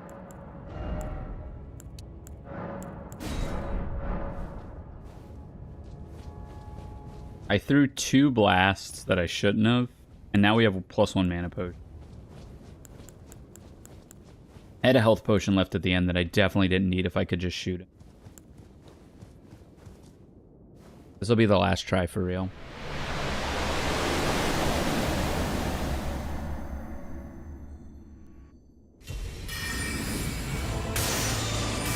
But I saw the light at the end of the tunnel, so here's hoping.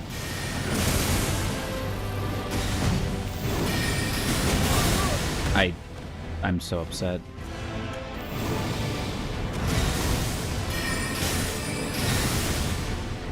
That didn't even feel like a mistake.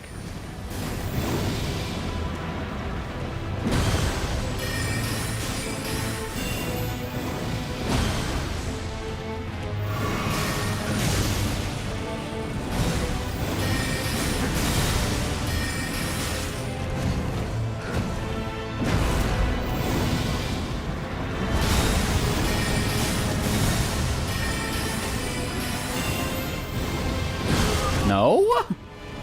Whatever, man. Whatever, man. You got me.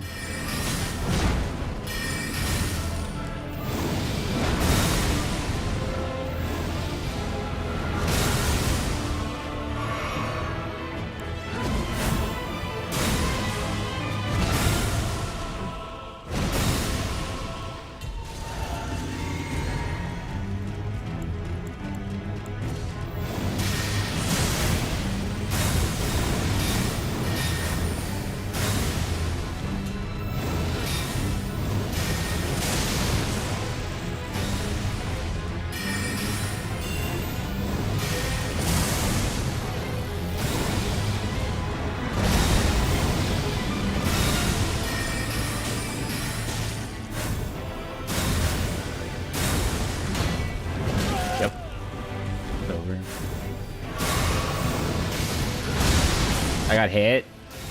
I don't know what I'm doing anymore, man.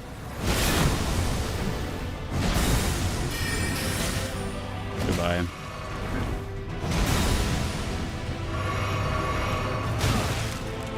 Yeah, hell yeah. Yeah, hell yeah. GG's.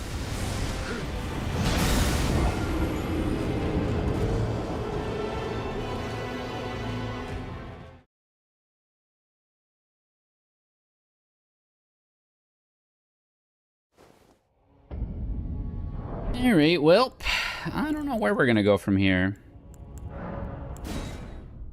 Thanks everyone for hanging out. It was fun. I got tilted, so sorry if that was miserable. But it is what it is. I'm gonna probably raid out and I watch this Grand Archive stream in like 15-20 minutes. Yeah. Is that.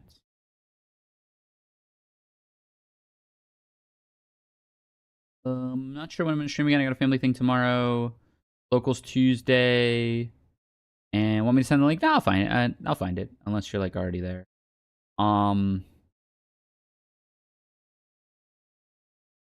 Yep. I think that's it. Probably stream again Wednesday. So be good to each other in the meantime, and I'll see you then. Bye bye.